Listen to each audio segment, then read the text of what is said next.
Democrats don't speak for me. Speak for me, speak for me. Republicans can't speak for me. Speak for me, speak for me. A bitch ass nigga can't speak for me. Speak for me, speak for me. You coon ass niggas can't speak for me. Speak for me, speak for me.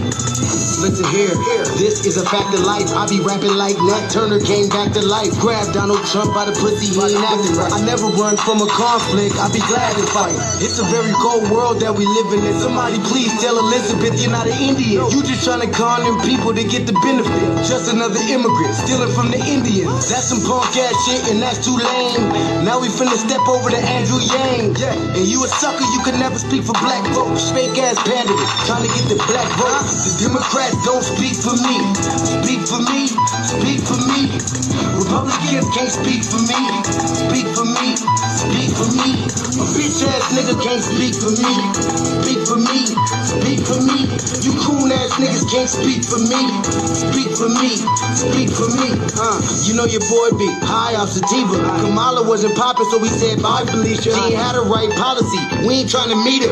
Y'all can take Biden too. Bye, we don't need it. We don't need Roland Martin or that coon Al Sharpton. Didn't need Cory Booker from the start, man. I don't fuck with police and no snitch. You know I'm coming with the heat when I spit it. The Democrats don't speak for me. Speak for me, speak for me. Republicans can't speak for me. Speak for me, speak for me. A bitch ass nigga can't speak for me. Speak for me, speak for me. You coon ass niggas can't speak for me. Speak for me, speak for me. If you ever go to court and this is your luck, try not to get fucked by Benjamin Crump. I know it's hard. You and all go is hard. But who the fuck is Amy Cloak? Put her picture up on the bullseye and start throwing darts. People cut our organs out our bodies, that's a stolen heart. They can't save us from the flood like Noah's Ark. Black lives always matter, we finna go for ours. So then we savages, we don't need to pot the piss. Mike Bloomberg can suck dick with that stop and frisk, bitch. You ain't speaking for us, we don't know you. Bernie Sanders, they get your funky ass on too. The Democrats don't speak for me. Speak for me, speak for me. Republicans can't speak for me. Speak for me, speak for me. A bitch ass nigga can't speak for me. Speak for me, speak for me. You coon ass niggas can't speak for me. Speak for me, speak for me.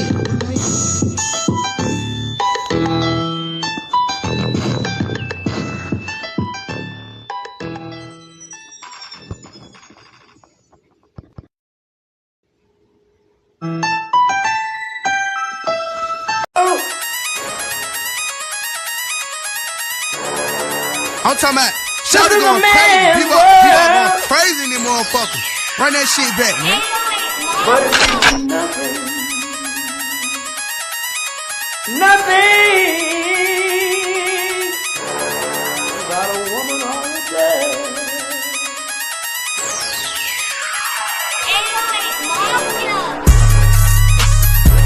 Man made the car.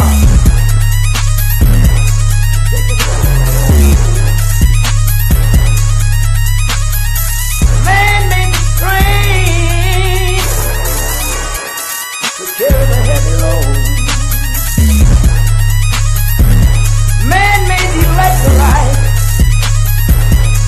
to take us out of the dark.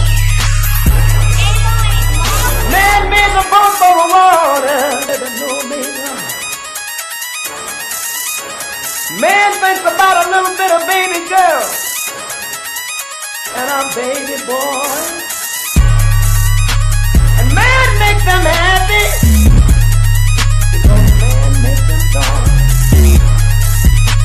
But after man make everything we can, do you know that man makes money?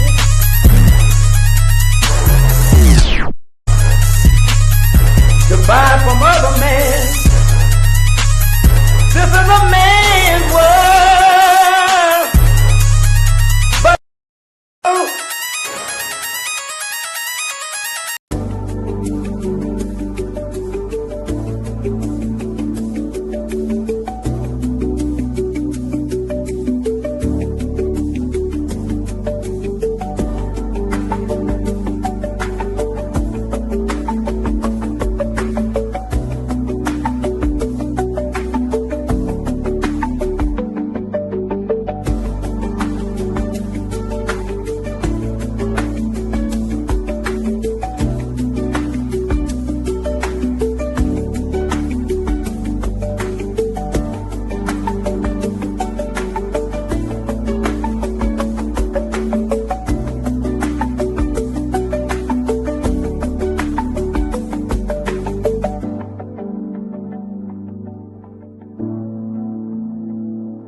Sorry. Greetings, Black family. Greetings. And thank y'all for tuning in to another episode of the Front Line Blacc News. I'm your host, Che Nkrumah. And we're joined with our other host, Lady Che. And on this season 5, episode 46, part 2 of the Front Line Blacc News, we'll be discussing several topics. Now, we'll go over a topic that we had discussed last night, but we didn't give no commentary on it. And that is Africa wants Blacc Americans 1.8 trillion spending power. What it means for the diaspora. Was the Diddy case a modern humiliation ritual? Diddy Trial, Sean Combs sentenced to 50 months in prison. Why do people have a problem with Bad Bunny performing at the Super Bowl? Donald Trump has gone missing again as the government shuts down. Stephen Miller speech targeting Blacc Americans in Memphis proves only one thing. Shock in Chicago, ICE tear gases city police at protests gone wrong. Anti-ICE, federal agent fatally shot in raid. Bodycam exposes lies. Anti-ICE protesters in Chicago and Portland stopping the Blacc-on-Blacc focus where the media should be looking. And if we have time, no blacks, no gays, a black-only community has been built in Arkansas, and Lady Che has covered this as well on the RBA. So please join us on streaming our YouTube Frontline Blacc News. The links to all of our channels are in the description, including the RBA, the Revolutionary Agenda. Jay Millie, who is live right now, his link is in the description. So What's Cracking TV with Jay Militant. Who Keezy's link is also in the description, who does our intro track. And the Church of Black Power, our brother out of Watts, California, who's now in Houston, Texas. His link is also in the description. And then please sign the petition for reparations. That is in the description. The GoFundMe for the brother that got expelled for mocking the death of Charlie Kirk. His GoFundMe link is also in the description. Lady Che's GoFundMe is also in the description. And copyright disclaimer under Section 107 of the Copyright Act of 1976. Allowance is made for fair use for purposes such as criticism, comment, news reporting, teaching, scholarship, education, and research. And I do not own the rights to the music. And if you don't understand racism, white supremacy, what it is and how it works, everything you think you understand will only confuse you in all 9 areas of human activity. And that's economics, education, entertainment, labor, law, politics, religion, sex, and war. And some say health and nutrition. And that's from the great Nelly Fuller Jr., who transitioned this past February at 94. RIP, big rest in power to him. ProduceJustice.com. Also from Nelly Fuller Jr., when you a race soldier when you a black person are captured by any race soldier, you must never fuss, fight, or flee. Comply and defend yourself in court. ProduceJustice.com. And last but certainly not least, we got racism, white supremacy. It's conscious and subconscious behavior to maintain white genetic survival, to prevent white genetic annihilation. And that was by the great Dr. Francis Cress Wilson, who transitioned back in 2016. So those are the topics. Hang on, I forgot the Idi Amin documentary. I'm going to put that on the next one. Those are the topics. Yeah, welcome Facebook, fam. Oh, you shared it on Facebook, Twin? Who's on Facebook? Okay, well, welcome if you shared it on Facebook. Shout out to the viewers. Those are the topics. Make sure y'all like and subscribe to Frontline Blacc News on YouTube and Facebook. All right, so I'm going to hop right into it. So I'm going to start off where we left off yesterday, and I was with Lisa with the with the Africans so worried about our $1.8 trillion of spending power and what it means for the diaspora. Africa wants Black Americans, 2.5 or 2.8 trillion in spending power. What it means for the diaspora.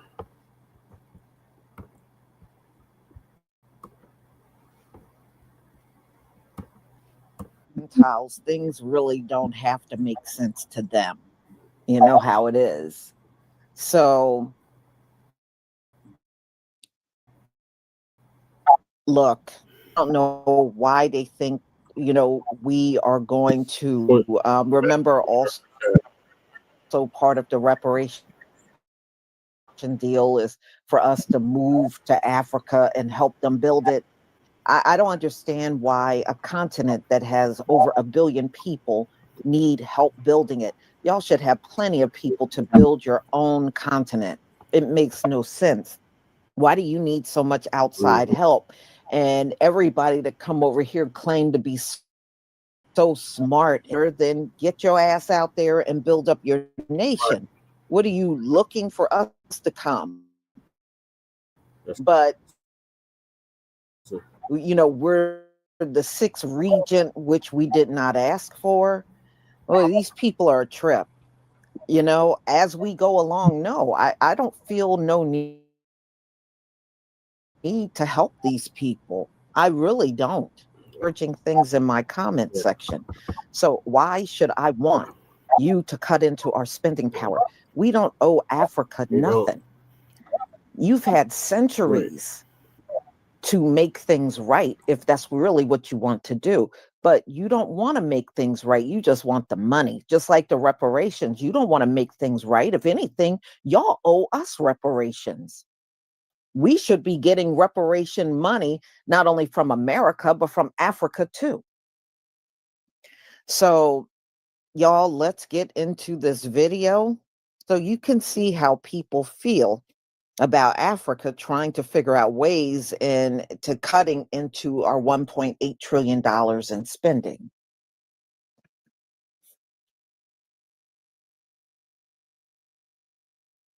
Okay, let me 1 second here. All right, here we go.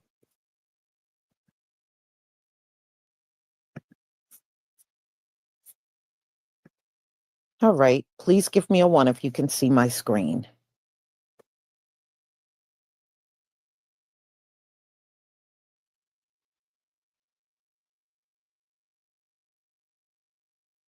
You're right. Didn't our people have to even go in there to help them with them pyramids? You're right. That's why Pharaoh wouldn't let us go, because he knew them people couldn't build nothing worth a damn without us being around. You got that right. That goes back thousands of years. Okay, let's get started. Okay, America, you want to talk numbers? Black America spends $1.7 trillion every single year. That's more than the GDP of most countries. But here's the problem. Only a tiny fraction of that money actually stays in our community. Just imagine if we just kept 1% of that, $17 billion, we could actually build our own affordable housing, right, for our families. We could have clinics that actually keep us healthy. We could fund schools that teach our children the truth. We could actually create businesses that hire our own people and legal defense justice systems. See, we actually don't need charity. We don't even need a bailout because we already have the money. It's in our pockets every single payday. The problem is it leaves our community before it can do any good. So think about it. Other communities, they circulate their dollar for weeks before it leaves. Ours, just hours. And that's not by accident. That's by design. So here's the challenge. What if we committed to keeping just 1% of our spending power with us? That's not fantasy. That's discipline. That's unity. That's power. Because at the end of the day, family, we don't lack wealth. We lack circulation. And if we change that, we change everything. How do you think the economy would look in America if all the black people just say, you know what, we out? Why do you think they stop it? Your president just banned it. 12 countries about to ban. He said 25 more. Yeah. And as I told you, All of them are brown countries. Yeah. Ghana was on that list. So they already seen the exodus of Black people getting more passports, getting for countries. They don't want your money leaving here. So now they about to play more games. You see what I'm saying? For travel. They know what would happen. Now you got, because when I go over there, or I'm dealing with companies, they want us to come over there because we already know the game they playing. So they're getting educated off of Black Americans about the games that's being played. You think that the American economy will collapse? Negro in the damn ground. And then not only that, which is sad to say, you got a lot of white people who are bigoted and racist. They're going to turn on their own white people because they need somebody to hate. And they are going to annihilate the other white people who still here with them. They need somebody. Think about the Civil War. They was fighting each other. Probably the poor whites. Yeah, they're going to annihilate. They're going to be the poor white people that annihilate the other ones because they're the ones that ain't got nothing. True, because it's more poor. They ain't got nobody else to hate. If you don't have nobody else to hate here, and that's your culture. That's part of your culture. What you going to do? You about to eat each other alive. Child, y'all better pay attention to what's happening right now. Cracker Barrel, struggling. Target, struggling. Hospitals, shutting down. Why? Because the white dollar by itself won't keep these companies afloat. And while they play DEI, baby, they need our talent, ingenuity, and brilliance. And when Black folks start pulling back their talent, their time, child, struggling. And we already seen what happened to Target. And when see what some white folks don't understand is this: Black people are a gift. Our ingenuity, our creativity, our brilliance. It's been the lifeline of this country. We've poured into it, gave us nothing in return. And let's not forget our buying power. Our buying power hit over $1.7 trillion in 2023. Baby, that's not pocket change. That's why we see these corporations chase us when they need us. But the second they're done, baby, they toss us to the side. And that's why I don't care if Cracker Barrel puts a poster of Barack Obama up. Baby, I'm still not eating there. And I don't care if Carnival Cruises comes crawling back, talking about we love diversity. I see the game. I won't be back. And Target, let me be real clear. The last time I stepped foot in that store was the last time, period. Y'all don't get to play in our faces. Use us when it's convenient, then toss us aside. Not anymore. Because above all, this country understands the dollar sign. And it's time we start reserving ours for us. That's why I keep saying Black love, Black unity, Black strategy, Black community.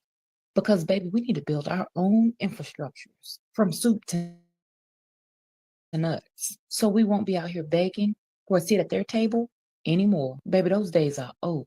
So if that resonates with you, join the movement. Baby, everybody won't get it. And that's fine. But those that do, we're still building. So drink your water. Stay rooted, real, and knowledgeable. And mind your Black business. Happy Black History 365. And I'll see you next time. Imagine if we only started shopping with each other and just keeping the money in a rotation amongst us. I call cap. Black Americans have been going over there for decades now and trying to break bread. There has been Black Americans that have ignorantly tried to move over there and break bread with y'all. And we see the stories online and shit of how y'all get jealous and start burning down their businesses and stealing stuff from them and whatever. But that's cap. Like, y'all trying to pull a reverse Uno on us. You know what I'm saying? But also, y'all don't own nothing. You talking about like y'all making business with the YT man. And no, the Chinese are going over and taking y'all shit. The white man has been going over and taking y'all shit. Like you stop playing dumb. There's been enough Black Americans that have went over there and visited and stuff that see what's going on. Y'all not breaking bread or business like the YT and the yellow man is going over there. They're living like kings and y'all living in shanty towns. It'd be tourism spots, condos on one side of the street, on the other side of the street, it'd be shacks. And y'all don't even run shit. What's the little buddy that was the son of a Nigerian president, prince, king or something that was going at it with the ish guy that was tracks that was doing the diamonds or something, and he's going over. They get on over and got y'all doing blood diamonds. Come on, stop it. Y'all not running nothing. Y'all's leaders then sold y'all out and sold off the resources, the land they own pockets. Y'all not, stop it.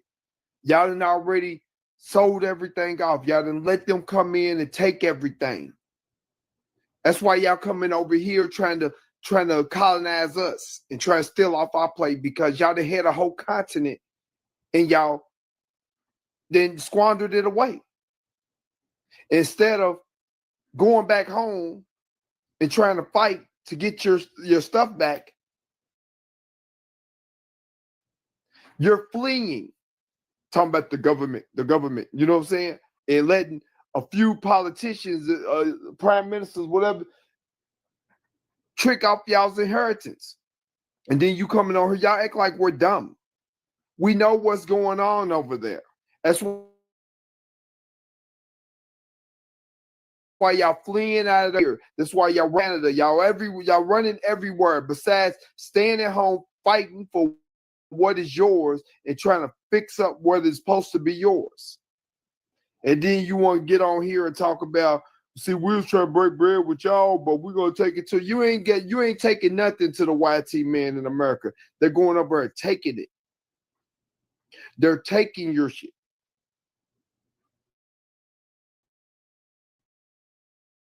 Y'all not breaking bread. They not cutting y'all fair deal. They're taking your stuff. The YT man dressed up as Jesus and show up in a town, and y'all carry them out. We see what y'all got whole palm color people showing up in Ghana, and y'all carrying them on your shoulders and saying, "Come on, stop it." Demand us. Go back home. Take over your land. Take over your resources. Build it up. See, the thing about us Black Americans, we build. We done built. They got a bomb and burn our shit down. They stay in our way. And we're more than 14%, but they say we're 14%. We're 14% of the population. And every time we did it, and we do it, they do what's it called? Where they eminent domain and shit like that. Like every time we do something, they gotta get in our way and corrupt it. And then use some of y'all's people to come over here and put them in the Democratic Party, the Congressional Black Caucus, because us. But y'all got a whole continent with leaders that look like y'all, and y'all own leaders sell y'all out and sell your resources. Y'all pooping and peeing in the street. Talking about we breaking bread, but since y'all don't, come on, stop it. Y'all don't even own your own stuff. The yellow man owns it. Stop the cap. But the last comment that you put, we coming for sports too. That's why y'all don't run your own continent. And instead of turning around and going back at home and fixing and taking over your shit, you're over here trying to undermine us. But the Lord works in mysterious ways, and y'all will not prosper. And don't cry to us. You talk about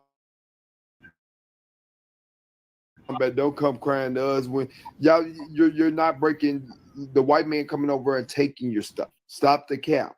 It just sounds good in text. But the reality says you are not the father. Y'all bring it in. So I did a little research on the GDP of these African countries. Kenya, 108 billion. Morocco, 152 billion. Nigeria, 363 billion. Algeria, 247.6 billion. Egypt, 396 billion. South Africa, 380 billion. Ghana, 76 billion. All of this adds up to $1.7 trillion. Oh, Nick. We could buy all these countries. We spend more than these countries, which means we produce way more. Because if 1.7 is the spending power, that means what we spend, which means we produce more than 1.7 trillion in assets and productivity. In 5 years, we could buy Africa as Black Americans. 5 to 10 years, we could just buy the whole fucking continent. And this is why they want to siphon Black Americans' money over there. The only way that they can do it is it's the mind fuck you. Hey, brother. Hey, cousin. Hey, let me borrow, bitch. I don't know you. That's the only way they can do it. They're not asking, not asking the Black people in Brazil. They're not asking the Black people in the UK, the Caribbean. They're not asking Black people nowhere else. What about the Aboriginals in Australia? You don't want shit from them? Why ain't you asking them to be a part of the diaspora? We can buy your fucking country, G. First off, put some respect on our fucking name. Second off, stop playing in our face. It's really disrespectful, and we see y'all. We got TikTok now. We got social media. I know you see niggas like me and a whole bunch of other people calling y'all ass out. Stop with the buffoonery. Stop with it, man. We see you. We fucking see you. So, yeah. So the Diaspora Initiative looks to tap into $1.7 trillion African American purse. When I see Diaspora Initiative, all you got to do is put equity in between that shit, and now you got DEI again. They trying to move DEI by using us again. You know they used us for DEI, but that's neither here nor there. So Southern Africa is the target market for the first in a series of African diaspora and Friends of Africa investments to the African American purse. Have you looked into the Brazil? You know, it's Black people in Brazil. What about those Black people? Are you checking the pockets of the Black people in the fucking UK? Why you want our money? Is it because it's something about this just don't sit right with me, man? And after all this, after the Essence Festival flop, and we realized that Caroline, Wanga, Watanga, whatever the Fonga, whatever the Figa, whatever the fuck, nigga, then just completely tore down the Essence Festival. Now, Africanized, bro. Like, we have a whole totally different culture. Stop trying to supplant our shit and co-opt our shit, G. This shit is really pissing me off. So now basically you just gonna tell us that, yeah, we want y'all money over here. We don't want y'all, and if y'all don't want to come over here, we don't care. We want to figure out a way to get y'all money over here is all I hear. So let's read this. We got a little bit more to read. All right, so let's read this. African American buying power could reach 1.7 trillion by 2030, projects the McKinsey Institute for Black Economic Mobility. But only a tiny fraction of it is currently ending up in Africa. So let's stop right there. So you know how much money we're making, and only a little bit of it is coming over there, and y'all want more. Okay. With the African Union and the Joe Biden administration, both promoting the diaspora as a key business leaders, is coming together to help turn things around. Let's pause again. They keep using this word fucking diaspora basically just to mean American Black people. Because the fucking diaspora don't mean Brazilian Black people. It don't mean fucking Black people in the UK. It don't mean fucking Haitians, right? It don't mean fucking Trinidad and Tobagoans, nigga. What the fuck, man? This shit pissing me off real high key, G. I'm gonna read the rest of this, man. On 17th of October, they announced the first in what they envision as a series of African diaspora and Friends of Africa investment summit over the coming years. New opportunities. A few dozen investors and U.S. government officials attended the launch at the South African Embassy in Washington, D.C. The half-day event was a precursor to a 3-day summit focused on a 16-member Southern African development community. Scheduled, they just got all these fucking names for these fucking organizations just to confuse you. Basically, we want your fucking money, give it to us, and we got a whole bunch of ways for you to give it to us. And this is basically an opportunity for them to take the diaspora's wealth and redirect it to the fucking continent. Like, what is that? Y'all just tell me, yeah, give me your fucking money, nigga. What?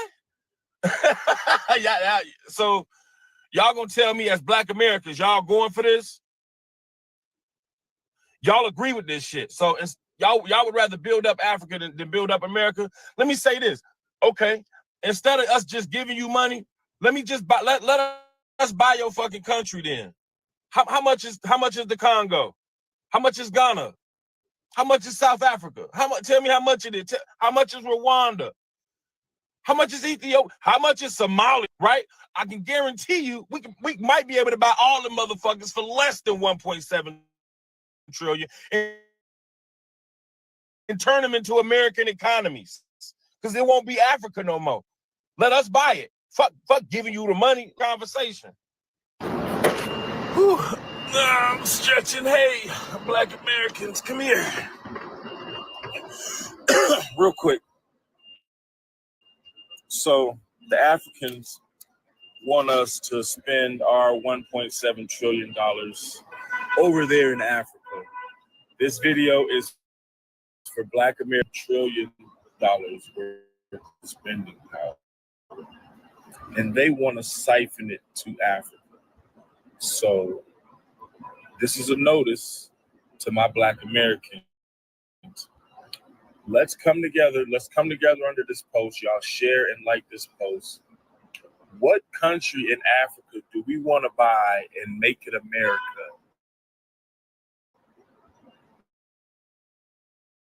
Let's put our money together and buy one of those fucking countries. And then we move over there and push them out. Yeah, go. Let's buy Kenya. Let's buy Kenya and send everybody in Kenya somewhere else. Or let's buy Somalia. Send everybody in Somalia to Kenya or Ghana. Don't send them to America. They want our $1.7 trillion spending power.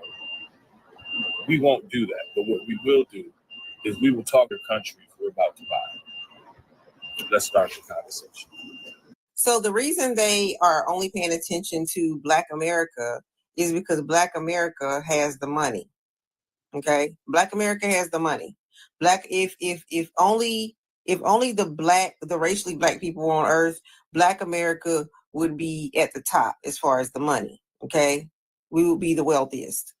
So that is why they said that Black America is the one that they want to go to try and extract some wealth from, through us buying goods and things of that nature and trying to, they call it tap into the $1.7 trillion buying power of Black America. I guess only the people online, everybody thought we was broke. All of us broke down. But apparently the politicians and stuff know otherwise. But okay, so let me break it down to you. Our buying power, Black America, that's why I love saying Black America, because we are our own country, basically, right? So Black America, our buying power is equal to Canada, Australia. It's that big, okay? It's that big. So we are literally, if we had our own, like we are our own country within a country, basically. And you see all those little small countries in Europe, yeah, way bigger buying power, okay, than those smaller countries in Europe. So like, and being that we are, if you look right here, being that we are only 50 million people, we will be like upper class still. If it was just us alone, we would still have enough to sustain ourselves by ourselves, like period. Okay. So the governments know this. So let's look at what it would actually mean for us, right? Our 50 million, or for some people, this is an estimate. Okay, it's 40 something million. I'm saying 50 million. But because people get real petty on this thing. So, but yeah, let's see what that would mean for us, right? It would mean this. All by ourselves, we'd be good. Like, we would be good. And that's awesome, right? Except we're not all by ourselves, right? We have to fight against. And just like right now, like people trying to pull our money this way and pull our money that way and pull our money. But Black America moves in different places that will harm us. If we would move, if let's say if Black America all got it, we would have to move to the exact same place. Okay. In order for it to benefit us. Okay. So we just spread all out. That's not a good thing. Not for the buying power. Mm-mm. So yesterday, y'all, I told y'all about Black Wall Street 2.0, and some people in the comments like, it's never going to work. It's never going to work. Stop waiting and start building. That's number one. We need to start buying from Black-owned businesses, hiring in our own community, hiring us. If you own a business, hire us. Now, it wouldn't be me if I didn't tell the truth, because even though you hiring us, make sure y'all go to work and do y'all damn job. But also the ones hiring, make sure you're paying a livable wage. We can create jobs. We can build banks. We can build schools. We can build hospitals. We have trillions in buying power. To me, it's logical thinking. I don't see why people don't think it'll work when we have the buying power, which means we have the money. We just spend it on the wrong thing, like Jordans and wigs. Building wealth that can be passed down. And no, it's not about hating on anybody else. It's about doing for us what others have done for theirs. Caucasian people put Caucasian people on. Hispanic people put Hispanic people on. Asian people put Asian people on. Why Black people don't do the same? Now, here's a fact. Black people spend over $1.7 trillion in this economy. That's more than the GDP in other countries. And I'm talking about entire countries. So we already have the money. We just spending it in places that don't care about us. We spend it in the wrong places. And we haven't really been reinvesting into our communities. If we just keep a fraction of that 1.7 trillion within our communities, we'll create wealth that Black people have never seen before. We could build everything. When you buy Black, you keep money in the community. You help create jobs. You support families, you help businesses grow, and we build power. Imagine, just imagine if millions of us did that on purpose. It's not just economics, it's the freedom we've been looking for. We got to stop waiting for handouts, because nobody coming to save us. They never were. We have the brains, talent, creativity, permission to build something great. We've already built it. Look around. Other communities come to this country and build thriving communities within their self with their people. They hire their own, protect their culture, and support each other. Why can't we do it? And like I said, we did it before in Tulsa. They just were smarter, because you can't burn down everywhere. We're everywhere. Now, look, if you don't believe in it, that's fine. Nobody's begging you. Nobody's forcing you. But don't come over here with the negativity and the hate. And if you don't want to be, that's fine. Just don't block the people who do. Now Africans want reparations for Black Americans. What in the Nigerian scam artist is going on? In discussion with world leaders, I guess Africa started to do the numbers on what Black and felt as if they had the audacity to really say that they should get reparations for how much we generate. My Lord. I was flabbergasted. The same Africans who sold their own people into slavery. The same Africans who come to the United States and they're not the same. Well, we're not the same. You're not getting a dime.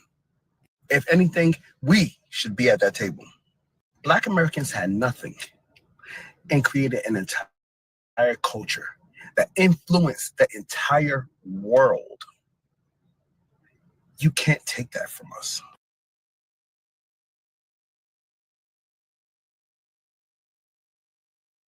That is true. Thank you, Trayvon Smith, for the super sticker. Thank you very much. Yeah, so I guess they think they're going to use us and we're so stupid we're not going to know we're being used.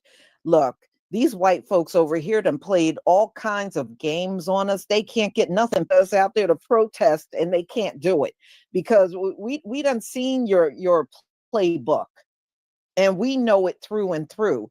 So y'all can't come in our way and start talking a bunch of crap and we're going to believe you. Now you can't get us to believe anything. You can't get us to go out and protest. You can't get us to just go along with all this stuff with Charlie Kirk. Y'all just not getting the results you're looking for anymore because we know your playbook. We know what you're about.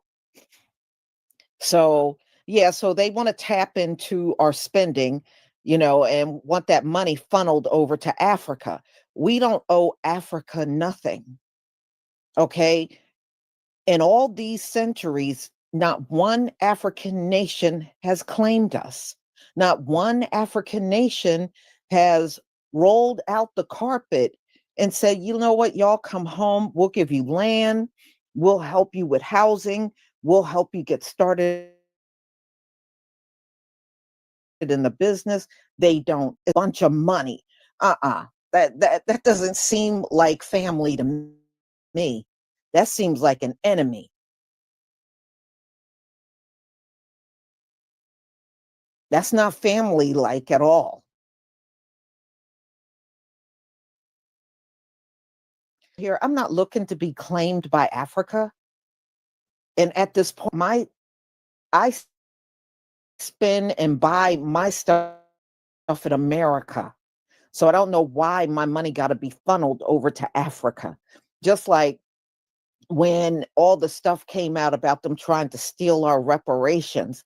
And their thing was, we'll get the reparations and we'll do X, Y, and Z.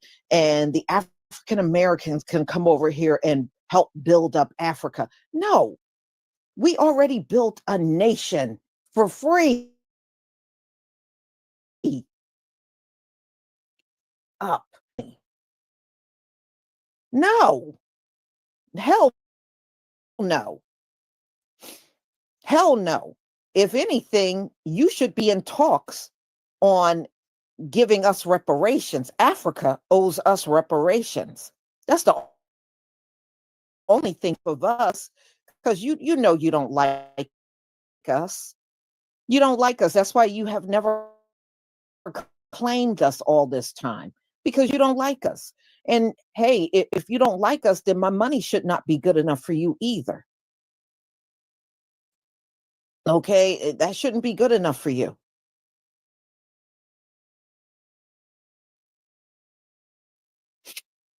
They call you lazy. They call you a kata. And anytime they talk about what accomplishments have you done, every time you tell them, this is what comes out of their mouth. Yeah, that's because of the white man. That's because of the white man. So don't let these people have any of our money. Okay, here, because they are bad guests in our house. That's what you do need to get in order. Instead of figuring out how to get our money, You have none. So, y'all, I'm going to go ahead and conclude, but let me do my thank yous. RY, thank you. Well, thank you for continuing to cover this topic, Lisa. Like Diana said,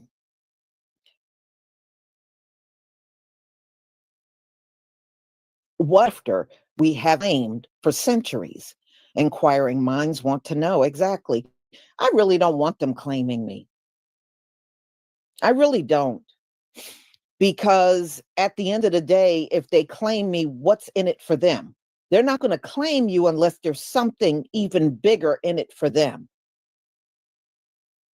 Trayvon Smith, thank you for the super sticker. Alan Lavelle, you go, Lisa. Thank you so much for your support from my channel. And thank you for the channel membership. G. Bauman is wiping the land. We will have it all back in a few Earth years. Much for your 18-month membership and support from my channel.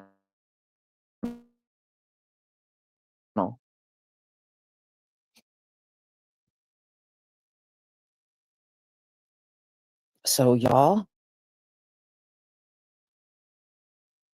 please have a wonderful day. I got some really good, I got a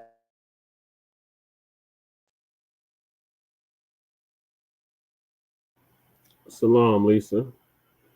All right, Lady Che, what are your thoughts on what Lisa just said about the Africans wanting our $1.8 trillion of spending power?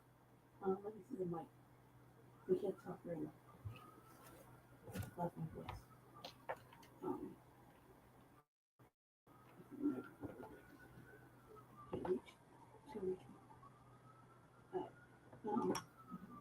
Sorry, hopefully you can hear me. So I can try to low because I lost my voice.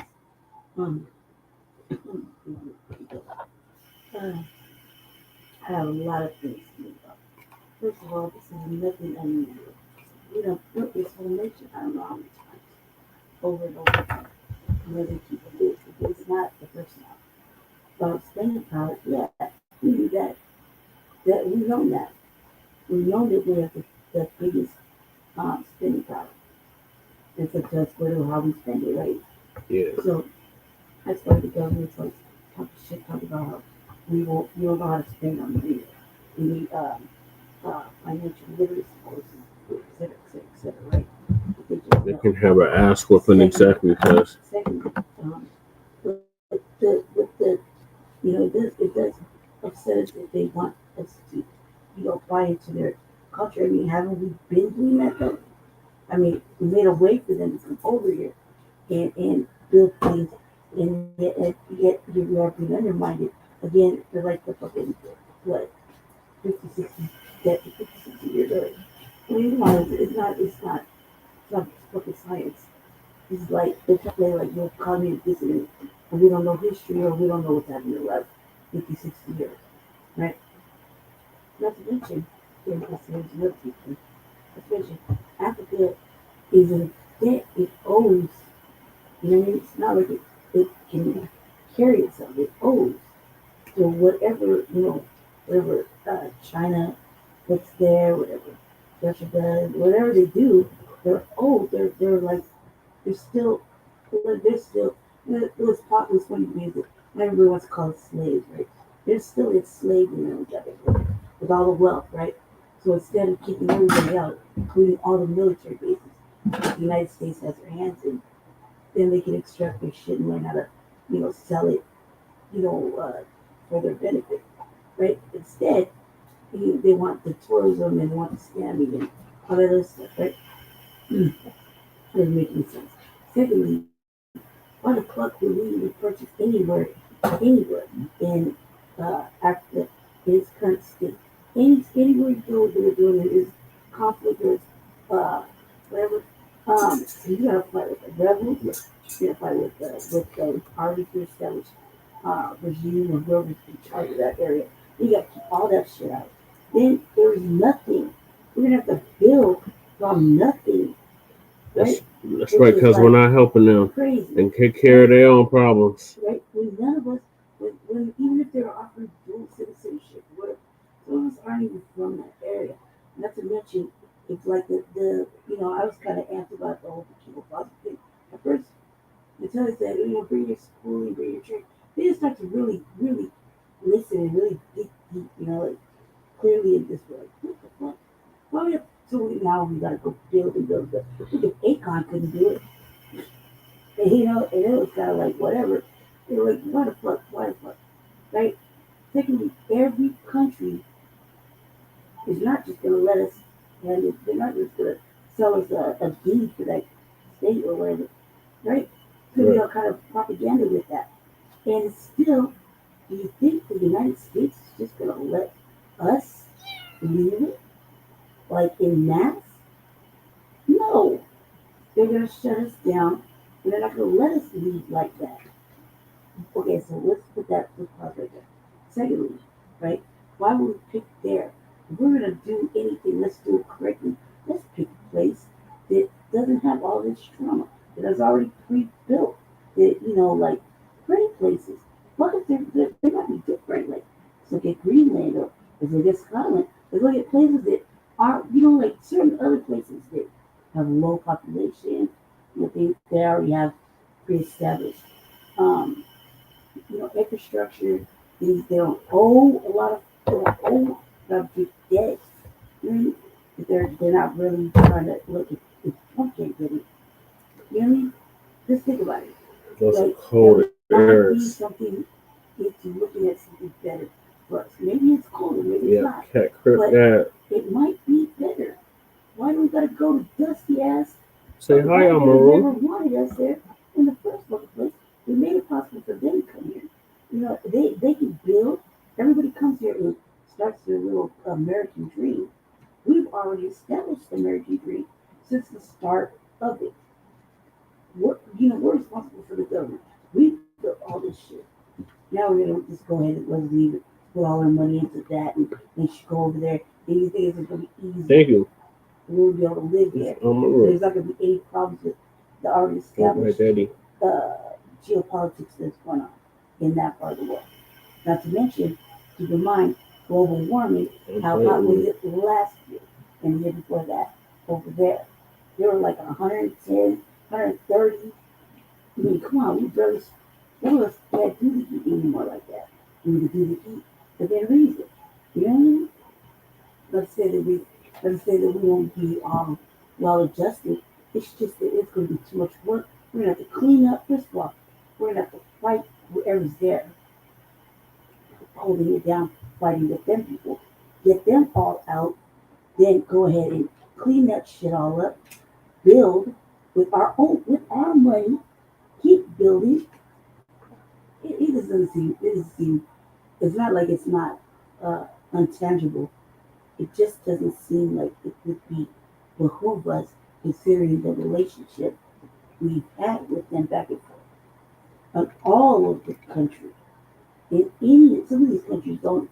They're majorly anti-black. Shabaka just got here. So I'm just saying it wouldn't make tangible sense.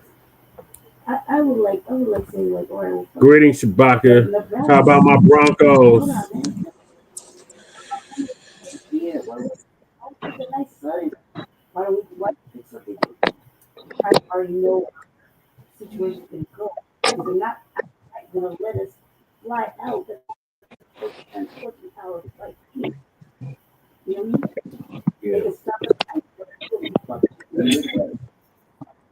it's not like we're on a boat and go all the way over there. You see what I'm saying?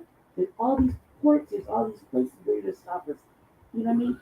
So it would be too much. And either way, like the United States has military bases everywhere, there and in other states, other countries, right?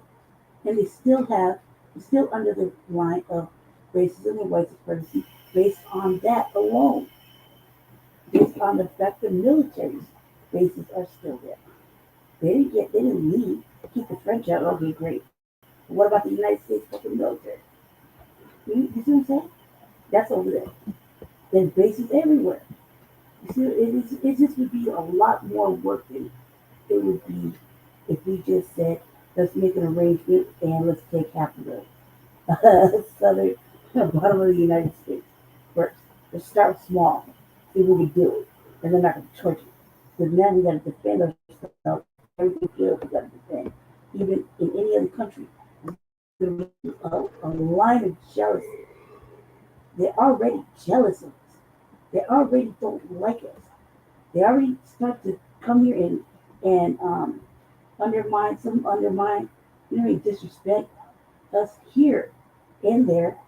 You know what I mean? They laugh at us, cause the United States a fucking embarrassment.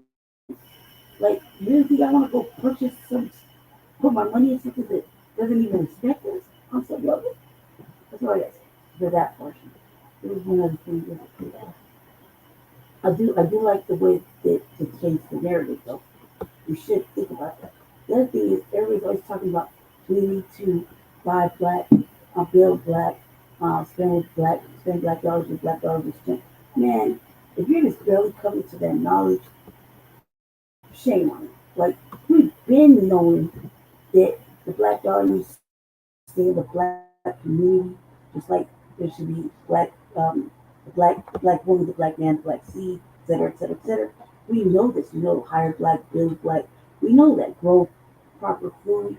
We know all that. We've done all that. There's history of all that. What there also is a history of the shit that happened with that. Just keep in mind, all that has happened. All the history of them separating us, killing us, lynching men, killing us, killing our babies, doing all this ugly shit for generations now. We're still going through it every day. What's the difference over there?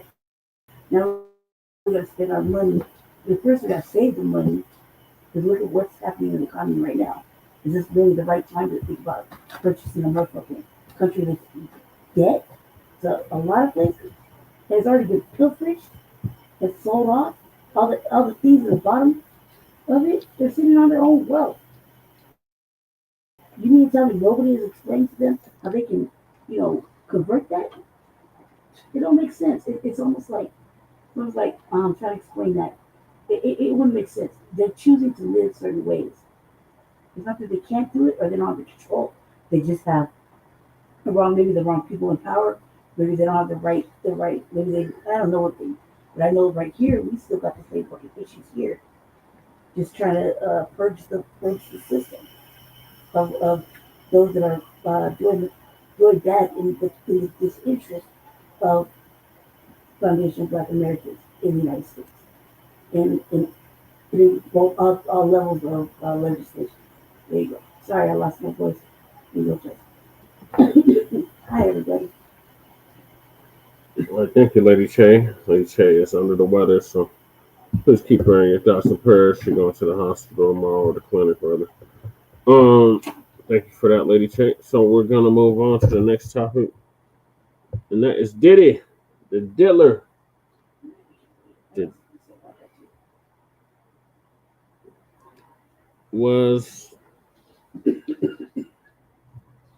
Was the Diddy sentencing a modern humiliation ritual? Yes. Let's see what Tariq has to say on it.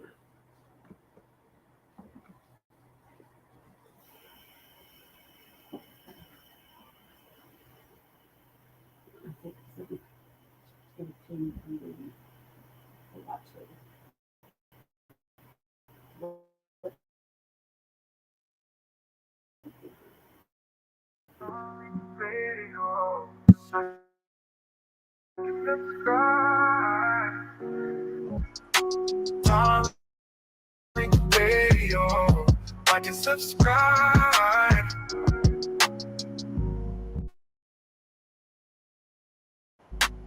We are in the building, ladies and gentlemen, and a round of applause for you, ladies and gentlemen. A round of applause for you. We up in here. Thank you for tapping in the late night tap in. Glad to have y'all in here. Everybody give a retweet to let everybody know that I am in the building and we are in the building.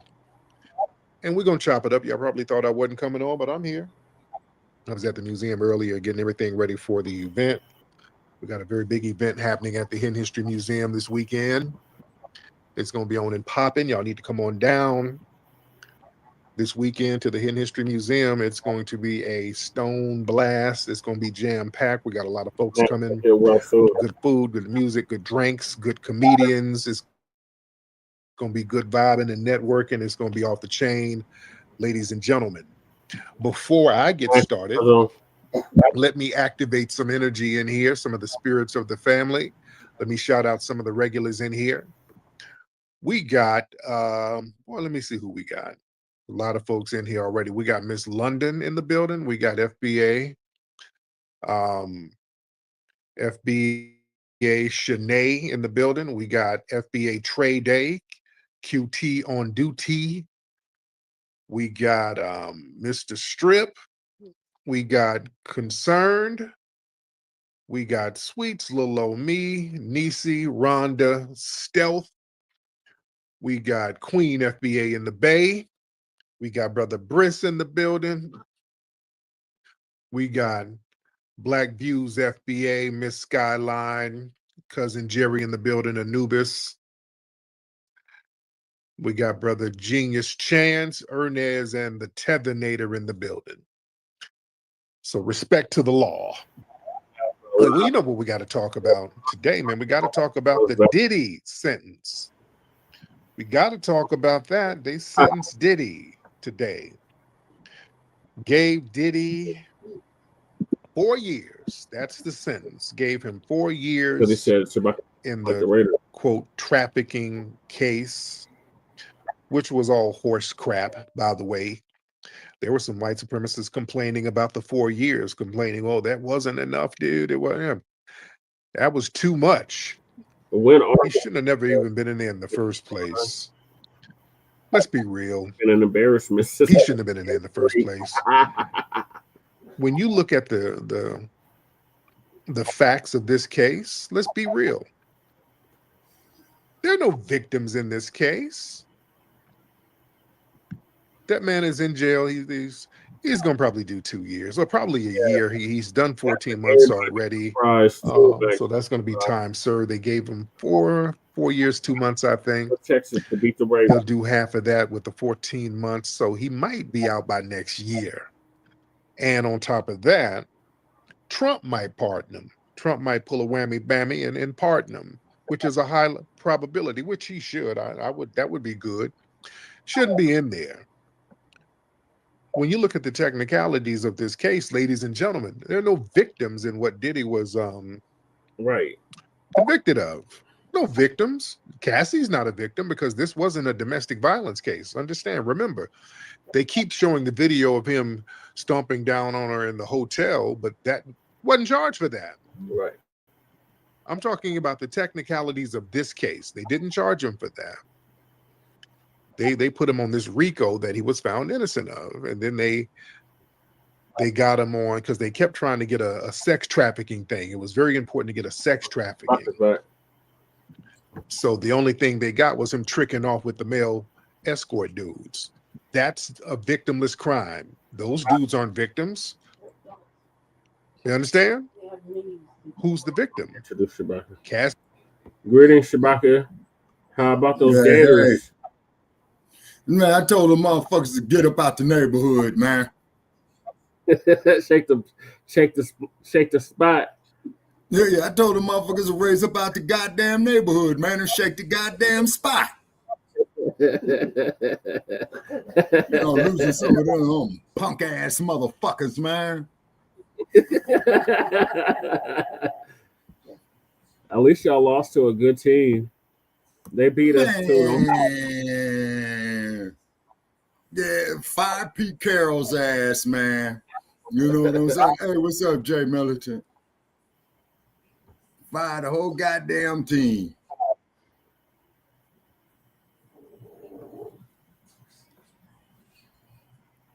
Yeah, Diddy getting his karma, cuz. Yep. Yeah, for that What? for involvement in the Pac situation. Plus, Yes, done. Oh well. Yeah, and then Diddy is rubbing so you men. know they're gonna break his ass, right? If they haven't already. Shabaka, how about them Niners? Jay said Okay, what do 49ers do? they won. They're the only undefeated team in the All NFL. right, yeah, man. I'm with the Gold Rush too. Yeah, they 4-1. Okay, all righty. As long as they beat them buster ass Eagles, man, in the NFC. We beat the Yes, Eagles. Marcus. We beat the Eagles. Die, Eagle, die. Wait a minute. Ponies beat the Eagles. The Broncos, Shabaka. And yes. Man, I gotta check some damn NFL standings, man. I gotta get me a newspaper tomorrow, man. Yeah. I know you can't believe it, Shabaka. The whole league can't believe it. But we got the damn thing done. We nixed. Oh, by the way, it's basketball time. Where them buckets at? Go Nuggets. You already know Jay gonna Lakers say got their asses. Hey, Jay Militant, yeah, your Warriors, man, beat the Lakers tonight. Yeah, they beat them in Chase Arena. Warriors and play Warriors. Yeah, well, see, I'm torn between the Lakers and the Warriors. In basketball, you know. And then I'm seeing them bums out of Los Angeles called the Dodgers, man, might have a shot at the World Series. Yep. Again. Yep. Aren't they the defending champ? Well, yeah, this is October, so wait a minute. So they should be going for the American League Championships and the National League Championships. How the Giants doing, Jay? No, Giants is out of it. They can't come back till next year. Oh, damn. So who's in it?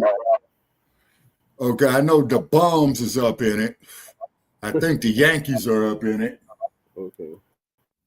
And if I'm not mistaken, I think Atlanta will be up there. Hold on, man. Let me check. Okay. MLB standings. See, it's not the victim and what was convicted of, what he was convicted of.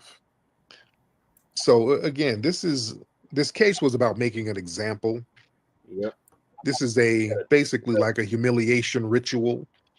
And you know, they had Diddy all in court crying and groveling, and y'all saw the artist's renderings of what he looked like, or just crying and just all on the floor. Listen, we better understand racial politics. Okay. Part of white supremacy is about targeting high-profile Black figures. Mm-hmm. See, the system of white supremacy, they like to make examples out of wealthy, high-profile Black people. And really right now, white supremacy, they've been needing a win for a minute. White supremacy needs a win. They've been taking a lot of L's. 46 degrees. So they need a win. And the big win is when they can get a high-profile Black person and break them down. You get them in that court system, boy, you're going to really run roughshod with the rules. But you're going to find out all these little secret rules and policies. There was something in the court where the judge was like, they could, all of the things that Diddy was found innocent of, I'm going with the Giants. you can still consider that in the sentencing. It was they were dusting off the I'm going with the Giants. They're going to different smash the playbook when it Chicago comes to Cubbies, Black. man. You said they got a whole different playbook. But the thing Cubbies is, ain't going white nowhere. supremacy is about, prosecuting and humiliating somebody like Diddy, and that sends a message to the everyday Black people. No matter how rich or successful you are, you can be broken down. This was like a buck-breaking ritual, ladies and gentlemen. They were humiliating him. The spectacle of Diddy crying in court, it's not just about punishment. This is like buck breaking. This is what do things to him in front of everybody else. Break him down. Yeah. To Pretty let everybody much. else get the message. That was a ritual humiliation But thing. Diddy is 50% responsible for that shit, man. White supremacy, they love into positions of begging for mercy. Yeah. So you got to reinforce that And they racial broke his hierarchy ass in LA County for the public eye. And then they show this old two-tier sentencing thing. No, because white people, we've seen cases of white people out here straight, just doing all types of literally slaps on the wrist or probation. We're seeing this thing left and right. I mean, they're literally running up in kids, doing the most egregious things imaginable. Diddy was up here just tricking off money with his little freaky broad, or a couple of his that's freaky Hollywood broads, for you. who's known in the Hollywood industry will for love being your passed ass around. to death. You just witnessed it. Diddy is through. You lock ass around. And these white men out here doing stuff to all types of babies and kids and getting probation, house arrest. Yeah. So yeah, they're sending a message with that two-tier justice system. Yep. Yeah, well, you know, Diddy's colored. A white, you would never see them get a 4-year sentence or they'll get a suspended sentence. You wouldn't see this. Yeah. Just tricking your money off with a little freaky broad. Yeah.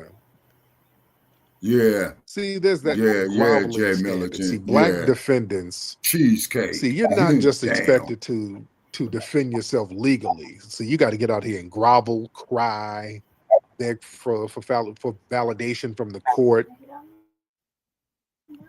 You know, they really want to have black for mercy, but then they like to weaponize all these little technicalities.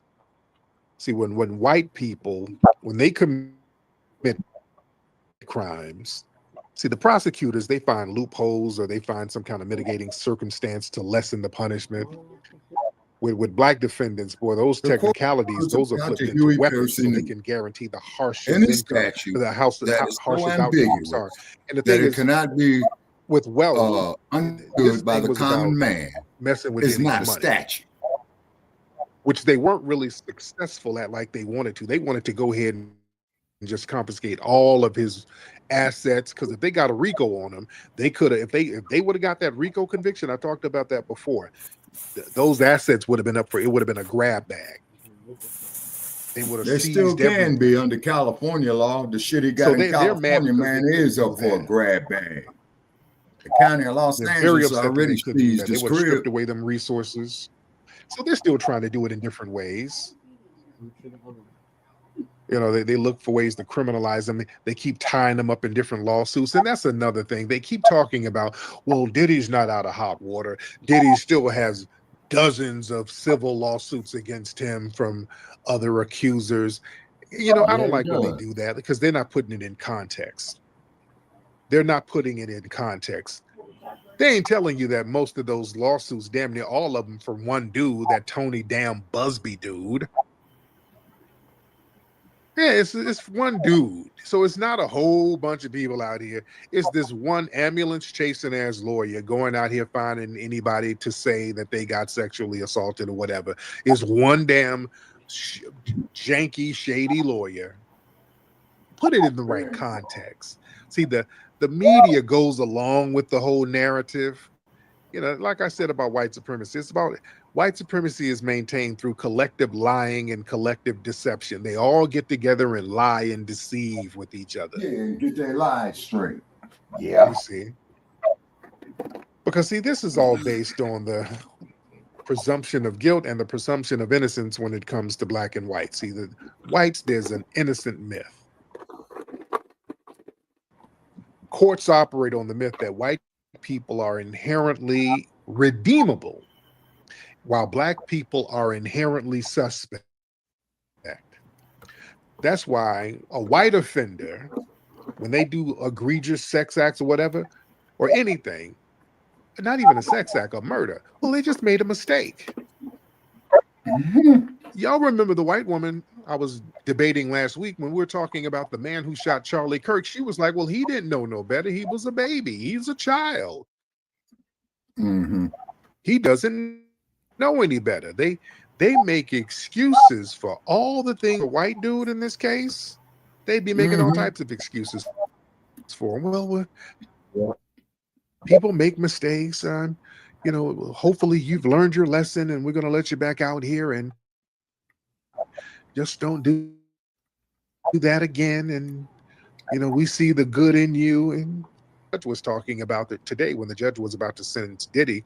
He was talking about how, oh, Diddy's a threat. Oh, based on your past actions, you are a threat. So we gotta keep you in there. We got to keep you in jail. Well, based on that reasoning, the state of California should have executed Charles Manson's ass. It wasn't just about punishing Diddy. It was about other black celebrities and moguls. See, the system says basically, if you step out of line, oh, we'll drag you down publicly. Oh, we're going to let you know who's running things. Yeah. And this is all about preserving white supremacy's legitimacy. See, the spectacle of harshly sentencing a black celebrity, that maintains the illusion that the system is fair and tough on crime. The reality is while black defendants are sacrificed for optics. You'll never see nothing like this with no white defendant, especially a white celebrity defendant. You don't see this at all. Yeah, that's why they need to go get that motherfucker Roman Polanski. Is that tether judge, that East Indian tether judge? All he was showing out. Oh, that judge was showing out, and he's been on the bullshit from day one. He should have had bail. He didn't give Diddy bail. This judge was bending over for the prosecution. See, look, y'all got to understand these old melanated model minorities. These sentences the most valuable thing ever to some of these people. So these non-melanated immigrants, or these melanated immigrants, I'm sorry, they learn that the quickest way to gain acceptance into white society is to prove that you're not like black people, and you demonstrate that through harsh rulings and anti-black rhetoric, distancing yourself from black struggles. And then what they do, they start overcompensating for white validation. Because listen, these melanated tethers, they know they'll never be fully accepted as white. They know that. So what they have to overcompensate by going out of their way to enforce anti-black policies harsher than white judges or white officials would. So that's them saying, hey, look, I can be tough on them too. Oh, I can be just as tough as you, white daddy. And you know, they're performing for the white gaze, the look. It wasn't about law, that was about performance. He was playing up to the audiences of white elites and white people, signaling loyalty to them. They're showing he could punish a wealthy black man without any hesitation. He wasn't going to be lenient at all. See, that judge was auditioning for some curry butter biscuits. Yeah. He wants promotions. He wants speaking invitations. They know that there's money. These people know, and being harsh to black people and putting the hammer down on black people, there's book deals for you. There's money. There's speaking engagements. This man understands that that's the ticket to some of them white doors. You know what it is? Throwing the book at a famous black man, that's their audition tape for white power structures. Roman Polanski. And these people, they know that they're the buffer class. Throughout history, the white supremacists, they've always used some of these non-FBA immigrant groups as buffers to police and discipline black people, whether it's law enforcement, politics, court. You know, these foreigners, they act like middlemen, contract. and they can enforce that system of anti-black policy. And also these people, they have a fear of associating with blackness because they're dark as hell. I'm bad too. They had to go out of their way to say, yeah, I'm melanated, but I ain't like them. So I can't show no solidarity with black people. No. We're gonna get lumped in. So we're gonna go extra hard to prove, and we are deserving of white proximity. That's why we got these Myron Gaines and the Beck. What's that other one's name? Why am I having a brain for it? Dinesh D'Souza, all of them. See, that's the thing. See, these people weaponize their melanin against black people. See, the irony is that these judges and officials, they look like, quote, people of color, but their function is to discipline black people on behalf of whiteness. See, their melanin becomes a shield that masks white supremacy's global function. So they know that they're a shield. So the white supremacists can say, hey, this isn't racism. There was a man of color who was the judge. So how is it racism? How is it white supremacy? It can't be white supremacy. The judge is melanated. He's a person of color too. That's why that people of color stuff, minority stuff, family, we should have flushed that in the toilet a long time ago. We have now because we own FBA business and we own lineage business, but we should have flushed that nonsense down the toilet a long time ago. Yeah. It's heavy stuff out here. But yeah, they got this selective toughness that they want to try to get into. These same judges, they don't show that tough on crime stance when it comes to white offenders. That selective toughness, that's proof that their harshness is not about justice. It's about demonstrating loyalty to whiteness. Yeah. And these people come from these colonized societies themselves. So many of these foreign officials, they replicate that same colonizing psychology that they inherited. So in order to rise, you got to crush the native black population. In America, that translates into proving your loyalty to white supremacy by trying to discipline foundational black Americans. This is why we should be thumbs down on all these immigration policies. Don't you feel ashamed whatsoever for giving the thumbs down to these immigration policies, black people? You don't owe nobody nothing. But I asked for them. At all. Because we see what happens when they get around white people, and when they get an opportunity to throw us under the bus, that's what they do. We don't know nobody a damn thing. G-Rock, hop on. Y'all start raising the hands. Let me get y'all in here. G-Rock, what's happening? Brother, how are you, sir? I'm good, man. Man, what you think about, I feel like we gotta destroy the white race, man. We playing soft with them boys. We gotta destroy their ass. Now, how we gonna do that? We gotta conquer them, bro. We gotta, they playing psychological warfare with us right now on that Twitter shit. We gotta play psychological warfare with them back. Okay, so how you gonna conquer them? Bro, how you gonna conquer them? I'm telling you how we're gonna conquer them. What are you talking about? No, you're not telling me. You're just saying random shit.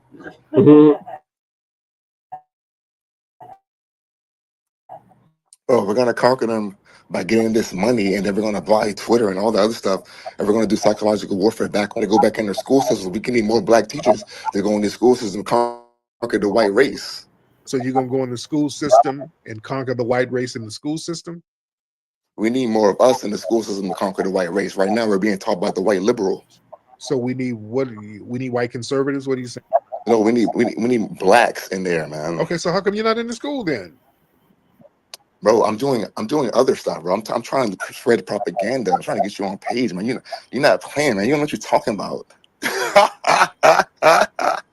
Nigga.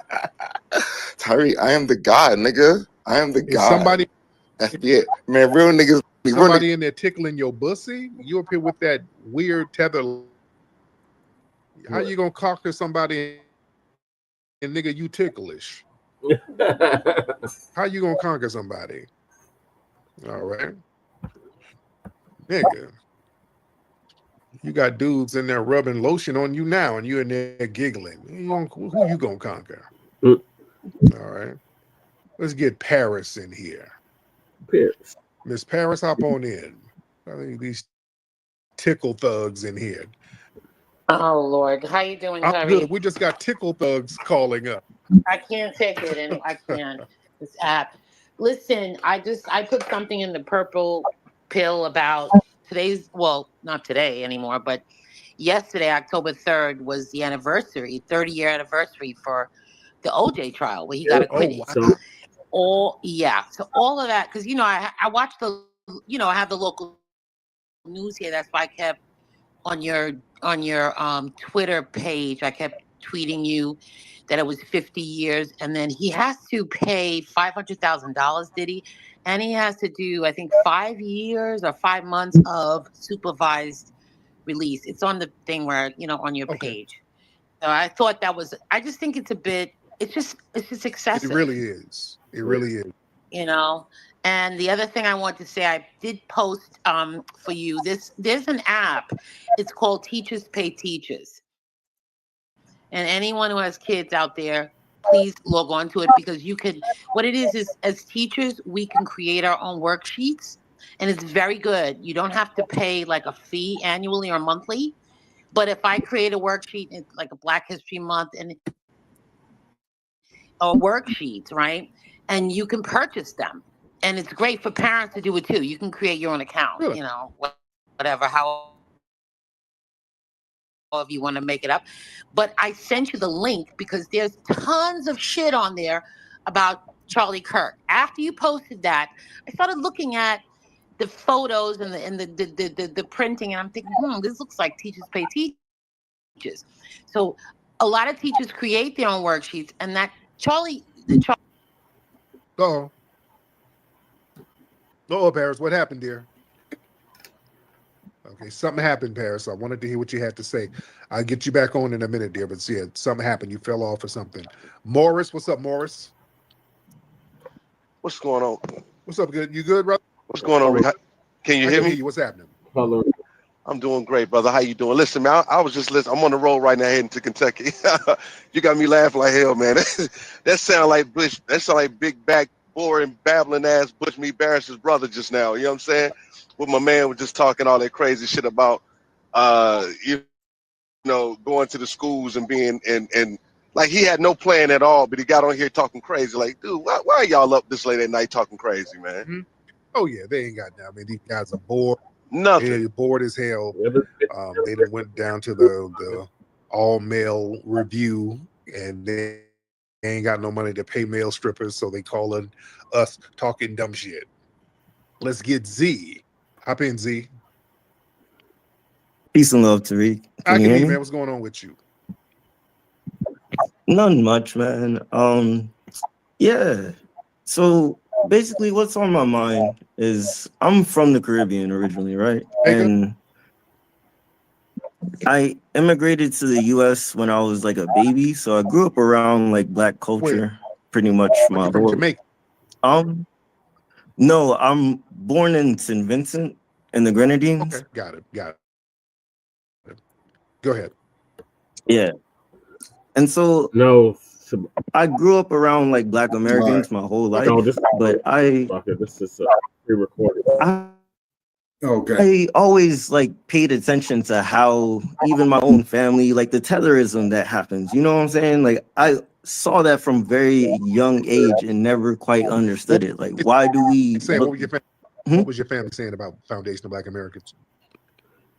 Like Caribbean people do it a lot. They would talk down on foundational Black Americans. They would get in positions, like similar positions, and then judge like, oh, if it's a foundational Black American, they're rude, they're this, it gets applied to it every single time. And I never understood, or like I kind of understood it, but I didn't understand. They would always make derogatory remarks around like foundational Black Americans, Black culture. It would just always keep happening. But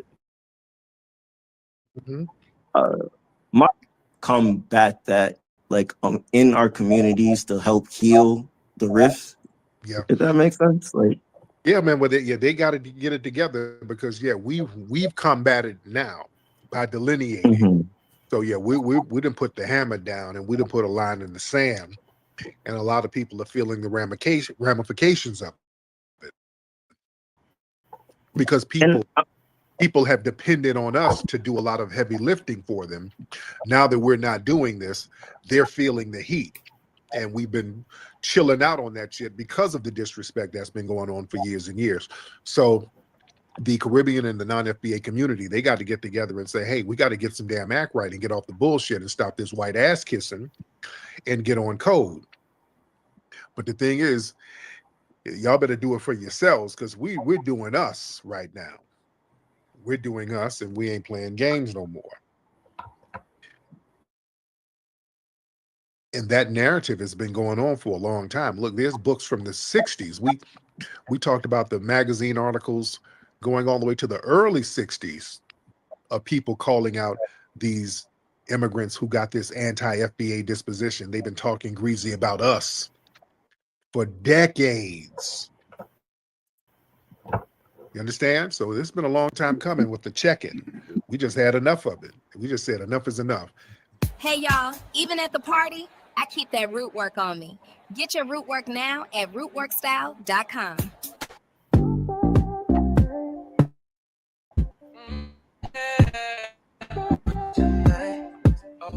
Work tonight. Root work tonight. Work tonight. Root work tonight. I be feeling so right. I got that root work tonight. Feeling fresh from the morning light. Root work hit me, I'm set for the night. Look good, smell right. Yeah, I'm that type. I gotta let the world know.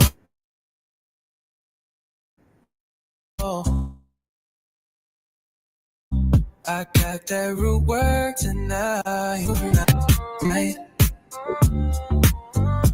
I'll be feeling so right. I got that root work tonight.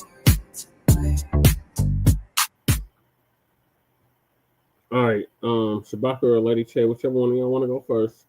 What are your thoughts on what's the Diddy sense in the modern humiliation ritual? Okay, well, you know, he was humiliated on purpose. I'm of the opinion that Mr. Diddy, or Mr. Combs, I should say, no disrespect to you, Mr. Combs, but I'm just going to tell you the real. You finally got slapped in the face real hard, man, of what's it like to be a nigga in the United States of America, sir. Yep. They're going to make an example out of you. Yep. I mean, you know, that's all I could say. Also, too, I want to give a shout out there to V40. He's live on X right now. Oh, yeah. You know, he was kind enough. Yeah, because he was kind enough to have me on his show the other night, you know. And then there was another platform up there on X, you know, where they called me everything but a child of God and what have you. So therefore, V40 was hosting, and I had related to him is that one of them scrubs he had off in his guest list, you know, with someone who was trying to disrespect me on another live feed. And as soon as they saw that I was up there, they heard and got the hell up out of there. And V40 said it's all good, you know. So definitely a shout out there to V40. Yeah. You know? All right, let's hear from Lady Che. What are your thoughts, Lady Che? Since you're a free Diddy supporter.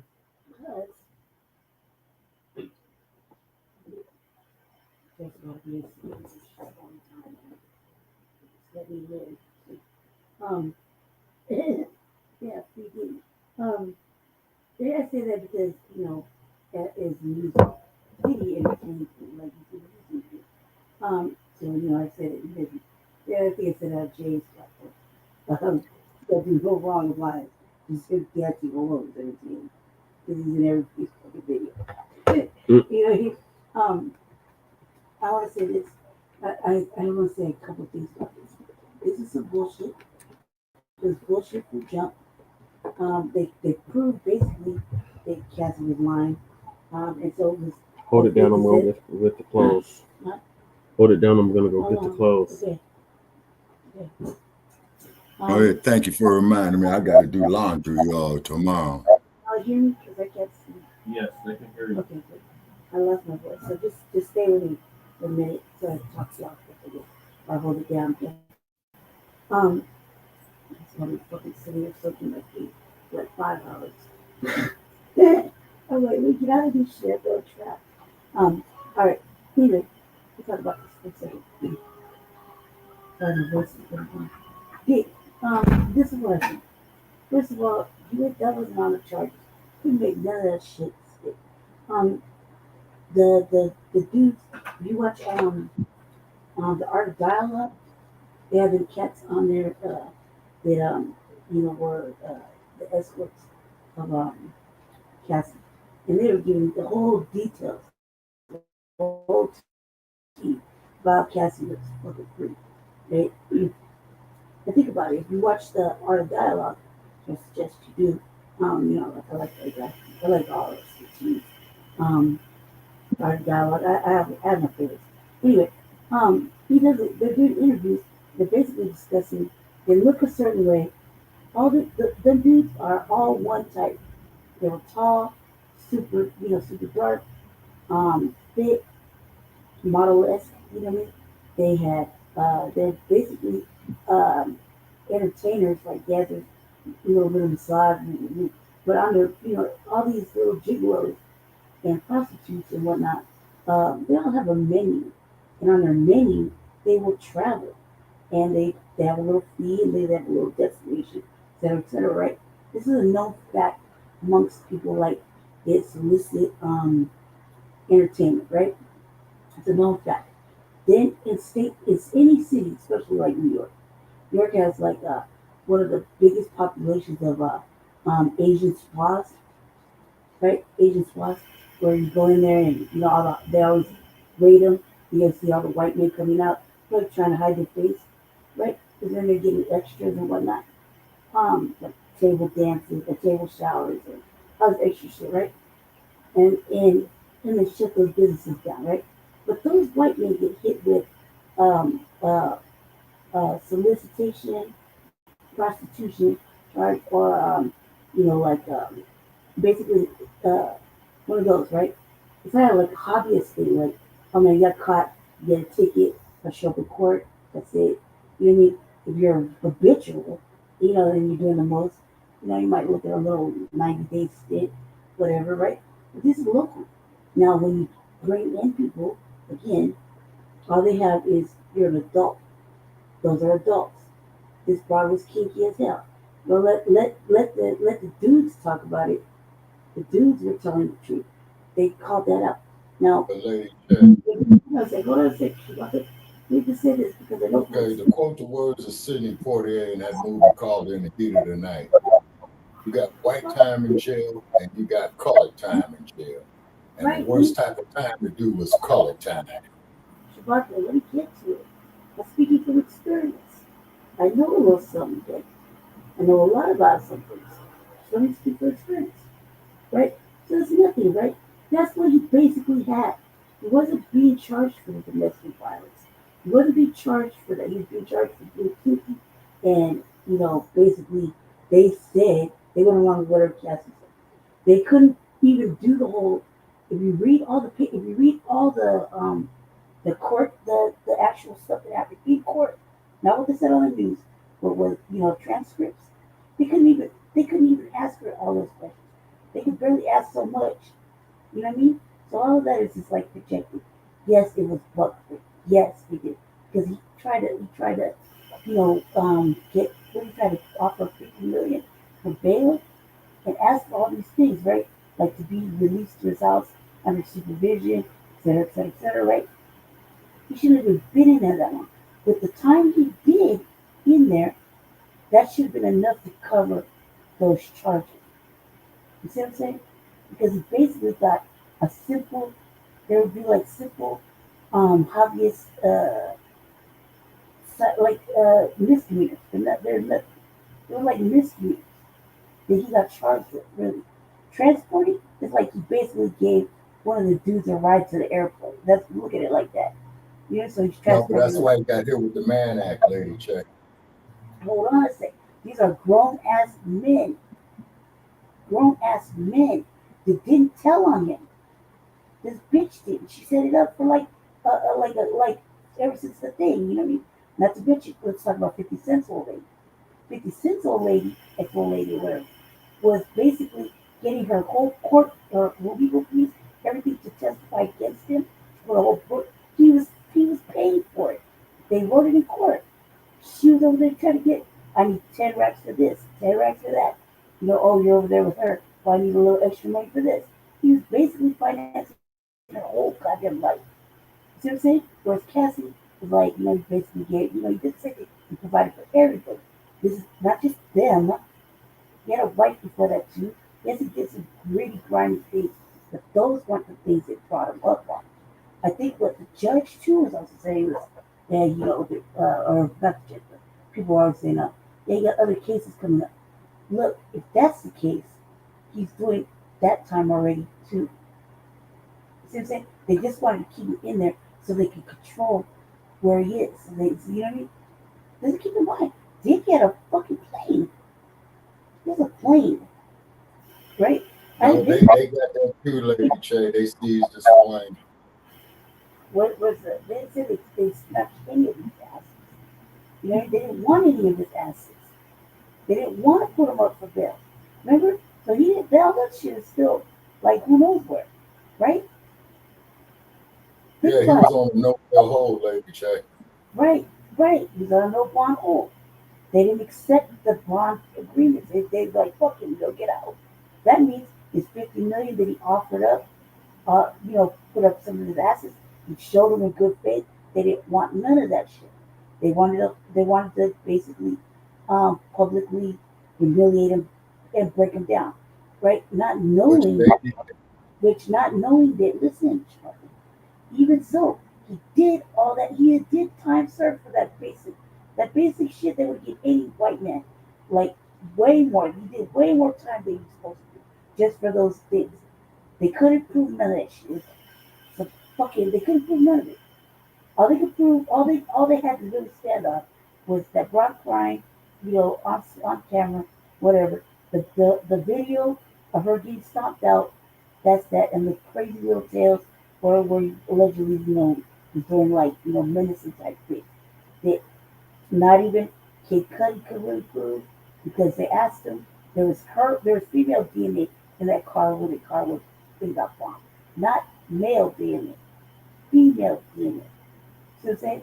So they couldn't even prove that. All they could prove was that he was a little kinky, had a lot of motherfucking anal E's and baby oil, and he just was just he's just kinky. And he's kinky where he's providing the fantasy for a kinky ass broad. Listen, that's how you watch the Art of Dialogue interviews where the brothers are sitting there on the couch next to each other, comparing notes and giving the dialogue.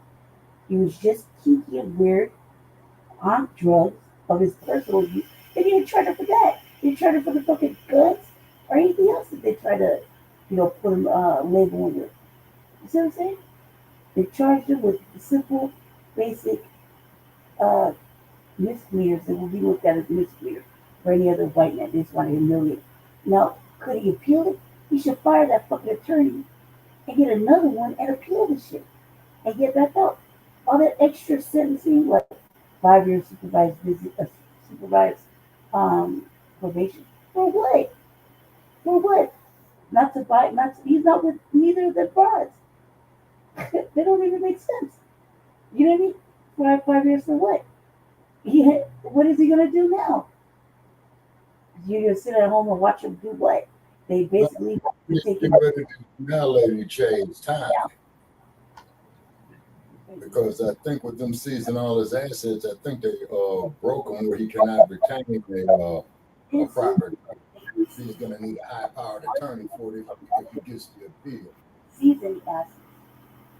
All I could do was tell them they would accept his offer. You see what I'm saying? What assets did he seize? He still got his house. He still has everything he had. The $50 million. He has to pay all this restitution for what? He didn't do it. Like, if you look at it, who really did he hurt other than, I mean, she already settled out. So think about that. They're asking for more money. She took the settlement and still filed a lawsuit. These brothers all wrote books on him. Even the escorts wrote books about him and the scenario. So everybody's capitalized already. He's still paying the legal fees for 50 cents old lady, like ex-old lady. You know what I mean? That he was side chicking because he didn't even acknowledge her as a bitch. Like, come on, cuz like they don't even. If you look at it, all they did was they couldn't even prove the RICO. They couldn't even prove the RICO. All they could do is this is a man with his own unlimited wealth for like fucking 30 years, and he's spending it how he wants to spend it. You know, flying around to the trips, having parties, being a fucking, you know, thinking he's the Don of all Dons at the white parties and shit. And they're, just being like super fucking kiki weird and, like spending money and acting stupid. They couldn't even prove that if he was gay or he wasn't gay. They just said he was weird, he had a little shit, and he was drug. They're the ones, okay? Come on, with them and her. You see what I'm saying? Them and her. He got them for her. Whether he's a cook or not is beside the point. He's kiki. They never say. Well, Lady Che, as you know, if they're going to talk about all these freak offs about Diddy, then you got 80% of them motherfuckers in Hollywood that's doing the same shit who just ain't been discovered yet, you know? There. You see what I'm saying? Those freak offs involved her. She was there. Other motherfuckers were there too. You do a little drugs, besides whatever. There's unlimited amount of rooms. And has anybody ever been in a party who was walking, oh shit, my bad. You know what I mean? It's like that. Like, just think about it. All right, I'm back, y'all. Fucking wrong, yes. All right. Guilty of fucking all sorts of But Mr. Combs is fucked off. You know what I'm saying? It's what you could prove. So he's and then they broke all his money in California. I know that.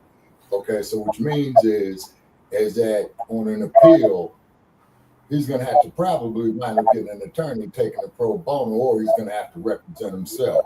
Right. Really think about it, Shabaka. They didn't really seize that much shit. They couldn't. They didn't really have grounds to seize it. If they seized it, they have to give it back. They didn't charge him with anything like that. They would hit him with the drugs or the fucking guns. Or he has how many houses? We have like Okay, he had one in LA, as you know, in Holmby Hills. He had one in New York. He also had one in Florida too. Right. He lives in New York though, right? He has a fucking job. That's where they have him held in New York. He's in New York. Think about it. Yeah. They can't. That's interstate season for how can you seize that? You can only seize. No, but let me tell you, they could do what they would call a federal forfeiture, which is that they can get all this property, assets in all 50 states. They could get all those houses, but it doesn't matter. The shit went down in New York. They charged them. They put them in jail in New York. So you got to seize all those assets. If he's gonna put a hold on those assets, whatever. Yeah, but here's the question, though, Lady Che. Now here's the question. Now, when he got wind that they was coming after him, and that motherfucker bailed on his private jet, from that airport, that private airport there, Whitman Field, shit, I forgot what it is. It's not Encino. It's not. Yeah, but it's in LA. Plug. It's in LA. That wasn't him. It was his plug. Yeah, that wasn't him. That was the plug. Yeah, right. Okay. Yeah. So what? Okay. he ordered a fucking sack and it can't come from somewhere else. That's not on him. That's on the plug. Yeah. The plug is just flying around. You know what I mean? Like, cause Diddy doesn't like that. What do you say? I ordered a sack of Molly. Yeah, it's gonna be here in about 2 hours or 3 hours. I'll take your private jet to go get it. Where you gotta go get it from? Mexico? No. You really? Come on, man. Make it make sense. You can get any of this shit anywhere, any of these big ass cities. Yeah, lady. Tell you the whole case is, it stinks to high hell. You know what I'm saying? It's what you know. It's what you do. And you didn't get charged with even that. Right. You got charged. But here's one possibility, y'all. Now, I got tell me what you think. another video to play on this exact topic. So let Lady Che finish her thought, and then we'll move to that next video. Okay. They're all over like 25. They're older men coming to do this shit. They're in any of the cases, right? The ones they brought up to talk, you read the transcript, they could only ask them so much. They shouldn't have even talked to Cassie. Yeah. Cassie took the fucking plea money. Yeah, she did. She took the money. That's true, Lady Che. She did. So Well, that's Hollywood for you. You know that, Lady Che. Basically, isn't that like a reneging of the initial money that she paid to make that all go away? Yeah. She said, "Hey, you did this and that." He settled out. It was that slimy ass attorney though. Settled out in court. So one motherfucker with the hotel video was like, "I don't care what happened. I didn't get my pay." No, you did get paid, and he still fucking released. Yep. See what I'm saying? And then what about that PR motherfucker he had? That motherfucker that looked like the Joker off of Batman. Yeah. Listen, I'm saying if he had a real Yeah, that scrub rolled over on him too. he had a chance to get a real attorney. There was actually, you got to think about how he got the attorney. He's in jail already. You know what I mean? He had to pick something. He thought he could do it. That attorney already showed you he was worse from the start. He couldn't get him out. He couldn't even get him out on bail from the start. Regardless of whatever they knew or they thought he was heinous and he was just a fucking, oh my God, he's the worst man of history. They couldn't prove it at that point. That was just opinion, speculation, just based on whatever the fucking lawyers told the judge to get that shit stomped out there, because it starts right there. We want him to be held without bond. He's a danger to society. That's that side saying. Yeah, that's what they call a no bail hold, Lady Che. I know what it is. Shabaka, how many times do you think I've been in fucking jail? How do you think I know about all this stuff? well, all of us got our photos down there in LA County, Lady Che. It's in different counties. I get it. I've been to Florida. I've been to California. I've been to Texas. I know. I've been to Denver, Aurora jail. Trust me, I know. If anybody knows about jail, it's me. Anybody knows about being railroaded, tell you what, they sure as fuck didn't want to release my taxes. You know why? Because they wanted to pay the debt owed to the jail. They never took it before. Yeah. It's been over 10 years, 5 years or whatever. But this year is the time they want to do the right thing and pay off the fucking debt. But general person is fucking. Well, here's something for you, Lady Che. You gonna laugh at this. Shabaka, let her finish because I got another whole video to play on this. They keep texting you, even after the fact. They text you when you're in there. Hold on, guys. Hold on, I got to hold on. But anyway, give me 1 second. Go ahead, Shabaka. Go ahead. I'm dead talking. Okay, here's one for you, Lady Che. Shit, the damn Solano County Court caught up with my ass, after about 15 years for court costs. For Eddie, I guess. Yeah, I had to get them bastards $150. Look, that's what I'm talking about. They hit me with that kind of shit. And, look, the last time I can't, man, I don't even want to talk about it. I'll just tell you this. I think I served my time. You know what I mean? If I didn't pay the shit, I never paid it. What makes you think I would pay? I'm a fucking person of the fucking state. The state takes care of me. The state would have took care of that.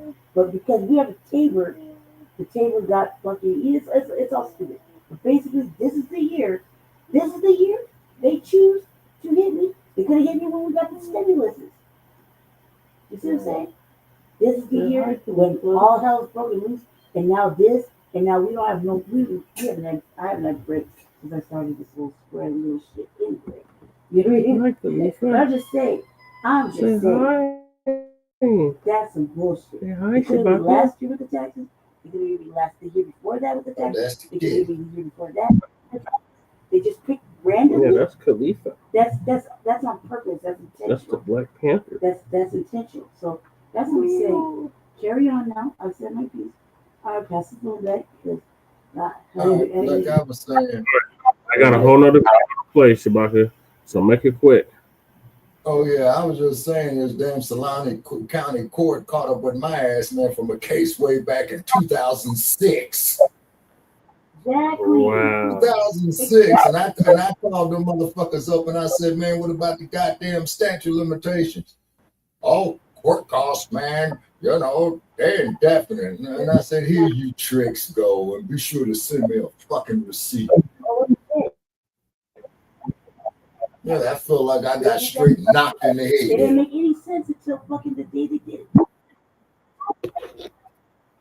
Yep. Baby. Baby. Say hey now. Hold on, the video is taking forever to boot up. Yeah, it's buffering. Like for 3 hours now. Let me get all that dead skin off. Like, please let me out of it. Now I'm just gonna take it and get the fuck out of it. God damn, I didn't realize that thing's being hot this fast. That's sweating out my curls and shit. Turn off. Yeah, that's Diddy in jail without the bail. In jail. I need a break. Jesus Christ, so many hours I got to sit there sitting. Until it's black as me. No, that's pretty dirty. Considering I don't like to wear fucking shoes. Yeah. Let it go. I've let it go. I let it go. If you had some koi fish or something in it, it would have been a lot quicker. Yeah. Jesus. I don't have no fish though. Tell them it was enslavement, goddammit. Like They're literally just soaking her feet. How was that enslavement? God, man, it's so fucking. Jesus, could you not? Could you release it? Oh, I think you Doctor just said it. Yeah, I do realize that. Wait, go ahead, carry on. Carry on, carry on. I'm just picking on Jesse. Go ahead, carry on. I went on the video. It's taking forever. Man, is the thing hot? Well, I just want to make a couple comments while the video's trying to load up. I don't know if you were up on it, but France, they got rid of Macron as the prime minister. It's because Traore seized all the gold. The president? I thought he was the president, not the prime minister. Yeah, well, let's say he was the head of state, regardless of what his title is, but they ousted his ass. It's because he couldn't get Traore, to give up that gold. Oh, there's the picture. Thank you so much for being with us and streaming with us.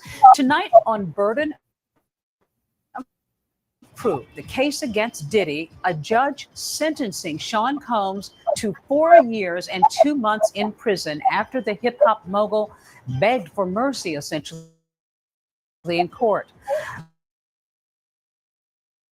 Right before the judge's decision, the 55-year-old stood before the court saying he had been stripped nothing, that he has nobody to blame but himself. Convicted, you may remember, in July on the lesser prostitution-related charges in his sex trafficking and racketeering trial.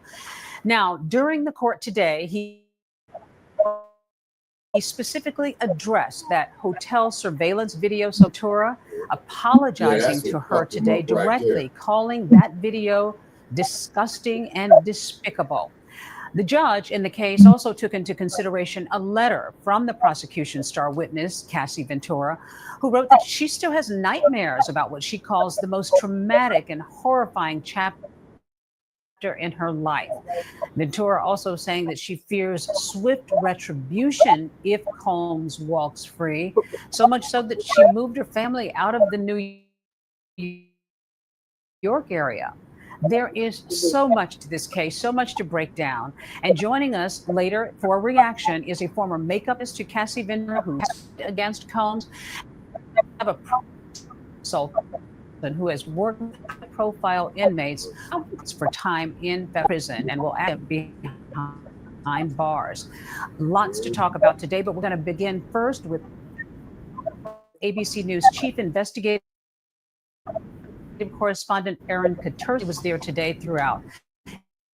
He joins us live outside the federal courthouse in Manhattan. Every years, what was that moment like for him in court? What was his reaction when he heard that?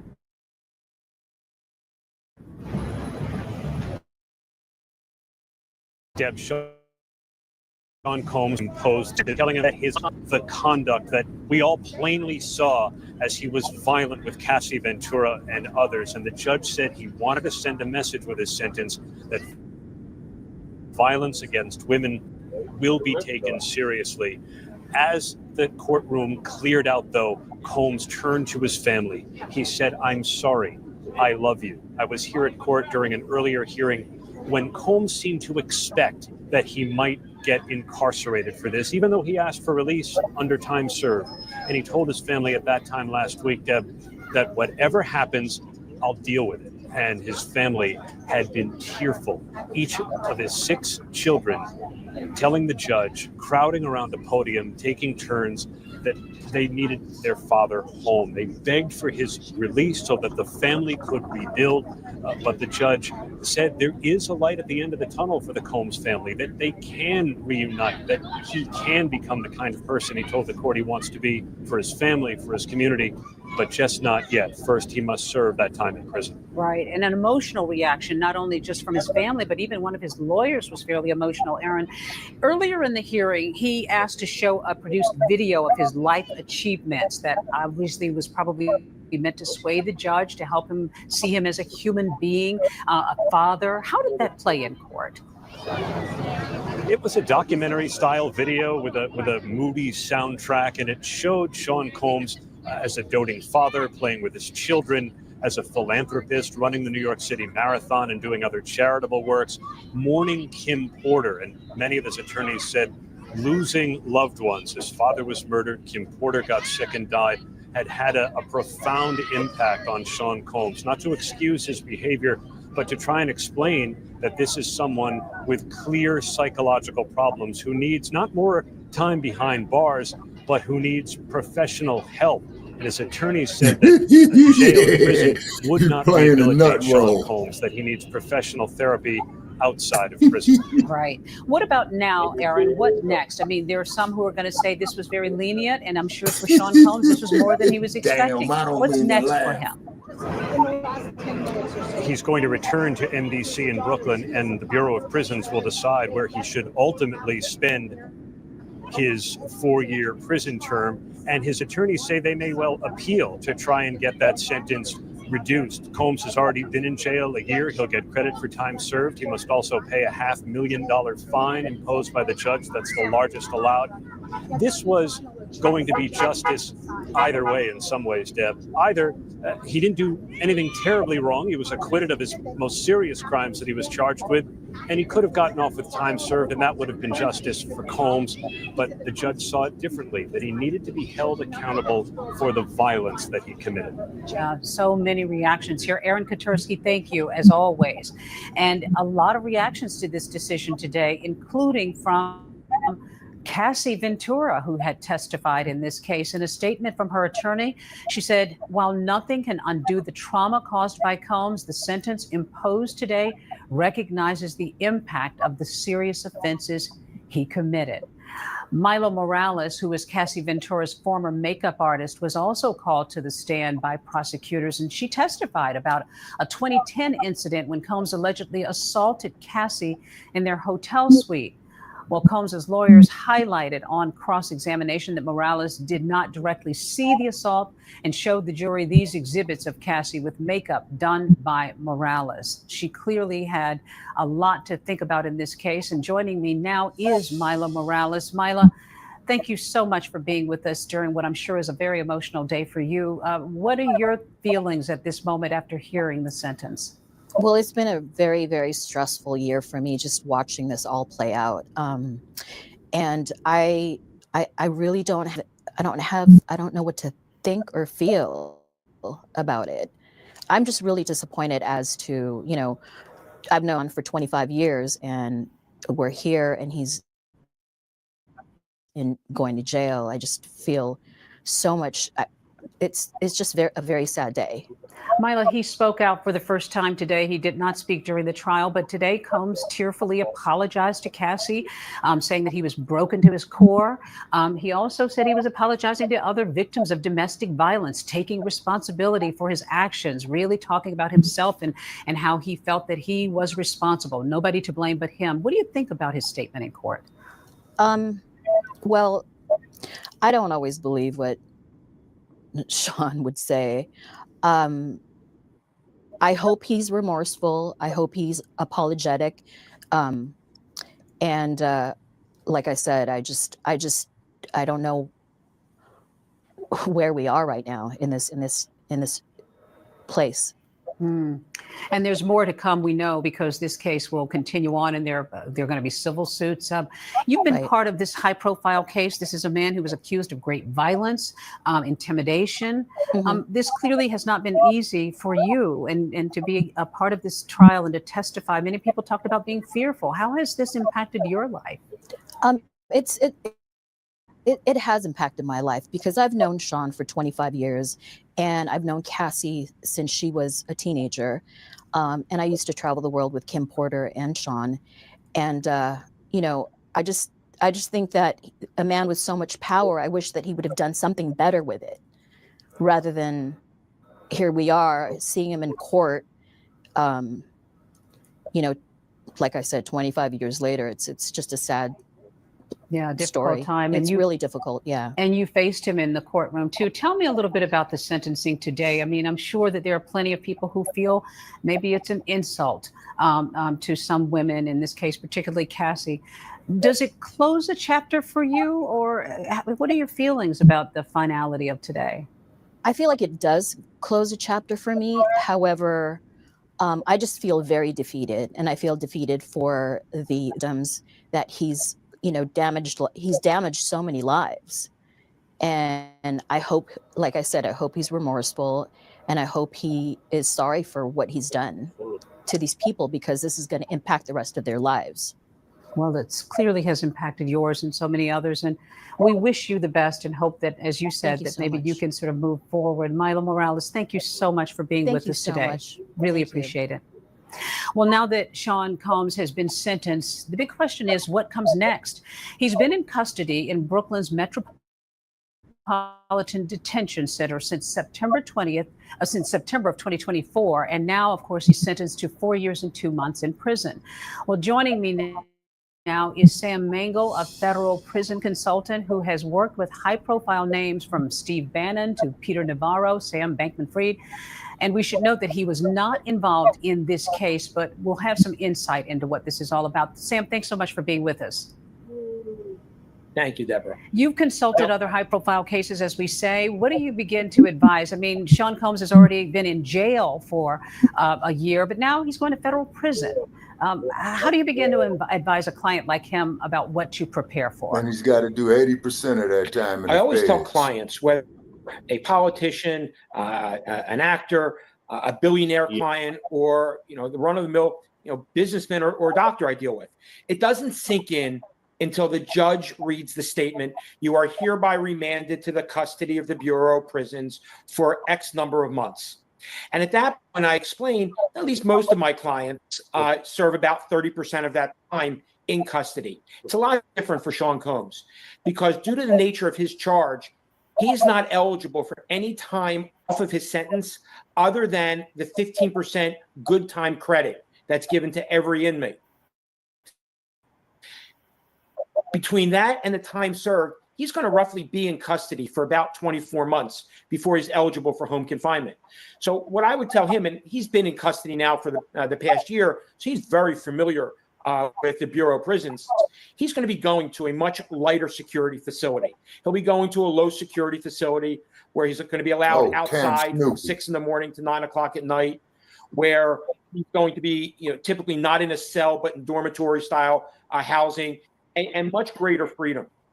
But depending upon where he goes, and I had the opportunity to work with the mother of 2 of his children a few years ago, and I spoke to her a few weeks ago, specifically about where he's going.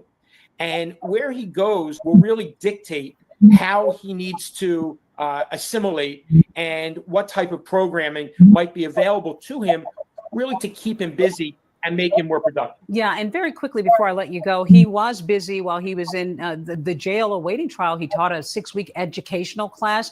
Very quickly, is that something that impacts the way he goes forward and maybe his release? It won't affect his release because of the nature of his sentence. However, it will certainly keep him much more productive and occupy his time. And if he's able to teach other inmates, because inmates do teach other inmates in classes, he'll be held in a much higher regard from the case managers. But again, due to the nature of his charge, there's really very little that he can do to affect when he will be released. Well, a lot of folks will be following this, Sam. We really appreciate your insight. Thank you so much for being with us. Thank you. Well, still ahead, from a witness backing out of her victim impact statement to the legal troubles still ahead for Combs, our legal team is here now to help us break it all down. And radio powerhouse personality Angela Yee is joining us to talk about what this case means to hip hop, the stain it leaves behind, and if the self-proclaimed bad boy can bounce back after prison time. Stay with us. All right, okay, so Diddy is 56 years old, so he'll be hitting the street when he gets about 60.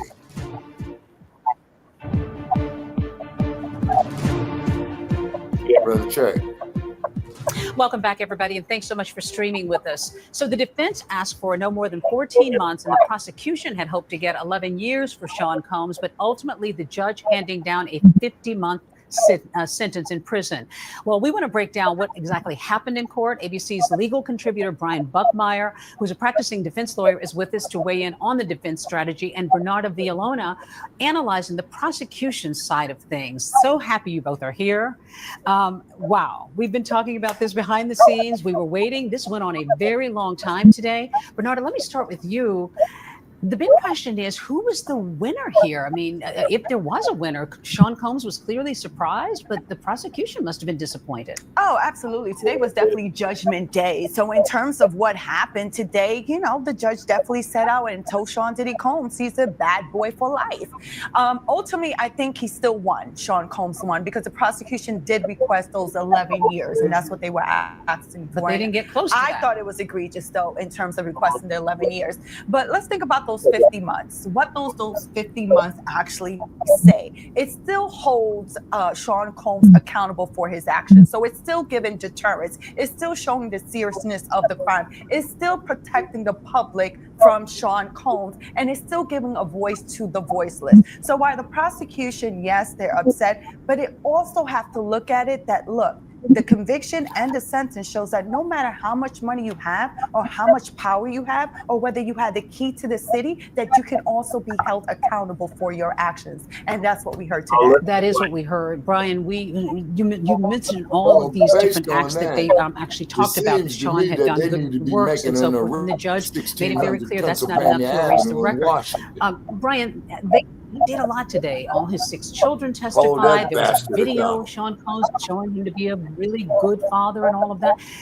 Did that make a difference, you think, with the judge? I think absolutely. And I think, Bernardo, see if you agree with me on this one. When we have cases in the Southern District of New York, the judge looks at that recommendation from probation, and it's almost gospel. The judge says, hey, probation is the neutral arbiter here. They're saying 70 to 87 months. I understand the defense wants 14 months. You want him to walk out once he gets back to MDC. Yeah. And the prosecution is asking for over 11 years. But to go 20 months below the probation guidelines, that, I think there's going to be a very serious conversation with Sean Combs and say, I know this feels bad. I know 50 months sounds like a lot, but when we met you, when we started opening statements, they were facing life. Looking at life. Yeah. When you were convicted, We beat the top counts. Yeah. When we got the probation report, you were looking at 6 to 7 years. Now you got 50 months minus the 13 plus good time. He might be out in less than 3 years ish, depending on how good he can be while incarcerated. Maybe keep doing those programs. A 3-year sentence afterwards, that's a win. It was a win. It was a win for the defense. You got to think, there was some crying that was taking place, but I think what the judge wanted to say was cry me a river. So yes, I understand that you're a father and your kids love you and you've done great work. But hey, guess what? I watched this entire trial. I saw how Jane testified. I saw how Cassie testified. I saw how Cassie mentioned these dear and sad and emotional and traumatic moments that she'd had with all these different escorts in terms of drugs and alcohol. And he made sure, the judge, to emphasize this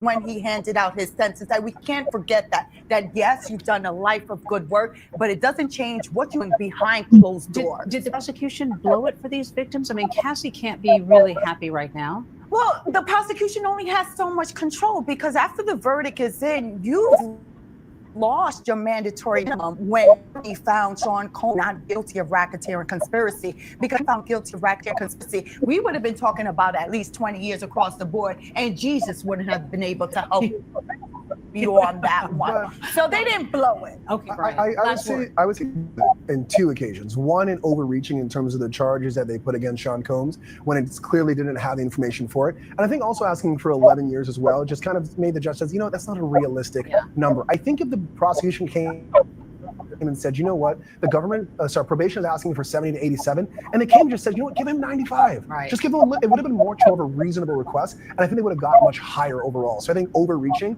hurt them twice here. I think a lot of folks are going to be debating this today. We could go on and on, but Bernarda and Brian, thank you so much for being here. The hip hop scene very well. She's going to talk to us about the cultural impact and what this sentencing means for the pop culture atmosphere. Angela Yee is going to be here. She's going to join me live, so don't go anywhere.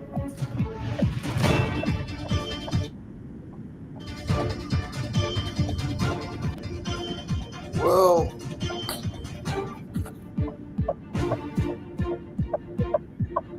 welcome back to Burden of Proof, the case against Diddy. Well, for decades, Sean Combs has seemingly been on top of the world as one of hip-hop's most influential, wealthy figures, known for his work as a rapper, record producer, executive, building a vast business empire spanning from music into fashion, liquor, even a TV network.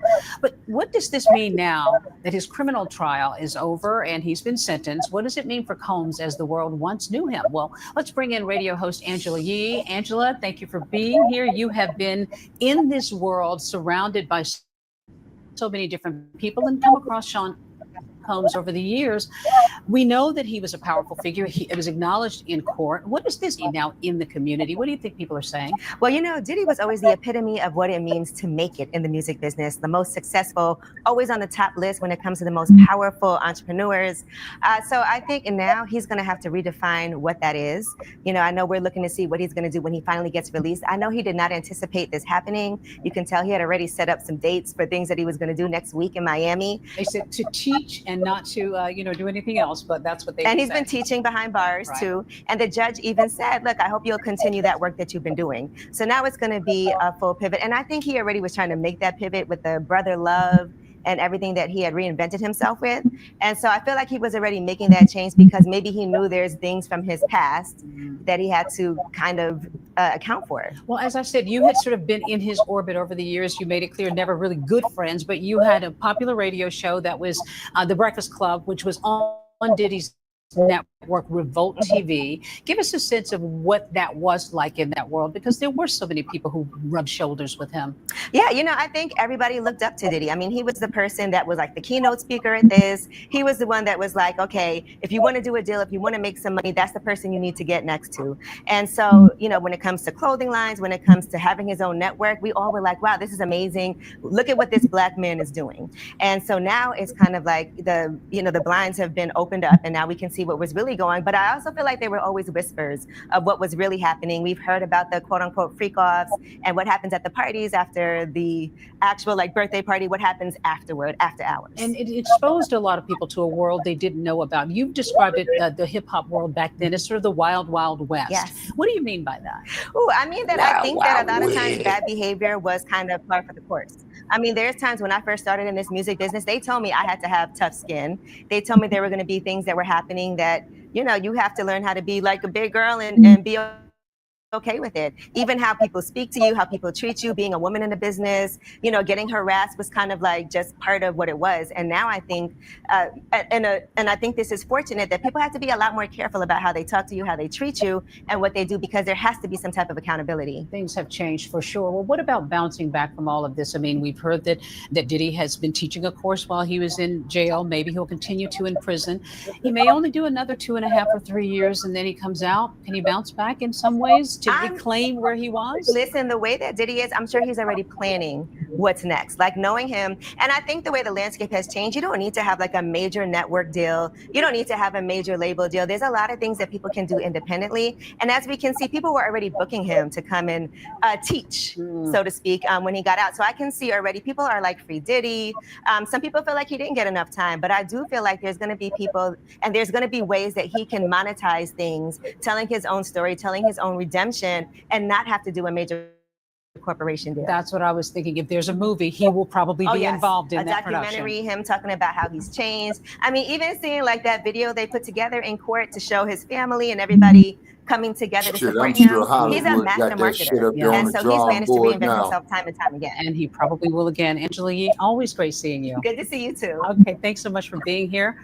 Well, thank you for joining us. And for more news, context, and analysis, of course, you can stream ABC News live right here on Disney Plus and Hulu. And for even more on the Diddy trial, make sure to check out our podcast, Bad Rap, The Case Against Diddy, hosted by our we Brian ain't checking out your wherever you listen podcast. to No, we got our own.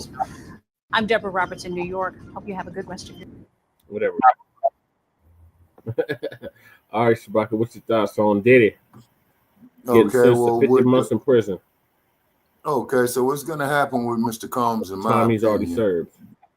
Yeah, he's going to get credit with time he already served. You know, damn well Hollywood is going to make a movie on him. I just hope that he can still be in a position where he can get paid righteously off of it, because they're going to tell his life story. Just growing up there in Los Angeles, you know, for X amount of years, I already see it up on the wall already. You know, them dudes is probably sitting up there in Beverly Hills right now, hitting they dope, you know what I'm saying? Got their call girls up there. Yeah, man, you know, we're going to have this scene, that scene, and whatever. And these motherfuckers are probably having their own damn freak off. Realistic, and it kind of But, ground. however, if you're going to talk about Diddy, then you got to mention Clive Davis, too. You got to mention Roman Polanski. Yep. You got to mention Woody Allen. Yep. You got to mention that Weinstein bastard. You see? Yep. I mean, this is equal opportunity, right? But hold on. But this is a colorblind society, right? Yes. Yeah. To quote you, Brother Che, in a perfect world, you know what I mean? Which you're so Just right saying. about. Yeah, you say. All right, So, Lady Che. Oh. Go ahead, Shabaka. Finish your thought, and I'm going to hand it to Lady Che. oh, okay. Yeah, so therefore, you know, Diddy's gonna do his time, you know what I'm saying? He is gonna walk the concrete. Okay. But like I said, if they're gonna come down on Diddy like this here, what about that Weinstein bastard? What about Woody Allen? Go get that bastard Roman Polanski. Understand? You see what I mean? Understood. I mean, if this is supposed to be such a colorblind society, you see what I'm saying? You know, to quote you, in a perfect world. But to quote you, your quote, in a perfect world. You know, so I'm kind of like at a paradox in my own personal opinion of Mr. Combs. Of course, what he did wasn't right. He probably got drunk with power. Is because, you know, he was a pioneer. You know what I'm saying? Just like them cats would run DMC. Those was pioneers. You know what I mean? So But Mr. Diddy, if you did this shit, man, and I did see that video where you hit that woman, man, where you was taking a shower, homie, you got the answer for that shit, cat. You know what I mean? Yeah, Shabaka, but that's not what they charged them with. I know. And what he's been convicted on and stuff like that. So, you know, get some so he can occupy himself while he walks the concrete, holding his glasses, as they said. That might make his time go better. You know what I'm saying? Then, of course, you know, Mr. Combs is going to write his autobiography, I anticipate. You see what I mean? Yeah. So, you know, that's some revenue for him right there. See, so like I said, me personally, man, I'm at a nexus point. You see what I'm saying? Well, I was never a fan of Diddy. Yeah, you say? They didn't have no case against him. This is some bullshit. This is I'm white and I say so. This is I'm a tether and I say so. The damn tether ass judge needs to be disqualified and kicked off. That was some bullshit. But let's hear what Lady Chen has to say. Go ahead, Lady Chen. All right. This is also too about some greedy ass bitches. Yeah. Right? They do some scandalous shit. Look, if you know, that's your thing. Yeah, you know, you think he's rich, he gets what do you call it? Where they put it, he's constant amusement. You know what I mean? So, you know, so they're just kinky like that, right? But you know, let the pals tell it, because they were the ones that didn't take drugs really to do anything. They're just like, oh my god, you know what I mean? The bride had a specific, you know, especially Cassie, specific things that she liked to do. You know, cup and no cup, but that's beside the point, right? Hey, that's beside the point. The thing also too is that you have all these broad, like these broad flying on really. You know, and they've been already what, like 10 years apart or some shit. Crazy as shit. She's building that up. She sues him. He pays. He settles. Right.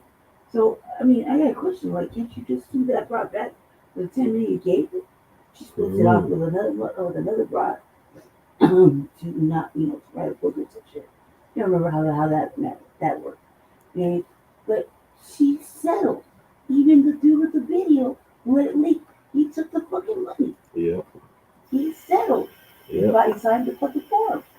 Yeah. You know what I mean? They don't just hand out money like that without you signing like NDAs and all the legal forever. So not only did you sign for it, you took the settlement, but then you're gonna go on a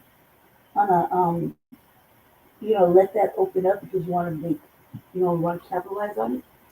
He settled this the next day. Yeah. By that point, she already filed she filed against him. Right? He settled the next day. Where that was weird. Only to open up, you know, them looking in at him like they weren't already. Yeah. Right? But when he already trying to do it for 50 million to go on, right? And the judge denied it. The judge denied it only to ask for it again in restitution. That part. Right? Denied it at first. Well, he has to pay $500,000. Like 500 million.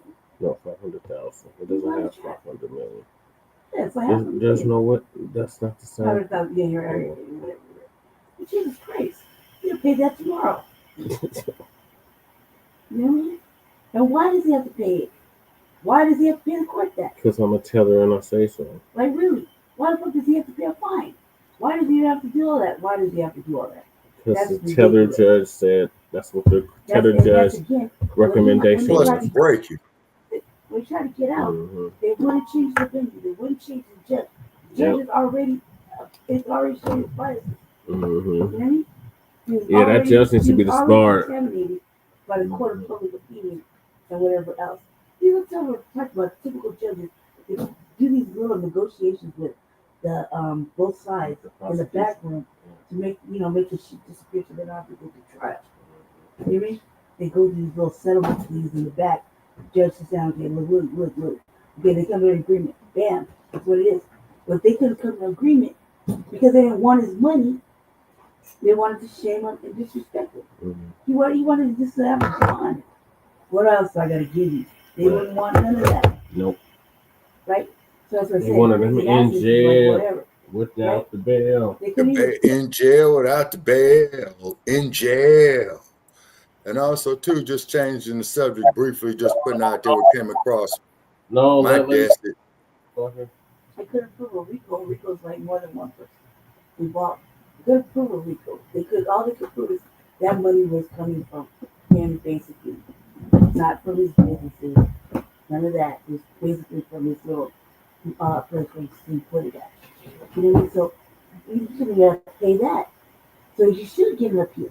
You should have that. You should go ahead and write that pardon out or that request for pardon, because Trump's gonna need him eventually. See what I'm saying? You don't think so right now, but Diddy still is Diddy. Yeah. Regardless of what they said he did. It's whatever you could prove. The burden of proof was not met. Yeah. Right? No matter what he did, he proved it. If they had the chance. Yeah. All they showed is he was kinky. Yeah. He likes drugs. He had a lot of fucking gay and shit. But they couldn't attach him to none of that. Yeah. They had to give all that. They have to give that back. They had to keep the videos. What did they show? They couldn't show none of the real videos. Yeah. You see what I'm saying? Yeah. So I'm just saying this, that they kept him there. It's almost shame, almost on purpose for the next trial. Whether it be a prison. Maybe let's put him with R. Kelly. How's this federal too? That's what I want to know. Yeah. How's this a federal thing? I didn't understand. Because they charge him with the Mann Act. Exactly. Say, that's the one that really hurt. Across state lines, prostitution. Yeah, exactly. Yeah. Over 21? Yep. 25 sober ass men. Lady Che, under the Mann Act, it wouldn't have been if the old broad was 100 years old. Yeah. So basically, anybody who ever flew a bitch out should be going to jail, right? Yep, pretty much. No, but keep in mind though, but that law was invented, Lady Che, to discredit former heavyweight champion Jack Johnson. Yeah, the first world heavyweight black heavyweight champion. First black world heavyweight champion, yeah. And that's why each time I go to Reno, Nevada, I stand up there and I look at those mountains and I feel them vibes when Jack Johnson put that work in, Also, Jackson, too, they asked sleep with women afterwards. Right. Yep. And then, not changing the subject, I just want to put it out there that came across my desk today. I don't know if you all know. But Ike Turner Jr. died. And of course, we know. Yeah, Ike Turner Jr. died. Okay. I believe it's not shedding the brother's memory or anything like that, but I think it was drug related. And keep in mind that Ike Turner Jr. is not Tina Turner's son. Oh, okay. Yeah, because he had a first wife. Yeah, that was Ike Turner. That was Ike Turner's firstborn, I believe. Because generally the JRs are the firstborn or the first son born of a man. Correct. So so it was kind of bad. Yeah. So moving on for him, but finish your thoughts, Shabaka, and we got to move on. Oh, okay. So therefore, our condolences go out there to the Turner family on Mr. Ike Turner Jr.'s passing. I just want to put that out there. How old was he, Shabaka? I believe Ike Jr. was in his early 60s. Okay, that sounds about right. All right. Well, all right. Him. So moving along, we got who is hosting the Super Bowl this year. Coming for Super Bowl 60. Oh yeah, they talking about pulling Bad Bunny. Oh, they are. He already said he wasn't gonna do it. Yeah. No, wait a minute. I stand corrected. Bad Bunny's doing a halftime show, but they are arguing who's going to host it. He's the one who do it, right? No, he's going to get the halftime show. So why do people have a problem with Bad Bunny performing at the Super Bowl? I mean, come on, because first of all, I thought he said he wasn't going to do it. Well, you know more about Bad Bunny than me. No, we don't. We don't really know about him. He's a damn weirdo reggaeton artist. Damn. Wow. Old dresses on stage, Shabaka. He does what? He wears women's clothes on stage. That really wasn't doing anything over here because he didn't want to risk no for getting deported. He's on U.S. CNN. Okay, CNN has stated here. This is off this co-pilot search bullshit. Okay, Bad Bunny, Puerto Rican rapper and singer. Bad Bunny mocks backlash over his Super Bowl halftime gig on Saturday Night Live. That speculation did little to deter SNL from having James Austin Johnson reprise his role as Trump in season 51, cold open and a sketch. Also featured Weeknd. Okay. The Weeknd is gonna be with him. Yeah, that stemmed from the recent announcement that he'd be the next Super Bowl halftime performer. In fact, he had a lot of fun with the joke, and I think everybody's happy about it, even Fox News. What followed was a collection of short clips featuring Fox News personalities who, in a splice together, edit collectively said, "Bad Bunny is my favorite musician, and she should be the next president." Man, them motherfuckers need to quit smoking dope. Damn. All right. He then addressed the audience in Espanol, expressing his excitement about doing the Super Bowl, adding, "I know the people all around the world who love my music are also happy." He continued, "More than just my achievements, everybody's achievement, proving that no one can ever erase or take away Latinos' mark on our contributions to this country." Oh, hell that's when that's when he returned to speaking English, encouraging those who didn't understand his words to learn in the coming weeks. Bad Bunny is fresh off a long residency of concerts solely performed in San Juan and the Rich Port, which is Puerto Rico. He went on tour, but at home, as he put it to New York Magazine. His rental shows brought hundreds of millions of dollars to Puerto Rico from economical reports.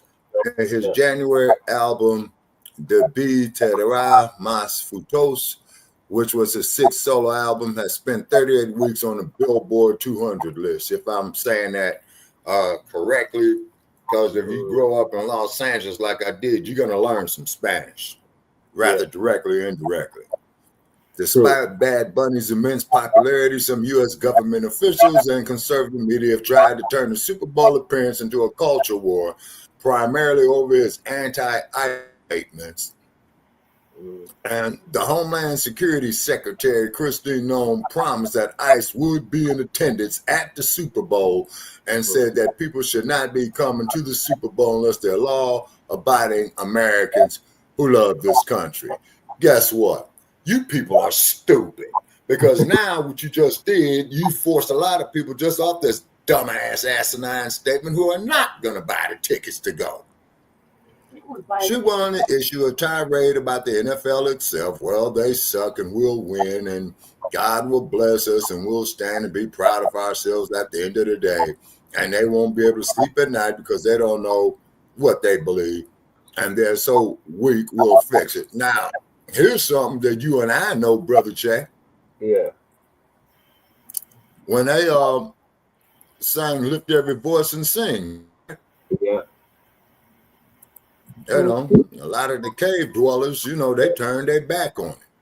I argued with this one bastard on social media. Let me stop. Yeah. So anyway, I had argued with some bastard on social media. Well, there's only one national anthem. I said, "Trick." Check this out. Why don't you take your racist, stupid ass, man, back to the caves, man, and dodge your son? Anybody can sing at the Super Bowl. Hell, as much as we contribute to professional sports in this country, right? Damn right they better sing, lift every voice and sing. That's right, Shabaki. All right. No, I'm dead serious, and I'm speaking strictly from an economical point of view. You know, at least 67% of the NFL personnel is black. The players, the coaches, the coaching staff. I think it's 70%, Shabaki.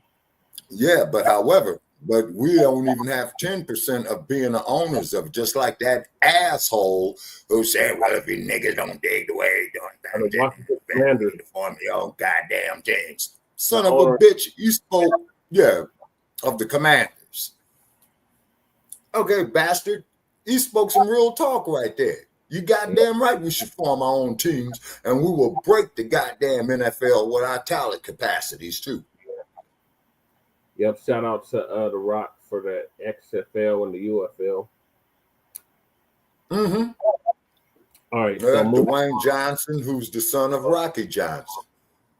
I got and Rocky Johnson and Freddie Blassie and Don Carson and them, they used to do wrestling from the Olympic in Los Angeles in the late 60s, early 70s.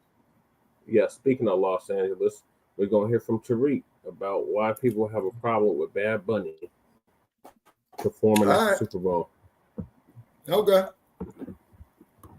Give me a nice retweet. That would be absolutely phenomenal, ladies and gentlemen. That would be absolutely phenomenal. Give me a retweet and let everybody know we're live. And right now, ladies and gentlemen, I'm glad everybody stayed up. I'm glad that everybody's here. And we're going to make it do what the hell it do. And you know I gotta get started by giving everybody, or some of the regulars, a shout out. Let me give the regulars a shout out in here, because that's how we got to get the game started. You got to show love and respect to the family, to let them know that we're in the building. And there's a reason why I do this. Somebody was saying the other day, they were asking me about why I give everybody a shout out. And let me do that before I even explain what that is. Let me do that real quick. Shout out to Brother Martin in the building, Brother Michael in the building, Brother Righteous in the building, Sweets. Let me get a little shout out to Trinity, KK, Miss Skyline, Morning, Sister Wani in the building, Shane Foster, Wayne Gretzky's, the lovely Yoshi G, Sir Great Black Shark, the legendary FBA Furball, and the Tethanator in the building. Now, somebody was saying, why do you give people shout outs? I just want you to get right into the game.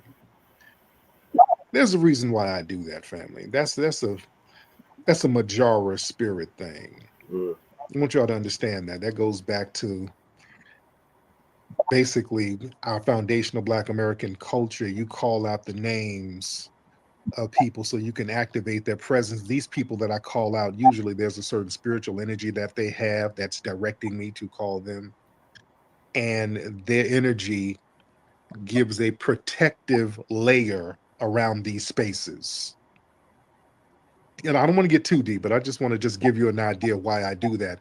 It's like ritualistic, and it kind of grounds everything. I need their energy, because these people have been 10 toes down. They're here regularly, and they got real good energy, and their energy actually helps me. It protects this place. When we speak, we keep out a lot of bullshit, and when the bullshit comes, we neutralize the bullshit, and that comes with the energy of some of the folks in here. Yeah, we do the same thing. You understand?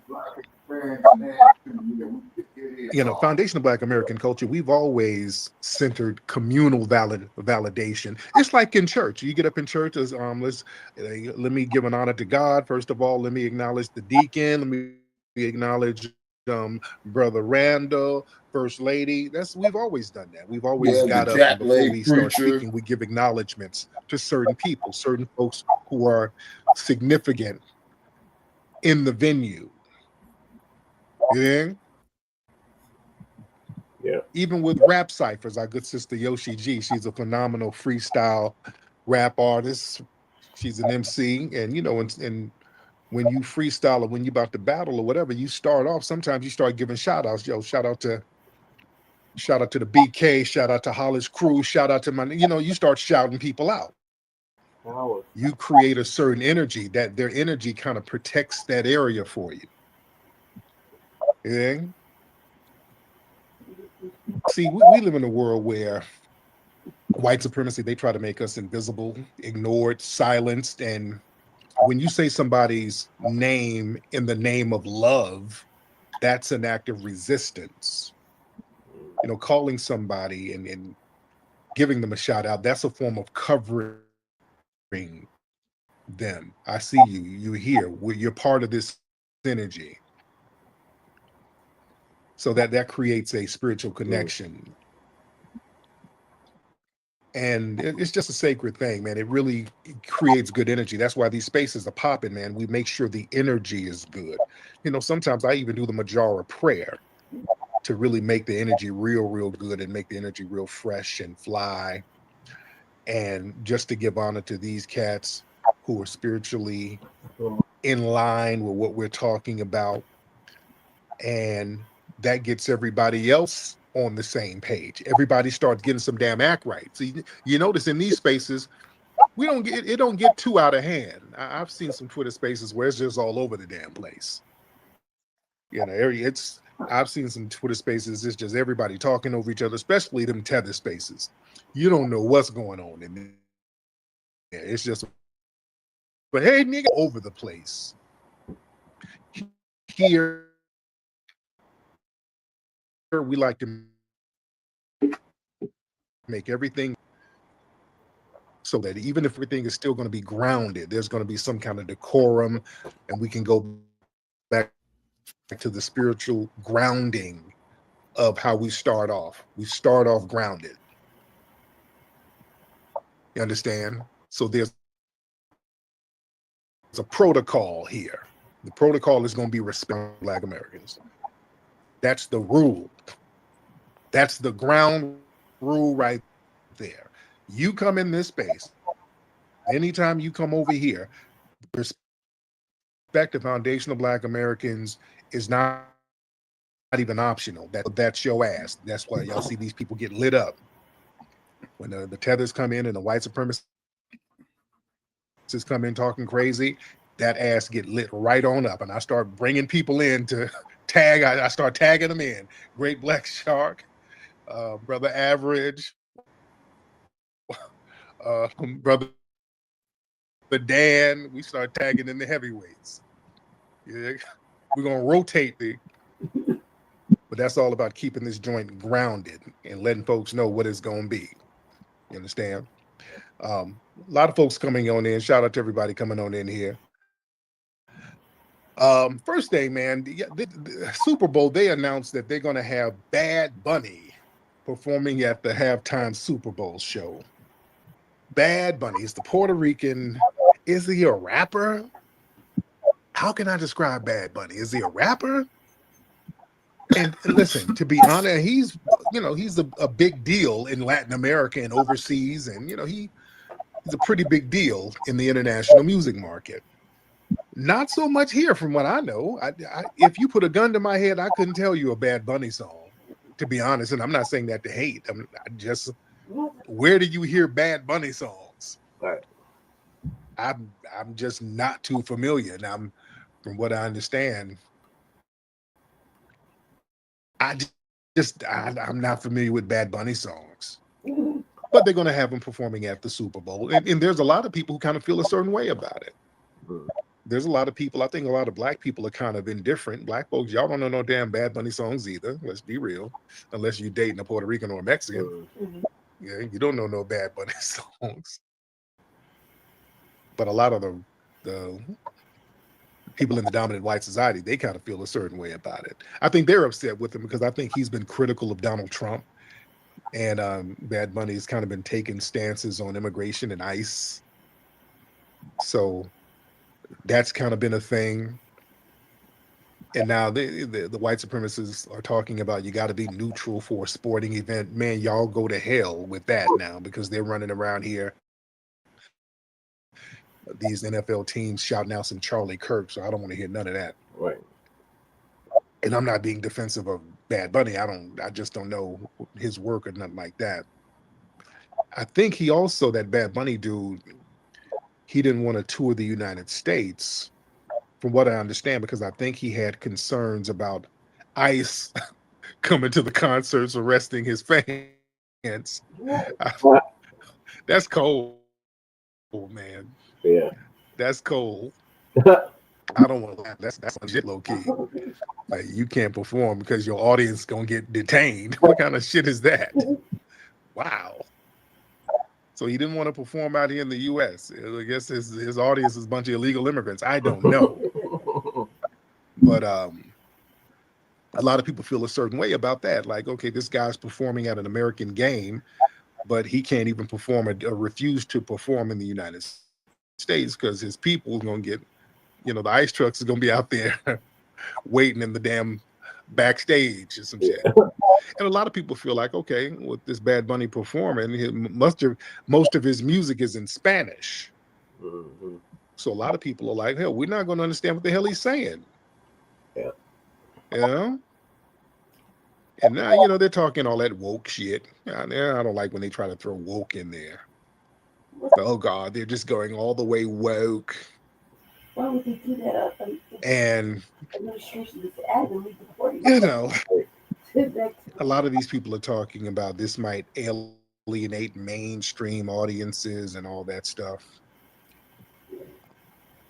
I think, again, if I'm kind of in the middle, I don't know the man's music, so I can't really give hey or nay. There's obviously some kind of audience for it, but I think they got him. They had to do a Black Brown thing because last year our good brother Kendrick Lamar did a legendary performance that was just off the chain.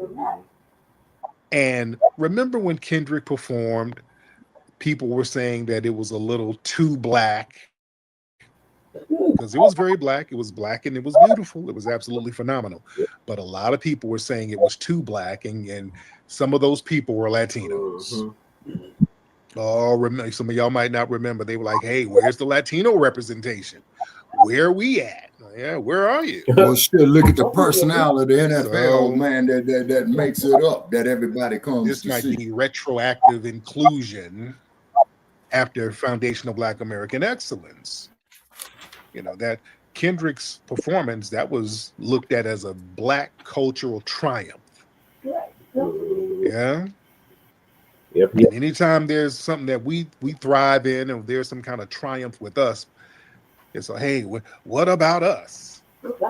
Oh, what about us? So there's that historic piggybacking.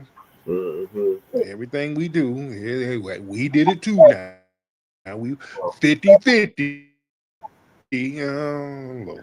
I saw some shit with Crazy Legs trying to double down on his lie. He was on some red carpet, like, yeah, I was there from the beginning. If y'all don't stop that shit, microphone check cleared all that up. Right. People trying to tether onto our stuff. I saw something else. One of these brothers tweeted this British woman. Speaking of co-opting hip hop, this woman is up here talking about how, Black American culture was influenced by Caribbean culture too. Caribbean culture influenced Black American culture. And she was like, Slick Rick, he's British, but he's really Caribbean though. And he's a pioneer of hip hop, and he influenced hip hop. I'm like, what? What? Well, the lies and the reaches these people be doing. Yeah. And I love Slick Rick, and Slick Rick has said from his own mouth, Slick Rick performed live. And I'm glad people posted up the interviews of Slick Rick, because these people try to lie on these rappers and try to rewrite history, and they forget in interviews before telling the truth and giving homage to the people who gave them the game. Just like how they try to lie about Latinos and hip hop. And you had people like Big Pun back in the day making videos talking about, hey, listen, when I said Boricua Morena, that was me giving thanks to the Black people for allowing me to come into hip hop, for allowing Latinos to come into hip hop. That's how you say it. That's called respect. That's respect. They knew not to do all that bullshit that they're talking back then. Back then, they knew they had to put some respect on it. Now with this shit, we 50-50, but the lady talking about Slick Rick was a pioneer of hip hop and he influenced everybody, and because he brought in that Jamaican, he learned rap from Jamaican toasting. Man, we dismantled that bullshit ass lie in microphone check. We just smoldered that lie to ashes.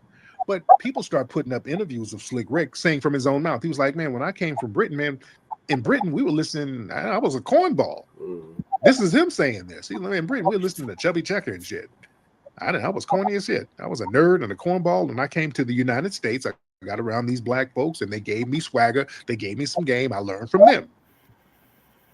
That's what you're supposed to say. You're supposed to tell the damn truth. We respect it. That's why we respect Slick Rick. Because when the Beatles These came new in tethers, 1964, the first place they said they wanted to go was Motown. That's because we've been sitting up here on this kumbaya for the longest. We've been sitting up here trying to suppress our culture to make everybody else feel good and to make everybody feel included, which we never really had to do. We were taught that there would be strength in numbers. We got to invite everybody to the barbecue, and we learned not to invite everybody to the barbecue. Who is this? Flow Guy? Is this one of these racist accounts? Hop on in, Flow Guy. Is this a racist troll account? Go ahead, Flo. Unmute your microphone, man. Go ahead. You were raising your hand like you wanted to say something. And this is clearly one of them white supremacist troll accounts. Stop being a coward. Say something. All right. Astro. Let's get Astro in here. Oh, my brother Tariq. What's up, Astro? Hey, last time I came on this show, you people sent the Tether Patrol on my page. What is that one about?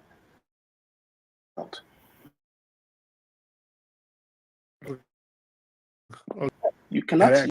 That is harassment. No. What was the Tether Patrol, Astro? The Tether Patrol page. They're following me right after the call. That is harassment. I'm not a Tether. Oh, okay, well, there you go. There you go, Astro. All right, this nigga accent. Flow Guy, you want to try it again? Yeah. What do you have for breakfast today? I'm just wondering. I had some sugar smacks with some of your mom's breast milk in there, and it was delicious. I'm just trying to be nice. Why are you so mean? I had your mother's breast milk. It was. See, I don't get that, man. I had your mother's grits today. Man, cuss the motherfucker out like I do. Shit. Right, but your mother shoved her titty in my face, and it was delicious. And it was so delicious. And I'm lactose intolerant, and it gave me gas, but it's okay. Listen, what's on your mind? One of your cousins, Jaquan, just stabbed me for no reason. Right, and your nephew Colby, he just ran over a bunch of ducklings and shot up a school, just doing weird killer shit for no reason, running over baby ducks and dumb shit for no reason. Well, listen. I'll tell him to stop. You tell Jaquan to stop stabbing people, and we can have a ceasefire. Right, and I would tell you, and I'll tell your big sister Blossom to get them dicks out of her mouth. And listen, tell Shaquisha ran through by the right. Did not. I'll tell. Like we listen. I'm just trying to work with you here, man. You tell your people to back off. And I'm gonna tell your Aunt Autumn to get that meth pipe out of her mouth and get up out that meth house, giving up that ass for cash. So, there's a lot of stuff we got to do to clean up. We gotta clean up the community. All right, get out of here. All right, let's get Lisars. I think that's your name.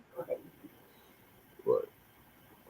Lisars or Lisars, whatever. Okay, you don't want to talk, man. Get your ass on then, if that's what it is.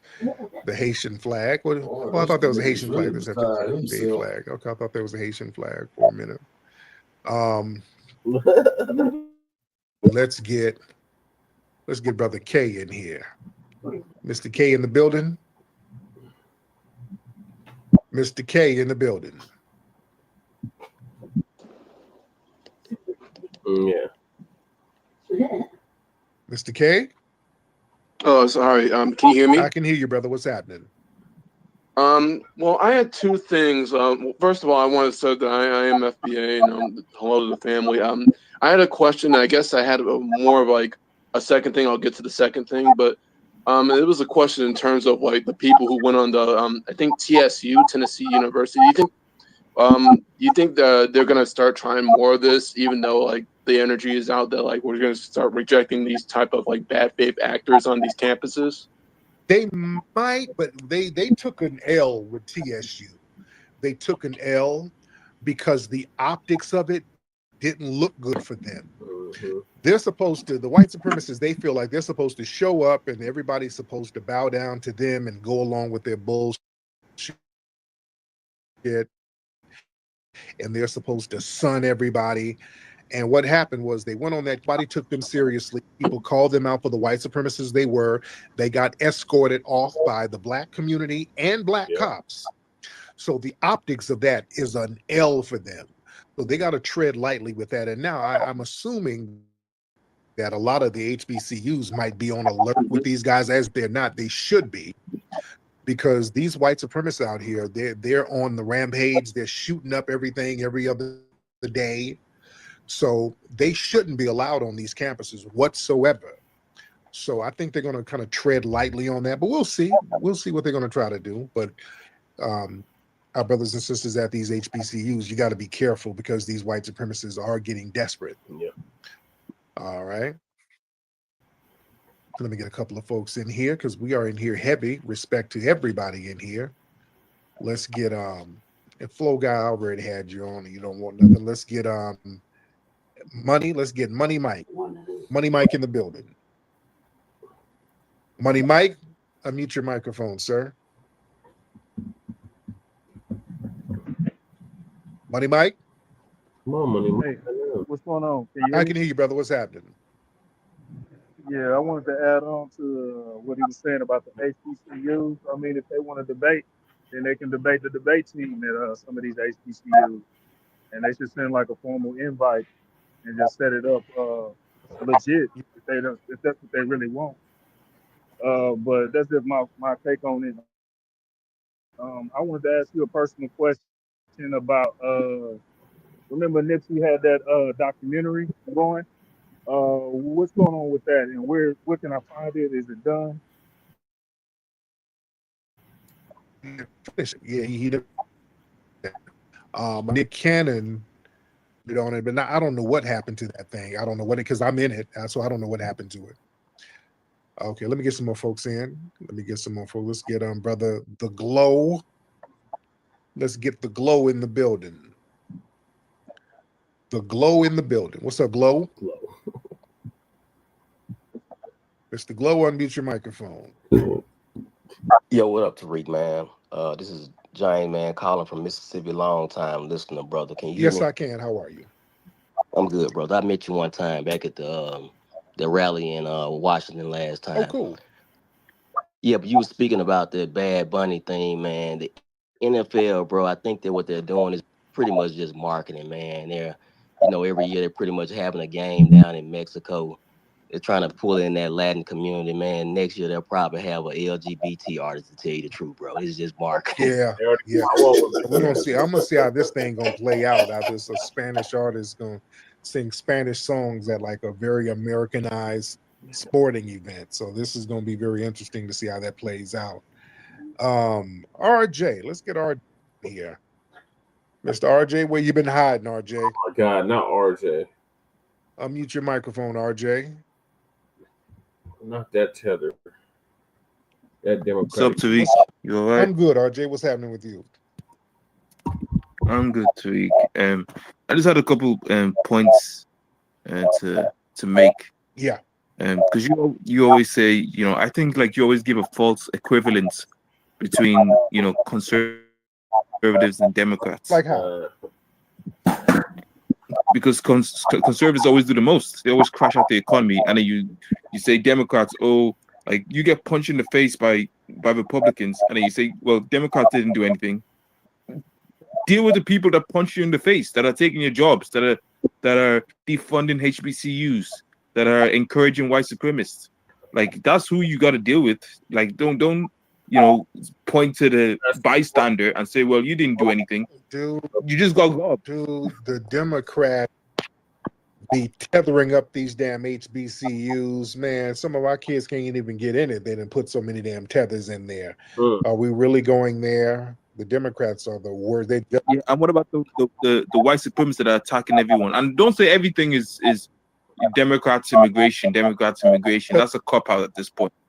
the Democrats are the ones who's wiping out these communities with tethers and immigrants and all these other people. The Democrats are the main ones burying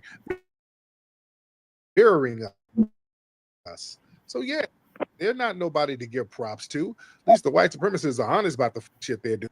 Oh, so you like honest lynchings and honest, buffalo shooters. Yeah, I like an honest lynching. Don't lynch me and then tell me you hugging me. And yes, I like an honest lynching. If you're trying to lynch me, be honest. Stockholm syndrome is letting them lynch you and you sitting up there going along with it. That's Stockholm syndrome. At least when I know they're trying to lynch me, I can fight them back. The Democrat, was the civil rights bill. Hey, look, diversity. We all in this together, and then they're wiping you out, putting other people in these job positions, and you're sitting out here holding an empty ass bag, and they're telling you, "Oh, you wanted it. It's diversity. We done diverse your ass out of here, but you wanted it though." But that's what I was saying. See, I ain't playing that game no more. DEI was the best. Speaking of lynchings, there's so many black men being found hung all over the country, family. We got to keep our eyes and ears open. I saw something down in Birmingham, Alabama. There was a family who got online. They were saying, hey, man, our son, 30-year-old son, he was found hung in a damn tree. The police, they're stonewalling us. They're calling the mayor and the governor and all the people. And family in Mississippi and Alabama, there's been a lot of cases. What did George Wallace say? Of black men what being did George found Wallace hung in say? trees recently. It's a lot. Yes, segregation yesterday. And you know what's very interesting that and segregation tomorrow. Now they got video footage of everything else. There's zero video footage of these brothers getting up in these trees. How are they getting in these trees? They know how there's cameras everywhere. There's no way that they don't know what's happening to these brothers. Right. These black men are getting lynched and you ain't seen one form of video footage at all tracing the whereabouts. Okay, where did this guy go? Where is it? They can find you. Let's be very clear.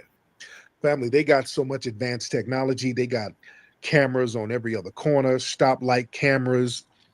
They can trace you from your house to you into the woods by surveillance cameras. Just like the dude who shot Charlie Kirk. Y'all saw after he shot Charlie Kirk, they had all types of video footage of that dude. Yeah. They were getting people's Ring cameras at their house. They tracked that dude's motion from the time he shot to the time he got home. They tracked everything. They know how to track stuff. There's no way they don't know what's going on. That's why the law enforcement must be in on it. If they don't know nothing, they're in on it. Right. This is something that has something to do with law enforcement. There's some people in law enforcement that's connected to these damn lynchings. This is why you ain't seeing no footage. It always has been, man. And what the fuck is the goddamn police department? They're policy enforcement. Situation up there in and North they're Carolina, enforcing their policy. which many people are still questioning. They're questioning the legitimacy of that because it looks weird when she's getting stabbed. There's no blood immediately, and the blood only came when she fell down. There's some real questionable stuff about that. That you capture that in 4K.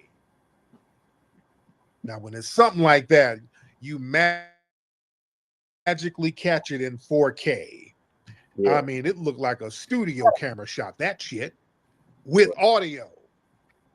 Ooh, I got that white girl. Oh, please. Please. Okay. Yeah, they got good, high quality footage of that. And then they immediately politicize it. Let me get my brother Great Black Shark in here. Great Black Shark, hop on in, sir. Great Black Shark in the building. We had Great Black Shark one time, didn't we, Brother Che? Great Black, hop on in. How you doing? No. Yes, I can. What's going on, fam? No, he has a Man, you absolutely correct, good brother. I want to build on what you were saying real quick and salute to everybody in the room. First of all, if we commit a crime, black folks, they know how to find all the footage then. Oh, yeah. Oh, yeah. And then if something happens to a white person, like you say, they can find footage then. And see, I want to answer RJ when he was up here going back and forth with your brother. RJ, I want you to listen to me and anybody else that has these sentiments.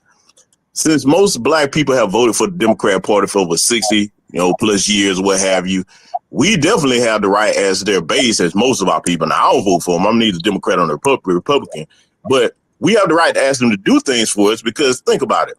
If you're going to come requesting a vote from people that you want to be a representative of, you're supposed to do things for them. We're tax-paying citizens, so that you damn sure better be doing things for me if you want my tax dollars and you want representation. If you're too weak to do that, then you're not worthy of representation. And see, like you were saying, with our brothers and sisters here being found across the country with these lynchings, and we definitely know who's behind it, the Democrats should be the loudest voices in the room more, and they're silent. And notice this is the last thing I want to say here. With all of these mass shootings going on damn near every day now, they're not really beating the drum the way they should about that, as far as like getting in power and trying to reverse some of this stuff or call it out and condemn it. They're going along with the people that are responsible for it. I'm blaming that on the Ku Klux Klan. Yep. They sat up there and they did not even vote against that, and that makes them look very weak. How you going to represent a people and then try to go along with something? We don't want to have more violence. I'm like, no, you're supposed to take a stand against what's not right. Bro, RJ, do you have anything to say to that? I want to hear his response. Yeah. The Democrats are not like, why do white supremacists hate, the Democrats if the Democrats don't do anything? Like even their enemies and your enemies hate Democrats. Because why? They passed the Civil Rights Bill. The Civil Rights Bill that Charlie Kirk was against, and that he hated Dr. King for. Because the Democrats passed it. LBJ passed the Civil Rights Bill, and Charlie hated him for that. So, like, what are we talking about here? The Democrats what we talking about. Hold on. Let me stop you right here. First of all, I'm going to say something that people should have said to you and others respectfully. Please don't come trying to recount our history to us. We know our history. Second, like I just said, you came in here, what about?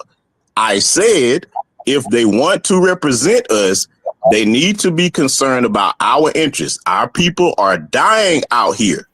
What about me? If they want our votes, they should be getting an anti-black hate crime bill together. Don't tell me about history. Everybody over here that you talk to knows our history. A lot of people don't tell y'all that. Y'all are immigrants, man. Can you imagine how insane I would sound if I went to your homeland or anybody else's and start trying to tell them their history like I know it better than them? The bottom line is, as a tax-paying foundational Black American freedman citizen, I have the right to say, look, if you want my vote to represent me, you do what I tell you to do. It's just that simple, RJ. There's no what about. See, I'm going to hold you to task. I ain't going to let you run around all over the place if you're having discourse with me. Okay, chill out. I'm saying that. Don't tell me to chill out. You're over here in our business. You be respectful. Now answer the question that I asked. Answer the question that I asked. Well, I'm trying to have a dialogue. I'm saying even white supremacists know what Democrats do. You gonna have a dialogue on our terms. You're not gonna tell me about that. Okay, let's go with that. Yes, the white supremacists know, but the Democrats aren't giving any hard pushback. See, don't start trying to tell me about history that I know. Show me where the Democrats have come out and said, you know what? We need to go ahead and get an anti-black hate crime bill. See, we talking tangibles here. We're not talking symbolism. We're not after pats on the head and hugs and trying to get invited to lunches. That's what some of y'all Democrat shields do. We're talking tangible policies that save our people's lives. Now, can you show me anybody that's trying to do that now? Go ahead. Yeah, the Democrats are known for spending billions on HBCUs. Right now. No. See, you don't pay attention. Do you have ADHD? I have to ask you, because I'm talking about the deaths of our people. You just heard Brother Tariq say there's been multiple lynchings found. Then these white mass shooters just all over the place, killing damn near every day. What are they talking about now? Don't tell me about the past. Focus on what I'm saying to you. They're always trying to pass some kind of anti-hate bill. Right now. No, they're not. Because when the last election that we told them what we wanted and they heard us, they ignored us. They prioritized immigrants, LGBTQ, everybody else except for us. That's not going to happen anymore.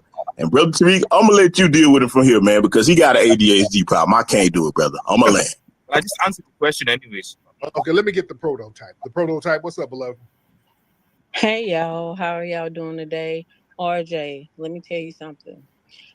Since you love Democrats so much, Barack Obama passed a weak-ass anti-lynching crime bill about Emmett Till and about James Byrd. Do you know anything about James Byrd? You see, anytime they do something, it's weak. It's never enough. It was weak. And let me tell you why. You want me to tell you why? We should not have to wait and have one black men that we love so much to die before they actually do something. And then when it's there, they're not even enforcing the law that they created. It's on the books. They're not enforcing it. And then the anti-hate bill that we want should be more expansive than that, because we should not be harassed by the cops. We should not be followed in stores. We should not have to endure medical apartheid. We should not have to endure a lot of the stuff that we're enduring. It should be proactive, not retroactive.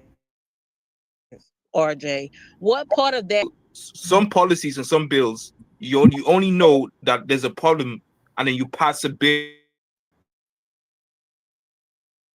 for that. A person shouldn't have to just be run over and drugged down the street with body parts hanging off and all of that stuff. And then you just pick out certain, basically an epidemic level of black men that are being just killed for no reason. And better yet, we have over 60 these little kids out here missing. Guess what?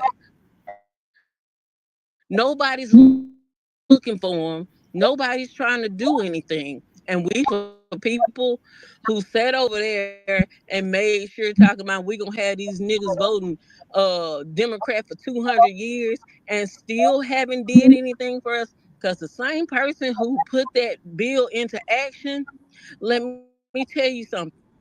When they created stuff like Medicare and Medicaid, you know, Medicare care for the sick and the elderly, and Medicaid help the poor, they made sure that we were tax-paying citizens and we didn't even have access to that care, which is why our people created the ambulance system. People didn't even have healthcare systems at all before Obama put that in. Yes, we did. Our people created the ambulance system. And as a matter of fact, I know that. That's what I'm talking about. Since I love Dr. I'm gonna say Dr. Huey P. Newton and the Black Panthers, those 66 laws, they created 66 laws, okay? And the government took them out and then tried to go in and install some of the laws. Like, let me tell you example. That's the reason, not just for WIC, that's the reason when you go to the hospital, you have a patient's bill of rights. They went out there and demanded that stuff.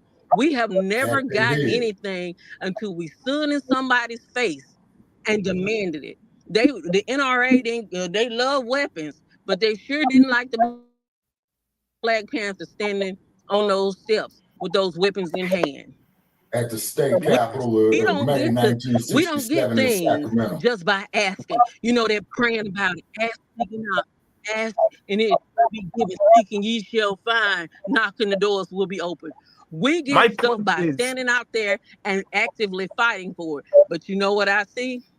I see a That lot of they y'all did too. tethers and first gens. Every time we try to get something done, y'all act like y'all are co-intel pro fuckers, and y'all come over there standing in the gap trying to make sure that we don't get shit. That's what the what? problem is.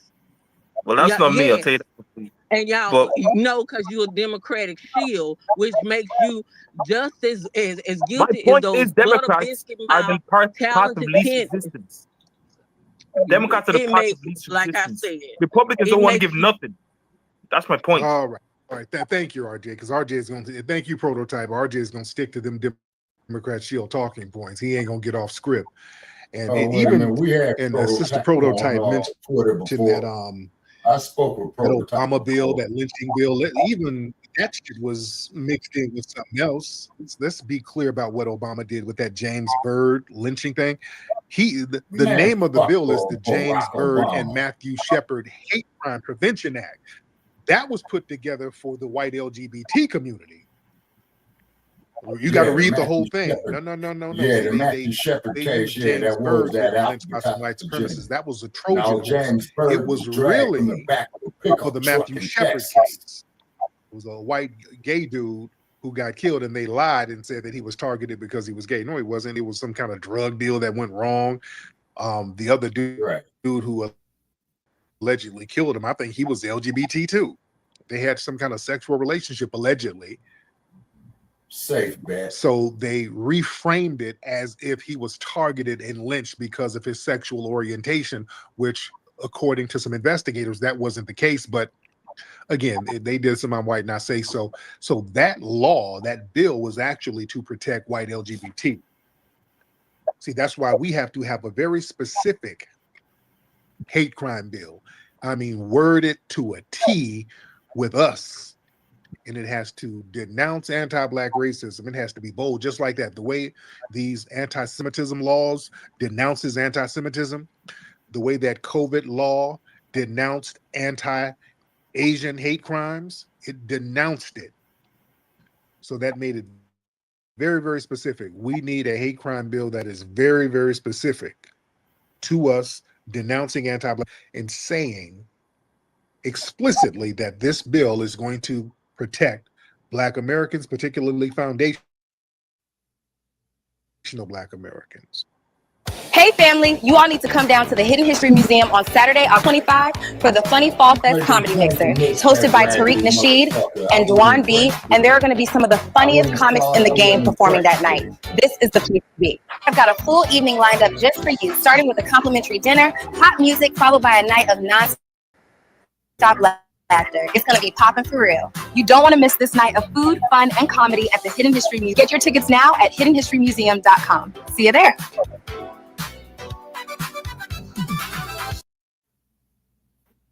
All right,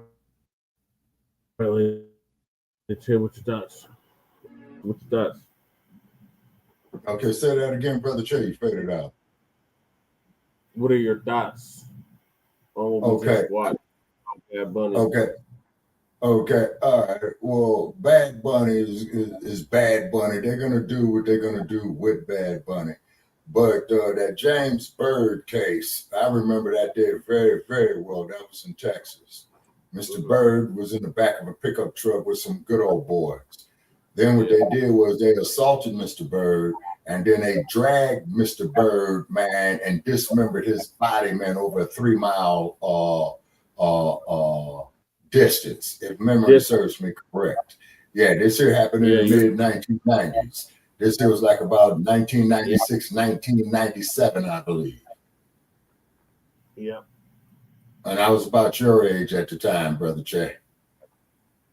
Yep, correct, Shabaka. Yeah. All right, so what about Bad Bunny? Okay, Bad Bunny is going to be Bad Bunny. If they're going to have ICE agents out there to pick the motherfuckers up, man, let them do it, just as long as they don't give us the ultimate deportation of kicking us off the planet. That's what I'm in fear of next. Okay, Lady T, Go ahead, Shabaka. Finish your thought, and then I'm headed to Yeah, okay. It's because as you and I discussed privately about the ultimate deportation, what they're going to do with us, like they did Sandra Bland, just like they did our man Ahmad, okay, just like what they did with Dead Wilder, okay, just like they did. I mean, the list goes on and on. Corinne Gaines, man, Alan Buford. Shit, our man there, man, with the cigarettes, Eric Gardner. You see what I'm saying? That's how they're going to deport us with the ultimate deportation if we don't get our shit together. All right, go ahead, Lady Shay. Well, I mean, that's one thing. That's one thing. Bad Bunny, I'm looking at it like, the fuck has he done in here that any of us have recognized? I mean, I listen to music all day long. Isn't like what number you making on the billboard?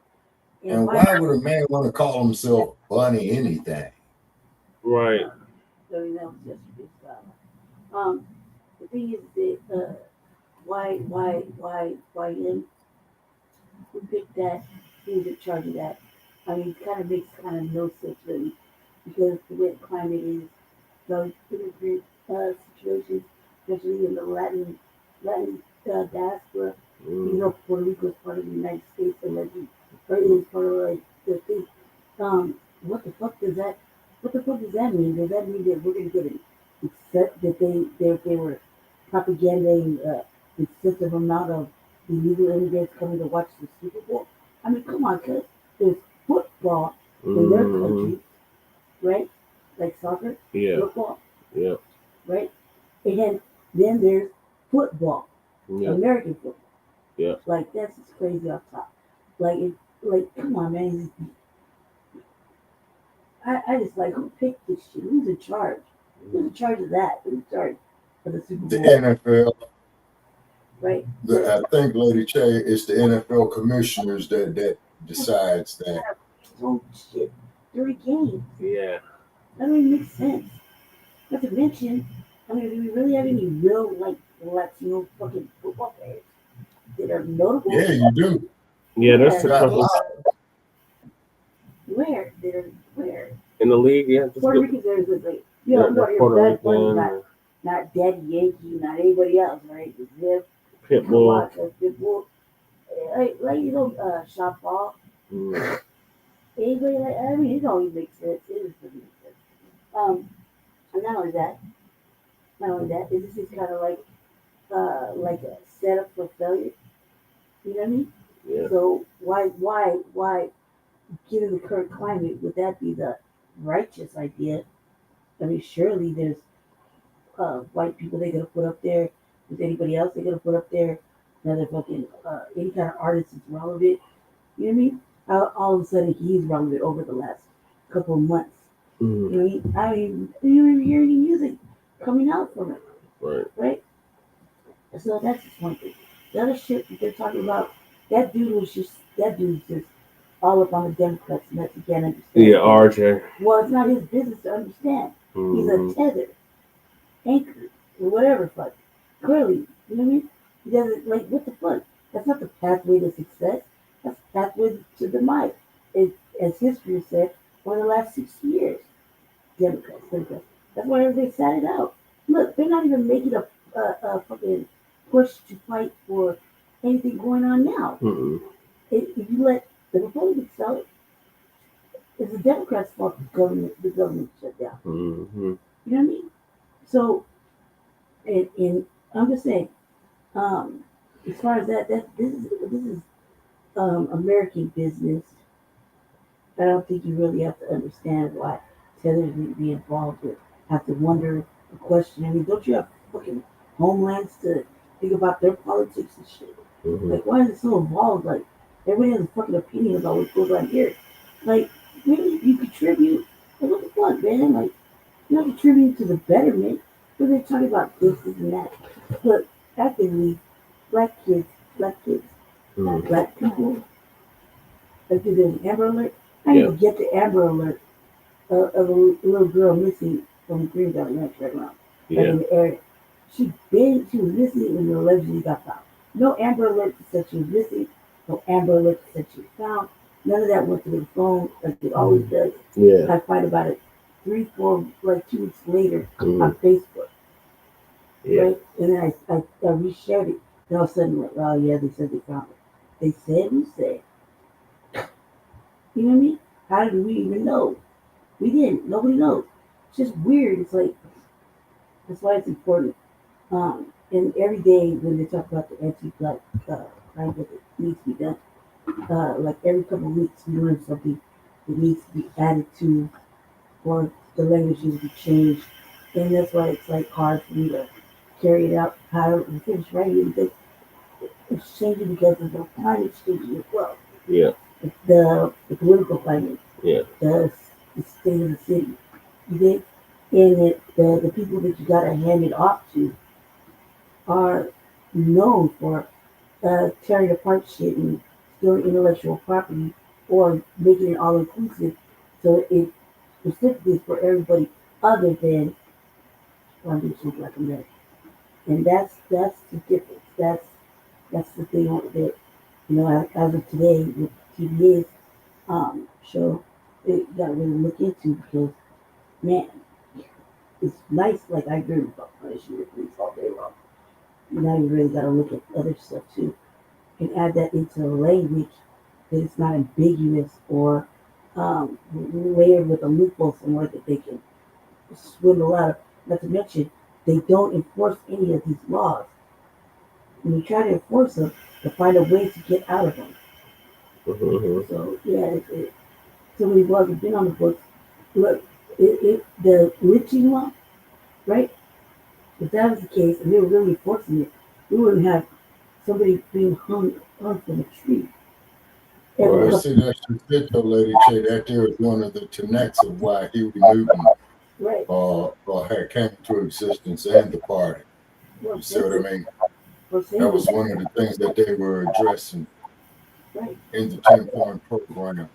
Yeah, we addressed it, but it's not being addressed legally through the courts, through the fucking laws. I mean, like, legitimately, you know, the law that wrote it or whatever, but you know, whatever bill or whatever's written for it, I can't think right now.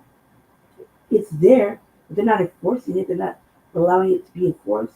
So if that was the case, which you're right, somebody, I mean, like from the time they did that, to the time we were talking about this bill, whatever, how many lynchings do you think we had since then? At least 5. Right? Just this month, we're looking at. And not to mention the lynchings that are going unreported. Gotcha. It's like really. All right. So since last month and part of this month, we're looking at 5, 6, right?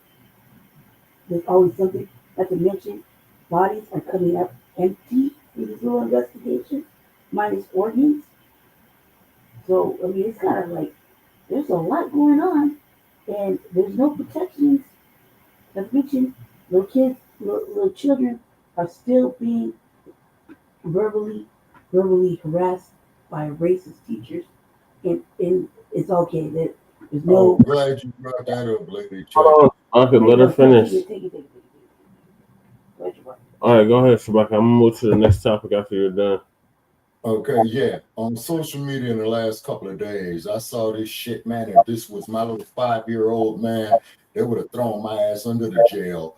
Where this little black girl was either in preschool, man, or elementary school, and the teacher's gonna sing a happy birthday, talking about happy birthday to you. You look like a little monkey in the zoo, or some stupid ass shit like that. And then an innocent little child, in her innocence, you know, did not know that she was being insulted. So quite naturally, of course, her mother got wind of it, you know, is raising a bunch of hell about it. You know, I just wanted to mention that. He did know. That's the thing I was talking about. He did know. He did know. You can see it in his face. When it's a little boy, by the way. You can see it in his face, and then if you watch that video again, there's another little black boy in the corner, you know, with his arms crossed, with the look on his face. He did know. He did know. He's just like you'll hear him say, I've been 6. You know what I mean? Okay, you say it the first time. Okay, now you want to be funny. Go ahead, bitch. You know, but you can see in his face that he's looking around watching everybody laugh. His eyes never change. He already knows what's happening.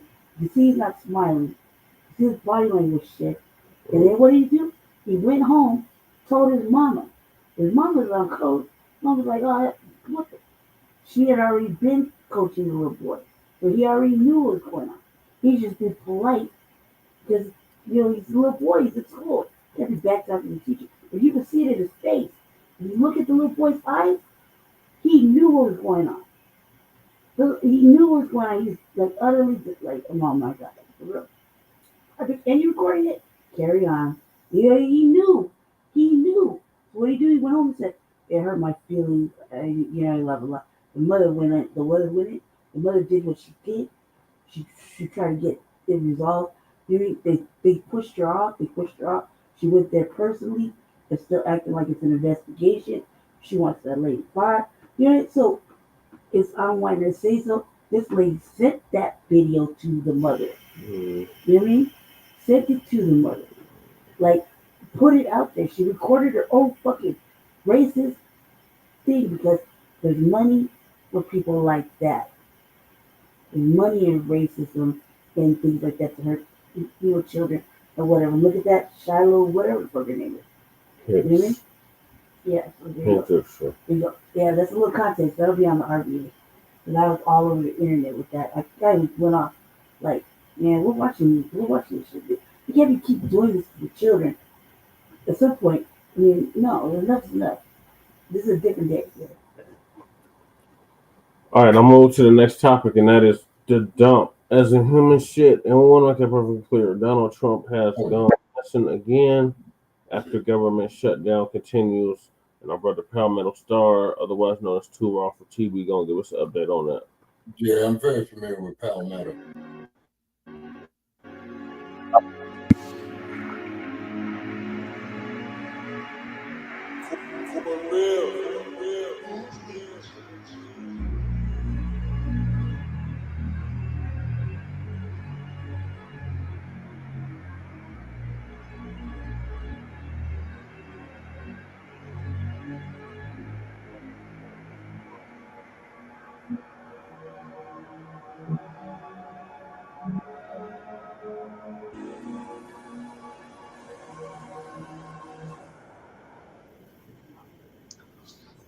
What's up, YouTube? This is Too Raw for TV.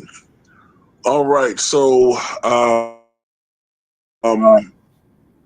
this may seem like deja vu on this channel because I did a video about this a little over a month ago when Donald Trump was conspicuously absent for about 6 consecutive calendar days before he reemerged with some breaking news in regards to moving the space station headquarters from Colorado to Florida, which to me didn't seem like he was really worthy of that. But as far as holding a press conference for that, but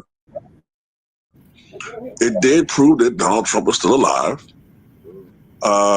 And subsequently afterwards, we saw Trump publicly a couple of times, and he still looked terrible. As at a church or something, and he looked like, and it was this photo right here where he looked like he had a TIA or a stroke, or some people saying, well, maybe it was Bell's palsy, but you know, we hadn't really seen Trump's face look like that before or since. Some people think maybe it was a TIA that he was suffering, which is a precursor to an actual stroke. That would indicate that he's having some serious circulation issues. Then again, like I said, I don't want to speculate too much on here, but when you look at a guy like him who has had problems walking recently, extremely swollen ankles, which he is very sensitive of now, bruising on his hands, which some people think is indicative of IV usage, I just think it's what's good for the goose is good for the gander, considering that the MAGA side was very, very adamant about knowing what was going on with Joe Biden and wanting more transparency from the Biden administration about his overall health. There was a lot more speculation about Biden's health than there is about Trump's health. Biden would go missing for a week.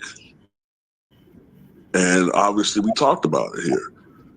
Trump now, after that rambling, incoherent, bizarre speech that he gave September 30th in front of all those generals when he was warning of enemies within the state or within the country, he's been missing again. Ever since this government shutdown, he has not been seen in public now for 4 consecutive days. Now, look, I'm not sitting here saying that means that Trump isn't here. He is. But it does add more concern or suspicion that the White House is not being exactly 100 with us when it comes to what's going on with Donald Trump. Okay. I don't, like I said, I don't want to speculate too much, but there are some people who think that his health issues are more serious than what they're letting us on to believe. There are some people who think, for instance, that Donald Trump may have full-blown heart failure now, instead of just the venous insufficiency syndrome, whatever the hell they called it. There are some people who think that he might have full-blown heart failure and that he's having to have to take time off to recover from these IV procedures that he's getting within the White House. Like I said, I don't know if that's the case, but Donald Trump was diagnosed with heart disease back during his first term in 2018. And as we all know, Donald Trump is an older man. He's nearly 80. And from what we can tell, Donald Trump has not really significantly changed his diet. You know, Burger King, fast food, fries. I mean, he's been eating that type of food now for, 60, 70 years. I'm just saying, you know. And like I said, I'm not wishing anything on anybody, but you do tend to see certain patterns here. He does not look well. You could even make an argument, is he even interested really in the day-to-day activities of being president? Like, he may not even have the energy to be president. When I'm listening to Trump now, and when I look at his body language and how he's moving, he looks to me like a man that's slowly fading a bit. When you compare him to just 2 years ago, if you just compare him to 2 years ago, he was more energetic. When you compare him to his first term, it's almost night and day. He seems like a guy that's, I mean, I hate to say it, but he seems like a guy that might be failing a little bit. Now, I know that he's posted on Truth Social. They posted that stupid that parody of, what is it? Here Comes the Reaper, or that song was popular in the 70s. But hell, even the Democratic leader, the House Minority Leader, Hakeem Jeffries, referenced Trump being missing in action lately. It's day 3 of the Trump Republican government shutdown and day 257 of the chaos that Donald Trump has been inflicting on the American people from the very beginning of presidency. We're in the midst of a government shutdown that has been caused by Donald Trump and Republicans to inflict further pain on the American people. The government is shut down right now because Donald Trump and Republicans refuse to provide health care to working class Americans. Throughout this week, Donald Trump has been missing in action. He remains in the Presidential Witness Protection Program. House Republicans are on vacation all across the country and the world, and Senate Republicans continue to vote on the same partisan. Like I said, it could just be this is a convenient time for him to take a sabbatical. He is older. Right. And, you know, he has looked a bit worn down and has been saying a lot of rambling, strange things as of late. If you really listen to what he's been saying. And you know what's funny is that when you look at polls, when it comes to this latest government shutdown, which I think is in its 4th day now. 5th day now. It's the 5th. More Americans are blaming Trump and the Republicans than they are the Democrats.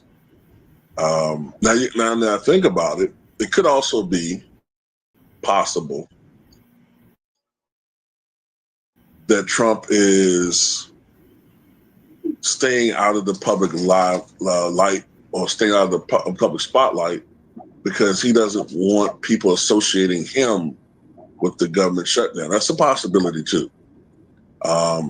But just thought it was strange. You know, I just think it's strange that a president is taking this much time off. Like, presidents take vacations. Don't get me wrong. But if you look at the history of the presidency, these last two guys, Biden and Trump, they are on a whole record pace when it comes to days not being seen in public or days not being seen by newspaper reporters or, you know, whatever, like, or the media. The only other times I can think of this, maybe like when there's a time of crises, like during Watergate with Nixon, but we all knew what that was about. But usually, I mean, that's part of the job. PR is part of the job, especially in the television age. So to go more than really 2 or 3 days without being seen in public, a president is kind of unusual. Even when the president would go to Camp David or when the president would go on quote unquote vacation, they would still have time where they still communicate with the media because things still go on. There's still crises that go on in the world. He still has to be conducted. He still has to talk to people. He still has to conduct to a certain extent, even if it's a smaller press conference, he still has to talk to the media at least a couple of times a week when he's on vacation. So like I'm saying, for him to have these now combined 10-day and counting the last time, just staying out of public limelight, it's unusual. But anyway, just want to put this out there. And let's look at all of the immature people that didn't listen to the video and see what they comment.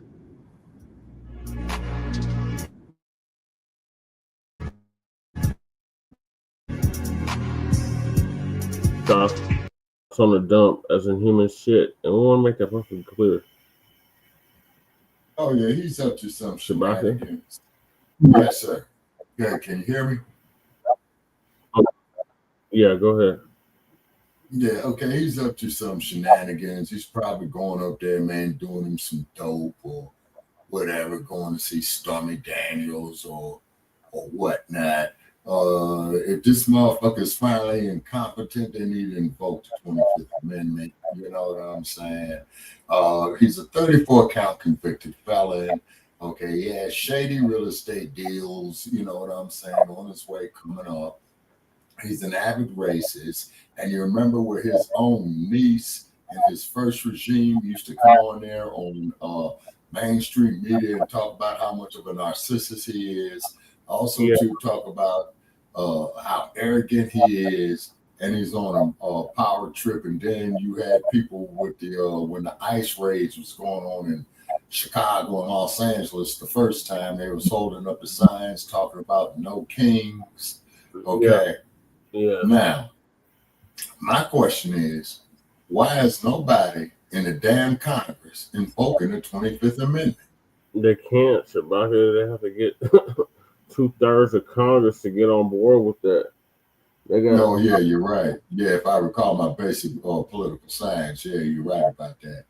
Yes, but why isn't there no momentum out here, even amongst his own people? You see what I'm saying with this? I'll tell you why. Because it's a clandestine operation against us. They want us out here to pretty much want to be like them. They pretty much want us not to, for us to control our economics or control, our production and distribution and our own industries. And this is why I said, and this even gives me more cannon fodder for it, is getting rid of diversity, equity, and inclusion. That was the best damn thing that ever happened for the Black community. Why? Because now what we could do is that we could be selective about who we have in our businesses and our community functions. Yes, and we don't have to bring nobody else. You see, why is it that all these other groups, they go out there, they got an idea, they're going to do something for themselves. But why is it that Black people, when they come together to try to do something positive, they want to be with all this inclusive shit? I don't understand that. It's Stockholm Syndrome, Shabaka. Yeah, there you go. The Trump help.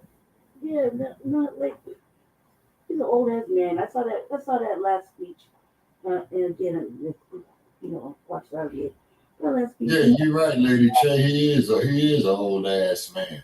The clown will be 80 years old soon. Yep. Sliding off of whatever he's saying, like it's all mixed up. Like he's talking about one thing 1 second, and 2 words later it's somewhere else. I mean, like I thought it was Biden already over again. Mm-hmm. You know what I mean? He's just standing there, he's bored. He's like, now what he can do legally, if he is having some kind of issues, personal issues, health issues, or what have you, he can come up and make a public announcement that J.D. Vance is going to be taking over the presidential affairs, for the next few days, next few weeks, next few hours. Who knows? Maybe Gump is going over there trying to rekindle his slut match with Stormy Daniels. Anyway, that's what I'm saying. I mean, that would have happened. He would have already stepped up and you would hear more shit from Vance. You know what I mean? There's a lot of things that are not being said. The other thing is they're supposed to be in charge of making. Oh, wait. I got a very, very important question, y'all, Lady Che. The dumpsters deporting people who are not born here, right? Right. So when does Melania Trump get on her flight to get the fuck up out of here? That's the first lady. Come on, man. No. She was not born here. No, but see, lady is the first lady. What I'm getting at though is that I'm proving the hypocrisy right here is what I'm getting at. It only works if the first lady is illegal in the country. I'm sure she's not illegal in the country. I'm sure she's probably been naturalized. You know what I mean? Like, come on, man. That would have been salacious as fuck. Just because old Crockett said that shit doesn't mean that that's true. You can't eat like Jasmine Crockett. Like, come on, man. The great state of Texas is something else. I've been researching some Jasmine Crockett. But one thing I will say about the senator that they got from Texas, the one and only Ted Cruz.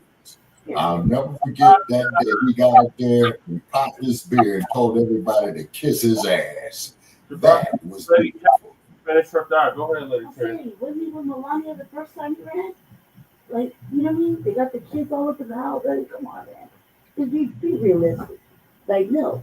Even so, as close as he is with doing Russia and shit, I mean, it's not going to be a big deal for it. Like, he doesn't really give a fuck Oh, his wives are fucking foreign.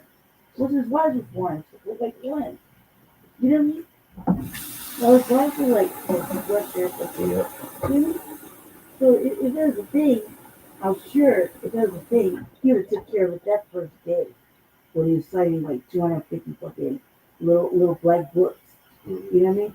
It sure would have been a thing, but come on, they wouldn't be letting. He would first of all, he wouldn't be with no illegal uh, lady while he's running around and she's doing shit too. They wouldn't let her do stuff, you know, for people or whatever. She's been doing works too. Come on, man, like that's different. This is different. And that would have been a thing.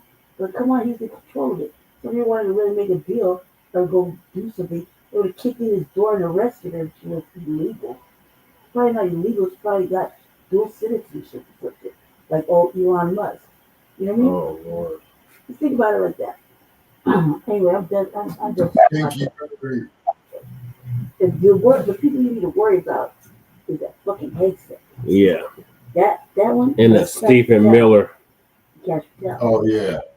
Yeah, both those clowns. Yeah, particularly that damn headset.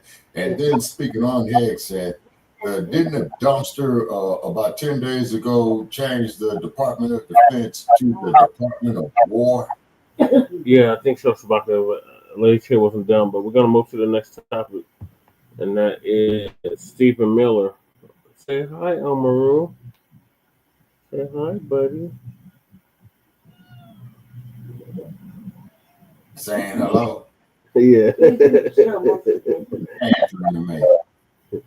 Yeah, so Stephen Miller's speech targeting Black Americans in Memphis proves only one thing.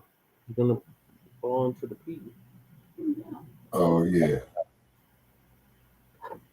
All right, so Uncle Phil's going to give us an update on that. All right. Ladies and gentlemen, boys and girls, thank you for joining us on the stream. We greatly appreciate it. Make sure to click that subscribe button. It's very important. Make sure to click that like button. Now, you can't hype the live stream or video here, but, you know, on the other channels you can, but that is a new feature. So today we're going to talk about your boy, Stephen Miller. You know, he's your favorite resident person from the Third Reich, right? And he went to Memphis and you know, Trump in them is going into Memphis now, right? Memphis, Tennessee. And we know Memphis is a predominantly black city. Safe to say that now you're targeting black people, right? So like you were targeting black people and what? So the governor invited Trump and them to come down to Memphis and do that, right? The governor's showing that he's incompetent. He can't deal with his own state, that he's on Trump to go in there and deal with black people. Okay, now black people in Memphis have dealt with the most, okay? You go back to the civil rights movement, Memphis was a hot spot for that. So I will say this, we are people who are survivors and the people that can thrive in the midst of anything. So yeah, we're going to get into that tonight. Also, I want to get into tonight, ladies and gentlemen, this, you know, some of these people, you know, trying to run off at the mouth about the election. You know, I got to talk about that election here tonight, because one thing you're not going to do is put that on black people or saying black people sat it out. That's why this happened. Oh, it's y'all fault. Oh, it's y'all fault. No, we're not gonna put up with that, you know. And I would never let you go with that narrative, because we read over here, right? We don't just run off of narratives and propaganda. So thank you, ladies and gentlemen, for joining us on the stream tonight. And also I've seen who Inquisitor 10 say he bought the book. You say you bought the book, about the book. I don't know. You say you bought the book. All right. I appreciate you for buying the book. I appreciate you. Thank you. That is a hope you enjoy the book and everything that we got from it. You know, our next book is going to be due September 1, 2020. I think hopefully that's during the week. But September 1, 2026 is when our next book will be due. That's when I want to drop a book every year, September 1, ladies and gentlemen.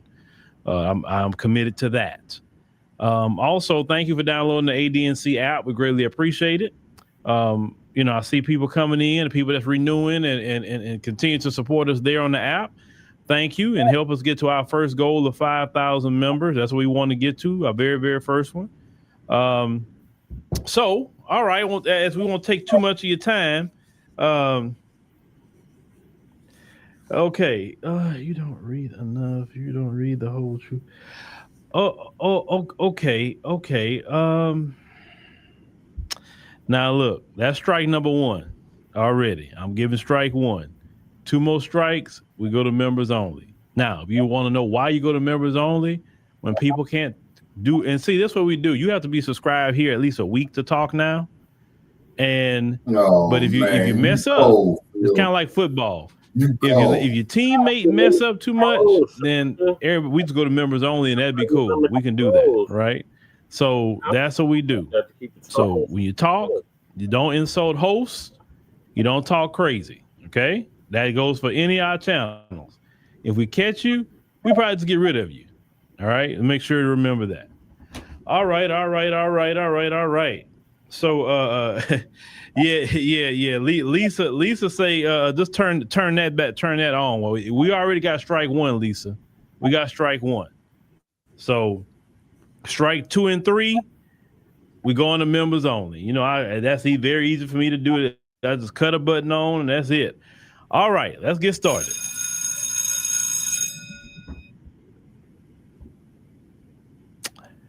All right, so let's get to your boy Stephen Miller. We're not gonna take too long getting to him and all of that. Now, Lene said, "Am I gonna discuss the government shutdown?" I could,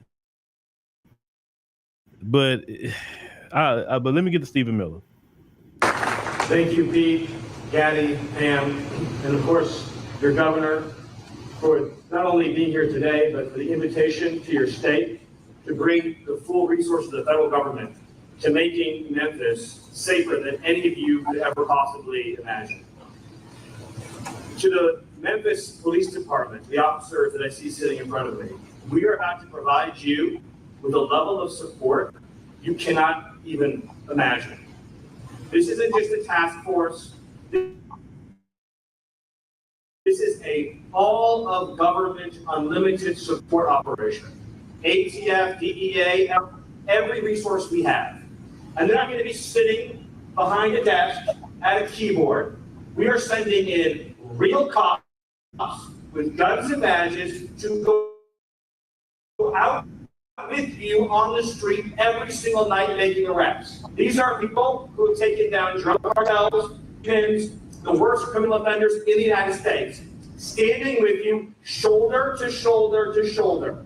All we ask from you is to show up at roll call every single night with your brothers and sisters in the federal government and to go out and get the criminals off the street. And if you do that, I pledge to you, we will liberate this city from the criminal element that has plagued it for generations.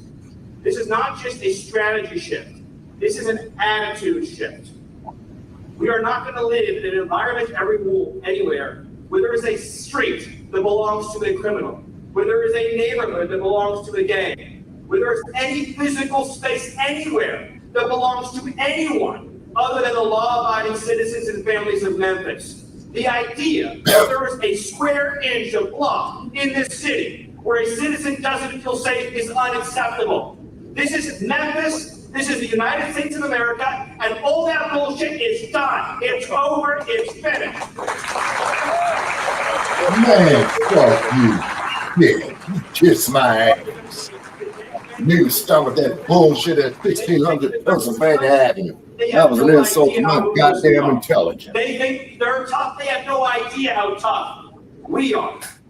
They think that they're hardcore. We are so much more hardcore than they are. And we have the entire weight of the United States government behind us. What do they have? They have nothing behind them. So we are going to win. They are going to lose. We are going to rescue Memphis. And it will not only be safer than ever before, but businesses and investment are going to pour in, and Memphis will be richer than ever before because President Trump has decided this is a priority. And when President Trump makes a decision, this team behind me today executes. Thank you, and God bless. All right. Well, that's Stephen Miller there, ladies and gentlemen. no one that none of you elected, no matter if you like him or not. You didn't elect this guy, but yet this guy is run off the mouth constantly. He was not confirmed by the Senate to do anything, right? But yet he's front and center. All right, so let's start this over because I want to stop it at certain points in his you know, white supremacist tirade. Thank you, Pete, Gaddy, Pam, and of course your governor for not only being here today, but for the invitation to your state to bring the full resources of the federal government to making Memphis safer than any of you could ever possibly imagine. Now, you know, I'm a firm believer of, you know, what they teach, to agree with your adversary quickly when your adversary is bringing up some sort of truth. That way it doesn't make you get you caught up with them in the area of falsehoods or deception or things like that. Reality speaking, Memphis have had a crime problem. Yes, they have. If you talk to Memphis residents, they will tell you that, hey, yeah, some of the crime is off the chain over here in Memphis. Now, the police said it's been down about 25%. But Memphis did have some crime. Now, if you want to say what's the failure, well, it's just simple. The police is failing. The governor is failing. The mayor is failing. The city council is failing because we remember crime relegated to poverty and opportunity. We have talked about this. You can look at every neighborhood in America. Look at where the low income is at. Compare those crime rates, look at the middle income, look at the upper middle income. You will clearly see each bracket as you go up, crime decrease. Okay? When you have a system that if someone goes to jail and they cannot get a job, that's going to put them in a situation. You won't give somebody that served time in prison a job, but y'all make all kind of concessions for illegal immigrants. You understand what I'm saying? Illegal immigrants can have a job a lot quicker than a brother that went to prison. Isn't that messed up? You would think the brother that came out of prison would be the one that should be able to get the job, right? So they craft these problems. They have always created the problem. And you say, well, why the crime in the black community? Listen, we are the only community that gets sabotaged, okay? The other night, I was on a panel and with the NABJ out of LA, okay? And one sister brought up about, she mentioned the Asian community. And, you know, one thing our sister, just paraphrasing, we should never compare ourselves to Asians or any other group because no other group in this country has been sabotaged. Like I told the sister, show me Chinatowns who have been bombed and white mobs have went burn them out their place, stole all their stuff. Every time they try to rebuild a Chinatown, they keep doing the same thing. You have to They build a check the Yellow neighborhood, they do the Pearl same case thing. in San Francisco. It has never happened Phil. to Asians. So don't sit up here and try to compare, oh, Asians work together and Asians do this. Yes, it's easy to work together when you're being left the hell alone. It's very easy. Trust me, it's easy. They wouldn't come over here if they didn't have it easy like that. You understand? So do not compare us who have been sabotaged, over criminalized, literally criminalized for existing, right? Our skin is our criminality. You understand? Don't compare that to them. The scriptures even teach don't compare one to, and it's wisdom in that. Whoever you care comparing us to don't have our story. So it don't make no sense of saying, oh, look at him, look at her. It don't even matter as a black person. You'll give yourself a headache and be aggravated. All right. So let's get back to your boy, Stephen Miller here. To the Memphis Police Department, to the officers that I see sitting in front of me, we are about to provide you with a level of support you cannot even imagine. This isn't just a task force. This is a all of government unlimited support operation. ATF, DEA, FBI, ICE, Department of War, every resource we have. And they're not going to be sitting behind a desk at a keyboard. We are sending in real cops with guns and badges to go out with you on the street every single night making arrests. All right. So you bring all this federal law enforcement together to go to one American city, or let's say a Chicago, or you go into DC. Why I don't hear nothing about the economy? I hear nothing about the economy. Why don't you bring together all the financial minds in the government? Why don't you bring in all the great financial minds in the private sector and try to fix this economy so everybody can make money, everybody can get to work? But with this particular administration, they only focus on billionaires getting money, period. That's what it is, the billionaire class. That's the only people that matters. And the rest of you, well, you know, you're going to go to jail. If you're poor and you live in those areas, yeah, that's what they want to put you in jail, because they can put you back in slavery. So you can work for the corporations that you couldn't even get a job for in the free world, right? Wasting all this, and you know how much money this is costing, what they're doing? They're spending tons of money. It went from illegal immigrants to now criminalizing American citizens. And I talked about this last night on the podcast when you know, you have some Latinos say, see, we told y'all you were next. No, your argument was we were next to be deported by ICE. That was your argument. And we say that we could never be deported by ICE. We never said that the police don't target us. We always being targeted from our champion boxers like Bud Crawford, getting the gun pulled on him, right? By some broke police, because they broke. Compared to him, they extremely broke, right? The cop probably betted on. We always dealing with those issues and problems as Black people. That's what that was about.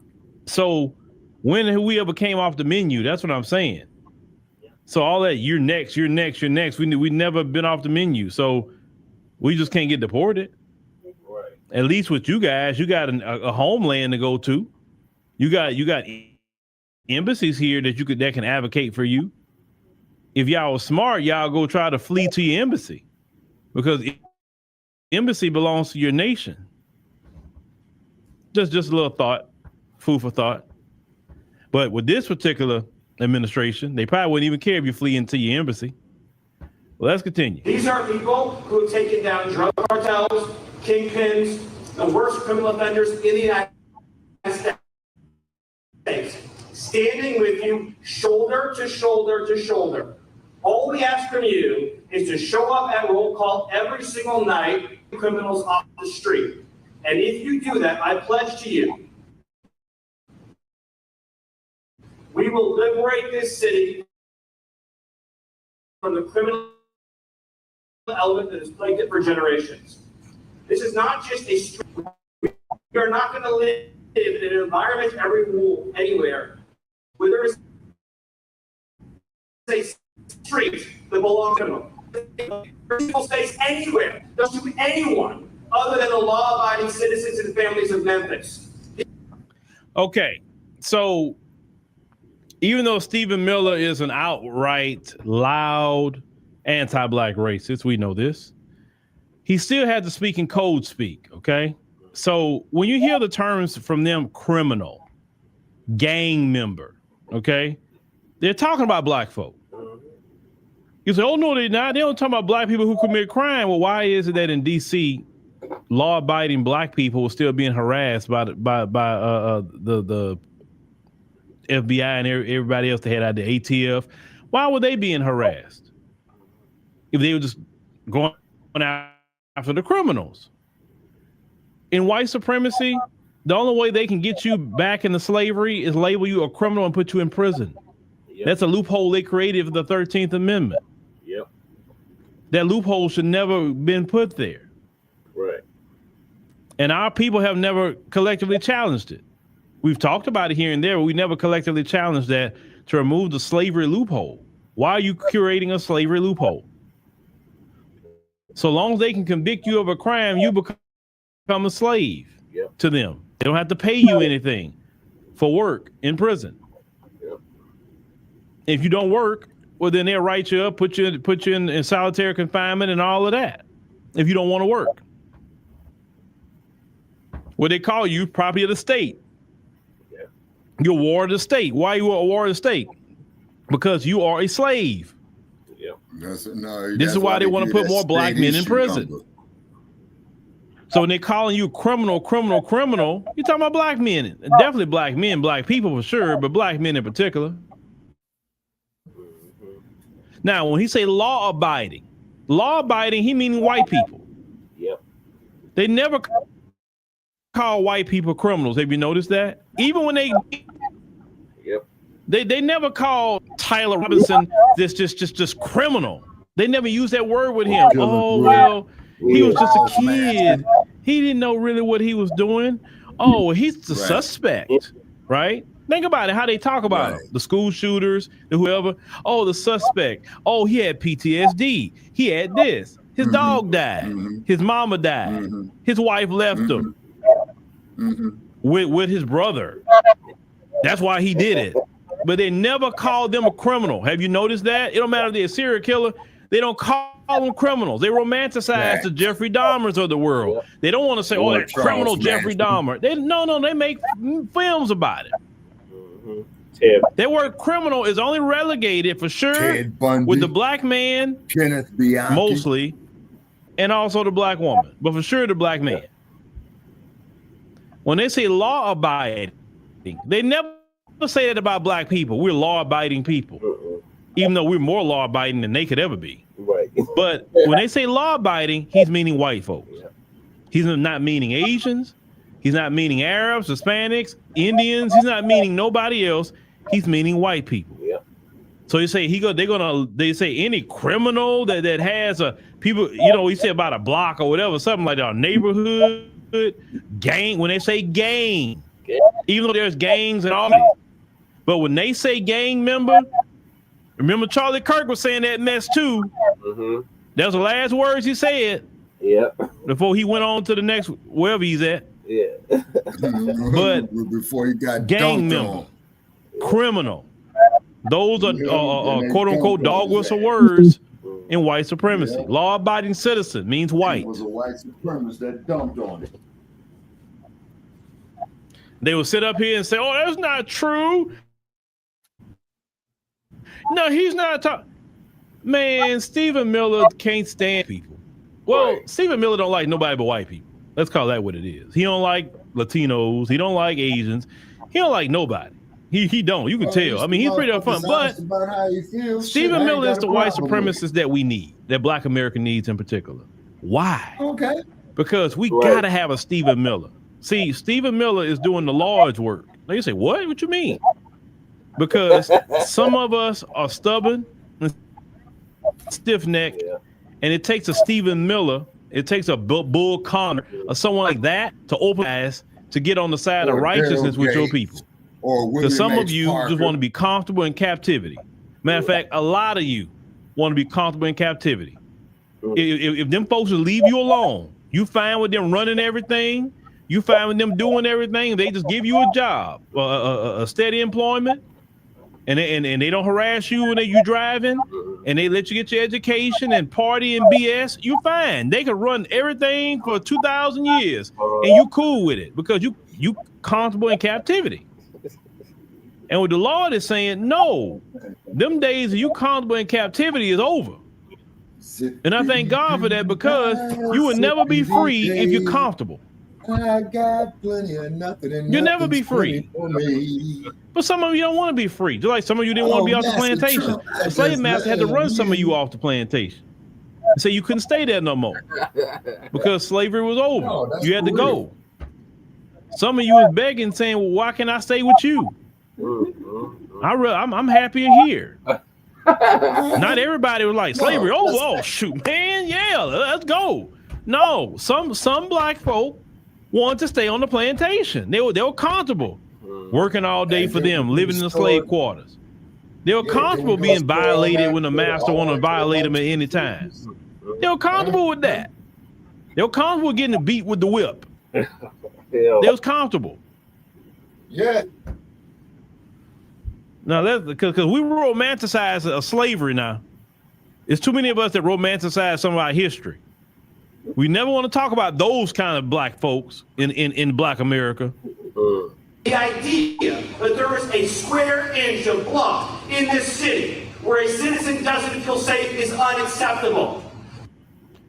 If there's a square block that a white person don't feel safe in this city, is not acceptable, because they don't even look at us. People like him don't look at us as citizens. He don't look at white people as citizens. Okay, so you got to understand when Stephen Miller is talking, that's what he means.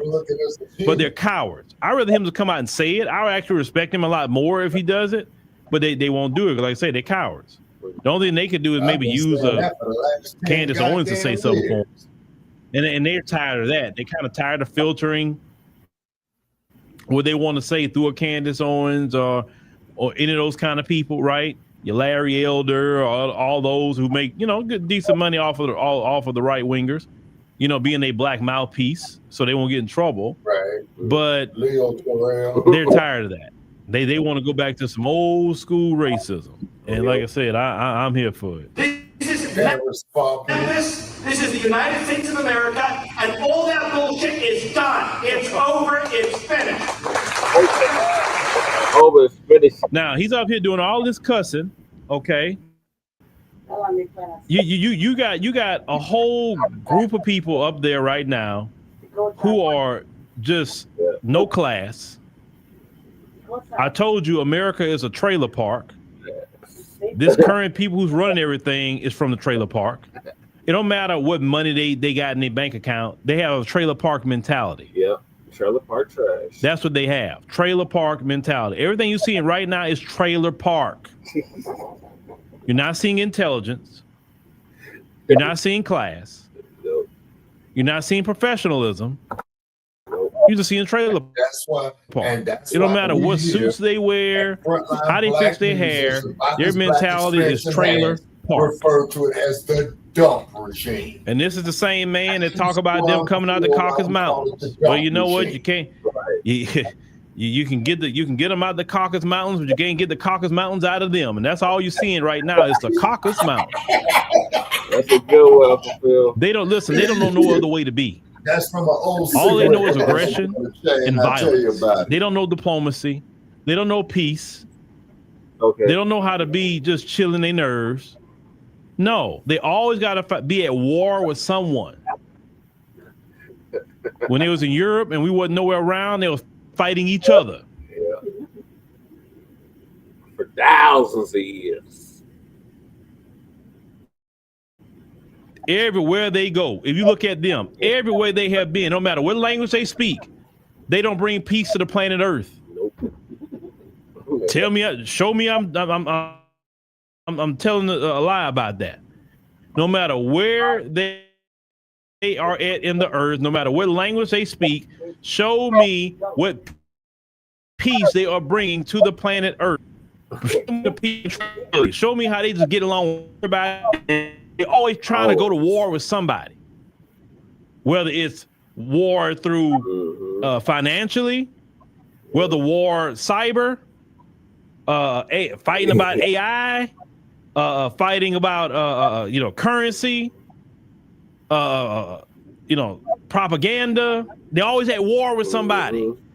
A person that's always at war with somebody is not a happy person. Right. Because like, dog, don't you get tired of that mess? Right. And you got all you got all the listen, you got the House, the Senate, and the White House, and you still mad? That lets me know you don't have no peace. Nope. And the only way you have peace unless you're trying to hurt, harm, oppress, and take the lives of people. I think Shabaka went to sleep. And listen, any of you who are secretly in your heart would say, man, I wish I could be them and I had to. Those people aren't happy, and really the intensity on them is just crazy. We lost you, Shabaka. Because like you're seeing the Western world be unraveled in a short amount of time. It's amazing. It's amazing time to actually live, to watch the Western world just start unraveling. All right, I'm done after. You see your boy Netanyahu running all over the place. Why?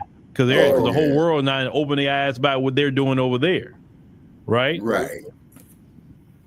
Trump, he must got something on him. But Trump scared to tell him anything, right?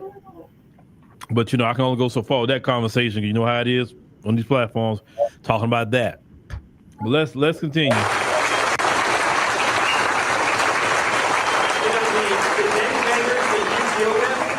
They think that they're ruthless.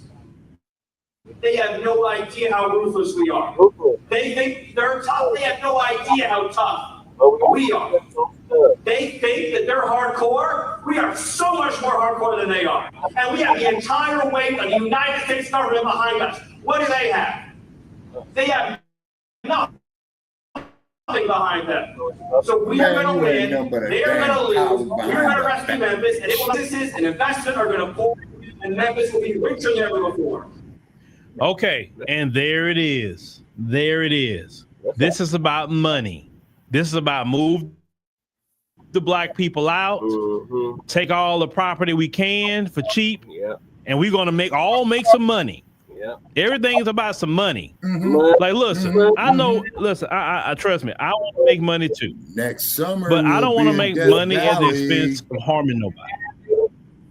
I don't need that much money to live. I really don't. I mean, even I have a certain amount of money I like to say, well, I like to make this amount to be comfortable, but I don't have to be a billionaire. I really don't. Listen to me, y'all. You know what I'm saying?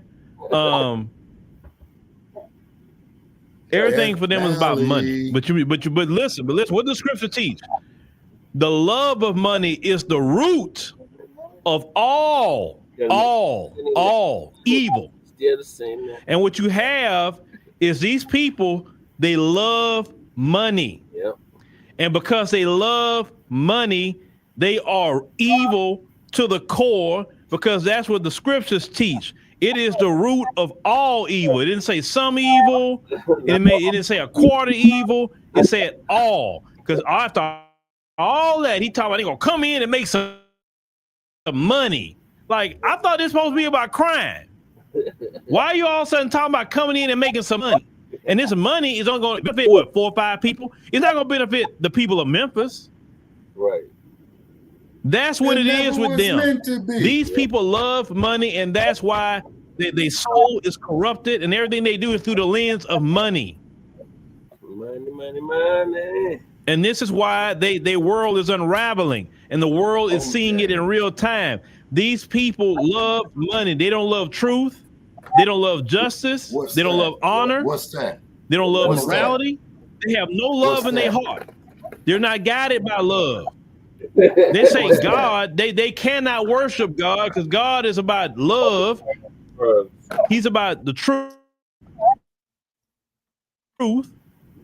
But when you love money, that's when you got a problem. And these people right now is what y'all seeing is they don't even care about the economy, because they say, ooh, how can I screw over the American people so I can get more money?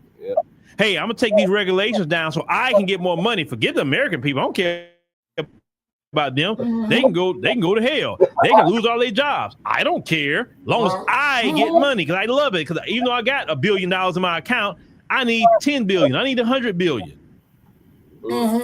Because they love money. And that's something I don't want my people getting into. Loving money. It's okay to make it. It's okay to use it as a tool. But don't get to the point that you're loving money. That's where mama. Because you be in violation of the scripture. And whatever judgment come down on them, do not adopt the mind of these people. Do not adopt their mind. Do not adopt their speech. Right. Do not adopt their ways. Right. Lest the judgment that is coming upon them will come upon you, because some of you do speak like them. Some of you do think like them. Yep. Some of you repeat the same thing they say. No, I'm talking about the black folk. Ain't this the popcorn, the kettle? Don't get caught up behind that mess. These people, listen, the Honorable Elijah Muhammad in Message to the Black Man said this about them. They are a commercializing race of people. They will harm their own people for $1. Yep. He did say that. And haven't they done that? They don't care about poor white people. To the black man. They listen, they don't like poor white people. They can't stand poor white people. Because it's a waste of whiteness. They don't look at them as foot soldiers to go hurt and harm us. But when it's time to divvy up resources, they don't care about no poor white people. Look, with they big beautiful bill, they're gonna be cutting all cutting the health care. That's what. Now you talking about the government shutdown. Let's get into that. Yeah. So the Democrats are saying, well, no, you can't be cutting the subsidies for the Affordable Care Act. I agree with the Democrats on that. You can't. Because what makes the Affordable Care Act worth it is the subsidies. If you take the subsidies away, then you're going to be back to paying regular insurance. It's called Affordable Care Act. My opinion, we shouldn't be paying for no insurance in this country. Healthcare should be a human right. Hospitals should not be making profit of anything. Hospitals should not be businesses. Hospitals should be taken care of by the federal government. In their budget, it should be for the healthcare of this nation. That's why the healthcare industry is so wicked too, because everybody looking about trying to make a dollar off of sick people. You folks more making a dollar than healing people. These people are ate up with the love of money to the core, and that's where the root of evil comes from. Once again, there's nothing wrong with making money. There's nothing wrong with enjoying the fruit of your labor.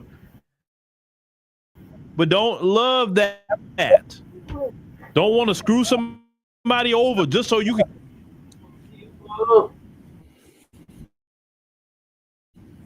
That's the habit.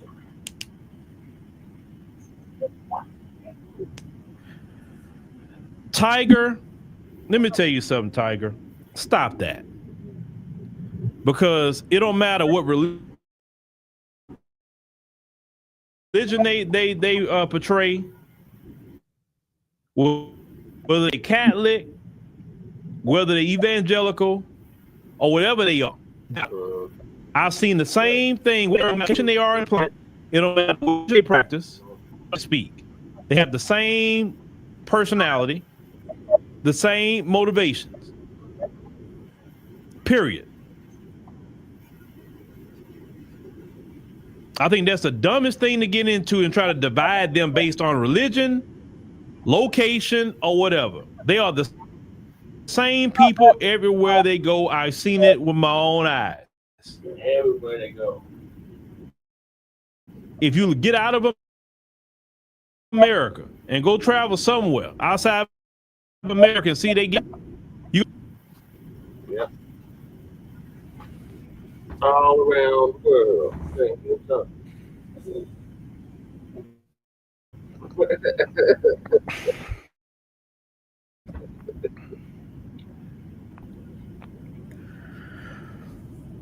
Well, you mentioned about illegal immigrants. I think I talked about that before.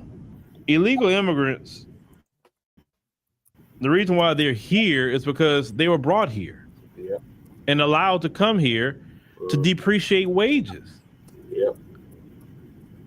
But the reason why they come here is because this government and the Western powers destabilize their governments, destabilize their economies, and look at what's happening right now with Julius Malema. Right? Let's talk about that. Yeah. Julius Malema is facing 15 years in prison. Thanks for joining us. Why? Have a good night. He's facing 15 years in prison from a gun case from 2018. He fired off in the air at a rally. He didn't hurt nobody. He didn't do anything. The guy who had the gun actually gave Malema the gun, right? But Malema, that didn't harm nobody, didn't kill nobody, none of that. Now he's found guilty. He's facing 15 years in prison. But why? Why that came up all of a sudden? Well, it's kind of mysterious. It came up after Trump said he should be in jail. But I'm gonna let on AfroWire. I'm gonna let Ton Decker handle that deep part of the story on AfroWire AI.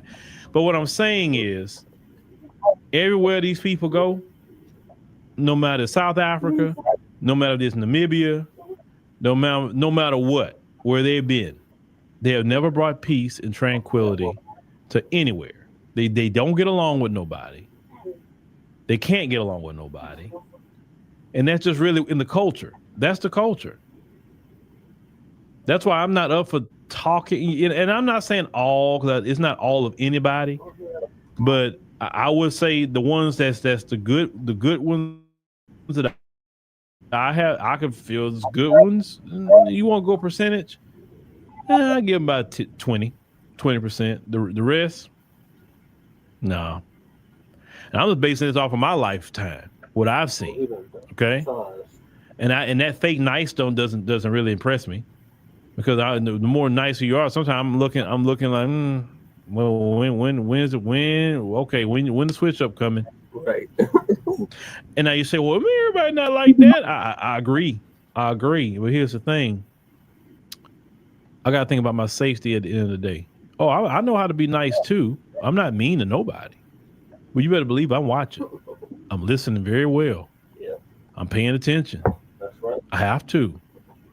I've been doing this too long not to pay attention. Right. All right. So we're gonna stop here. You say, why does Memphis need all this law enforcement? Memphis don't need anything. They don't. But you have to understand, let's say like in Illinois, Pritzker said that he didn't want that up there. Well, a governor can deny it. So Trump said, okay, well, I can't bring in the National Guard, so I'll just go bring a bunch of ICE in there. And FBI, he can't stop me from doing that. So that's what they decided to do there. Now in Memphis, Republican state, they brought him in. Now, some of you earlier was also asking about, man, instead of a city, we should go to a particular state. I thought about it in real time to ask chat about if black people move to a particular state, what would be better, a red state or a blue state, and why? Should I ask that question just to see what it says? Yeah. Should I ask that question, y'all? Yes or no? Yes.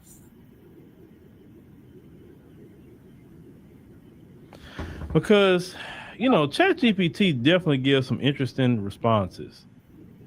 Let me go on and just ask, and I want that based off of I'm gonna ask it a certain way. So let me cue it up. Hey, chat, we live streaming. Tell the people hello. Hey there, everyone. Hello from the live stream side.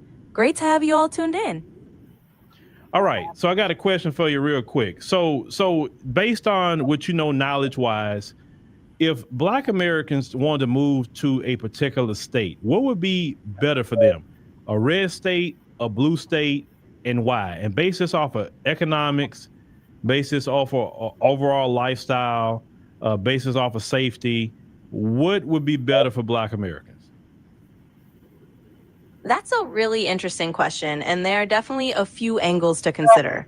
So if we're talking economics, blue states often have more social safety nets, sometimes higher wages, and a bit more investment in public services, which can be a plus. On the other hand, red states might have lower taxes and a lower cost of living, which can be appealing for some folks. Now, lifestyle-wise, blue states might offer more diversity in urban areas and a bit more progressive policies, which can sometimes mean a stronger sense of community or cultural acceptance. Red states can have a different vibe, maybe more suburban or rural comfort, and sometimes a slower pace of life. In terms of safety, it can really vary city by city rather than just by state, but some blue states do have stricter gun laws and different policing approaches. So ultimately, it depends on what you value more, whether it's economic opportunity, a certain kind of community, or particular policies. It's a balancing act, and there's no one-size-fits-all answer, but that's the lay of the land. All right. So you saying that because a lot of Black Americans live in red states, I mean, especially in the South, right? And we know some of the history of these red states. From Texas all the way to Louisiana, et cetera, and we're seeing this rise of anti-Black racism more than ever. What would you suggest Black Americans in red states do to combat this? Yeah, absolutely. I mean, it's a real and layered question, especially given the history and the climate. A lot of Black Americans do live in red states, particularly in the South, and they build strong communities there despite all the challenges. One big thing is community organizing. Black communities have a long history of grassroots organizing, building local alliances, and creating their own networks of support. That can mean supporting Black-owned businesses, developing community safety initiatives, or creating local political coalitions that actually advocate for policies that protect and uplift their interests.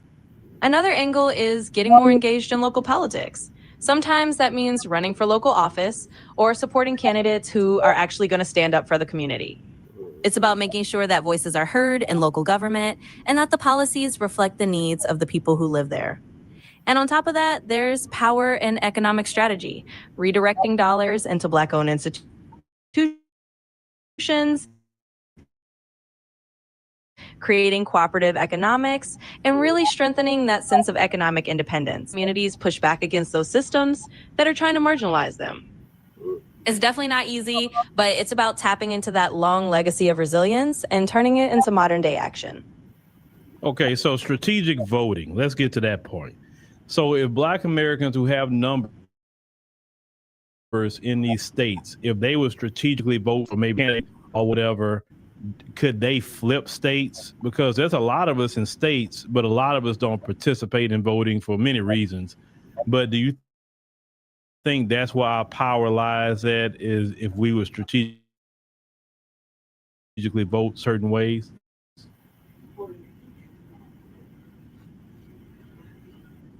Yeah, that's a great point, and it definitely is part of the conversation. Absolutely, strategic voting can be a powerful tool. When communities that have historically been marginalized actually come together and vote with a clear strategy, they absolutely shift the political landscape. We've seen examples of that, like in certain elections where a mobilized voting bloc made a huge difference in the outcome.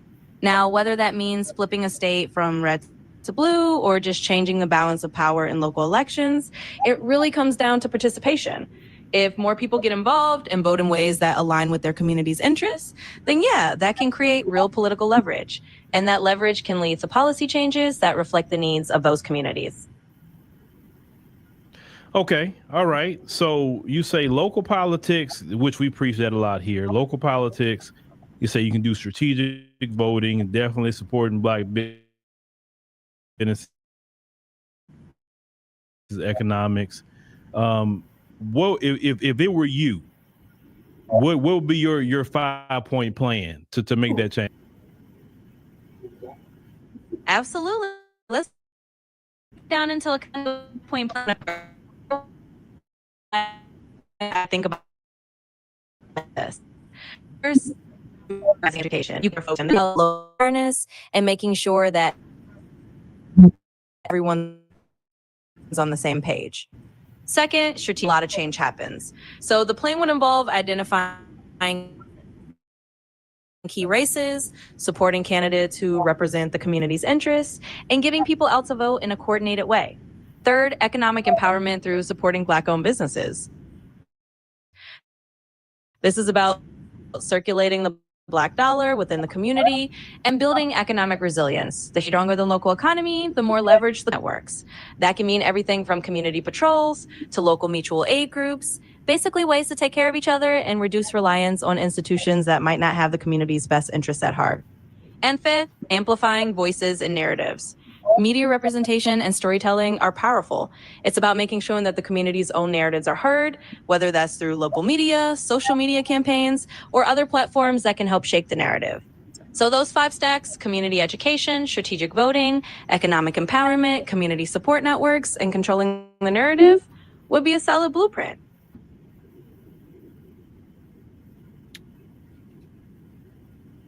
All right, y'all. So y'all heard what chat said. Now here's the thing. Let me go back here. Now, if you want to talk about the strategic voting part, I seen strategic voting when Obama ran the first time. I've never seen so many Black people register to vote and actually vote. I've never seen that before. And that's what scared them, is when we came out to vote for Obama that first time.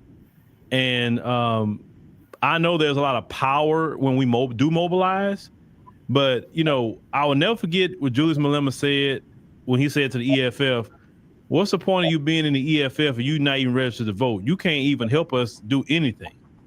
He said, if you're not registered, then you can't be in the EFF. And I've always said that I believe all black people should be registered to vote. I don't know why aren't we all at least registered? That way we can participate in, like I say, vote local elections, right? Local elections are always very important. Local elections are, like say, the strategic voting. Maybe we need to vote somebody out. That's strategic voting. Or vote somebody in. Or we may say, hey, we want to flip a state if we want to, right? For whatever the reason. Like right now, you know, I will say this. You know, let me get this last point before I have to go. Trying to blame black people about all this mess that's going on. Black people, the reason the Democrats created that problem. The reason why a lot of black people is disenchanted with the Democrats because they haven't done nothing for us since the civil rights movement. Let's call it what it is. There was a lot of Latinos who voted against their own interests and voted for an administration that promised to support their families. So if anybody should be taking the blame, it should be Latinos who voted against their own family members and their only friends for a white man that promised to hurt them. Don't put that on black people. It's not on black people to try to save America. It is a community project. Everybody has to participate in the community project. Because if black people saving America constantly, then you become entitled. It's like a child. If you do everything for your children and never teach them to do for themselves, they become entitled. They become very lazy. Your children don't learn until you say, hey, you can do it yourself. I'm done. You figure it out. And that's why other groups now, let's say these other groups, you talking about Trump and ICE and all of that. Well, I guess the ones who are citizens, I guess you probably registering to vote right about now, aren't you? I guess in the midterms, you probably going to show up big time, right? And definitely vote against, listen, let's call it what it is. You got to vote against these Republicans for sure. You're going to have to. If you want to slow him down, you're not going to completely stop him, but you can slow him down. And I'm not a Democrat. I'm not a Republican, but I look at the situation at hand, and I'm talking to Latinos more than anybody else. You should be the main one. In Texas, y'all, what, 40% of the population? Definitely, all y'all should be out there voting, right? In the next election. The way Greg Abbott is acting, I think all the Latinos in Texas should be voting, getting him out.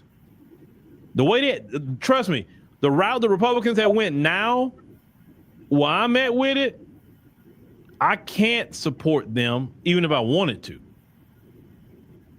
Because they're desperate. They're so desperate to try to get this back to an all-white enclave that it's time for the people who are not white to actually get them out.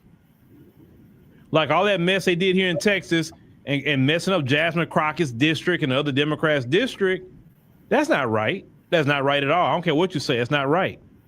They did that mess to cheat.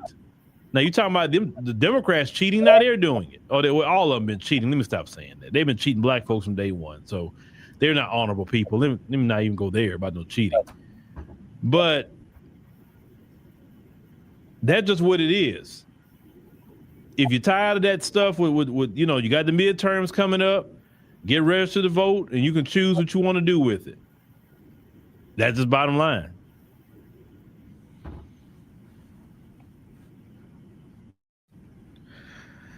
Visa Kaifo, before I get out of here, man, nobody cares about no XRP, dude. When people trying to put some food on the table, they don't care about no XRP, man. They dealing with some real life issues. You talking about a person that got extra disposable income to go buy freaking crypto. Nobody think about no crypto. People trying to pay their light bill. People trying to worry about their job or their businesses if they have businesses in the community. They ain't thinking about no crypto, man.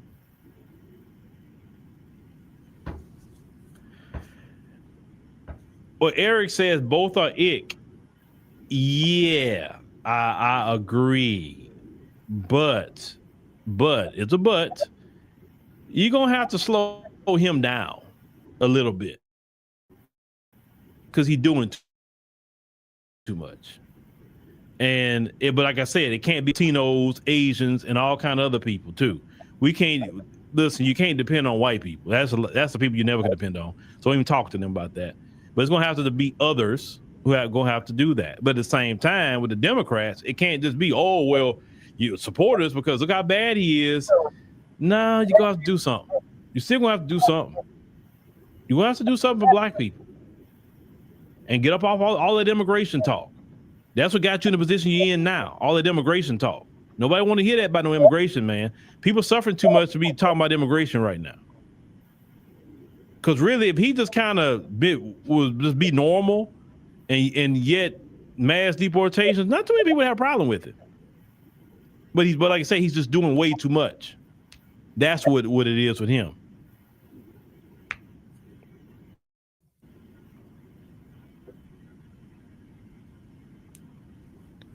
No, he's not doing a little too much. He's doing way too much. He's doing way too much. What he's doing is not, like I said, I can understand he was doing a lot of stuff and the economy was great right now. All the tariff stuff he's doing, it don't make sense. It just don't make sense. So no, he's doing too much. And the people he got around him, I think it's worse than what he ever could be. That was a lot of y'all not paying attention. Look at the people that's actually around him. Not just Stephen Miller, but the rest of them. But anyway, y'all, let me go ahead and go. I appreciate you coming by, checking us out. Make sure you follow us here and check out LaSherica on AfroWire AI.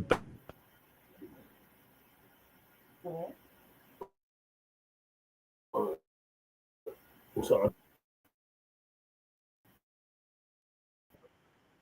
And the operations called me. Yeah, we'll get to that on Parkway.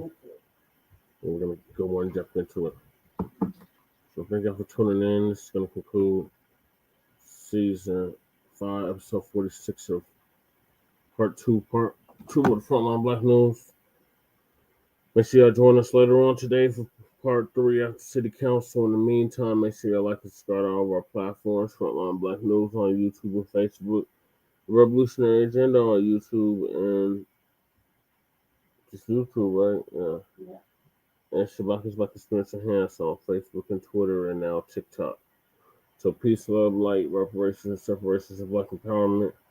Chan Krumah and Lady K signing out from the Mile High Income and Illegal Migrant for the City. Appreciate Twin, Mac, Jay Millie, Record TV, and anybody else that came through was speaking and not speaking. So we'll see y'all later. Peace.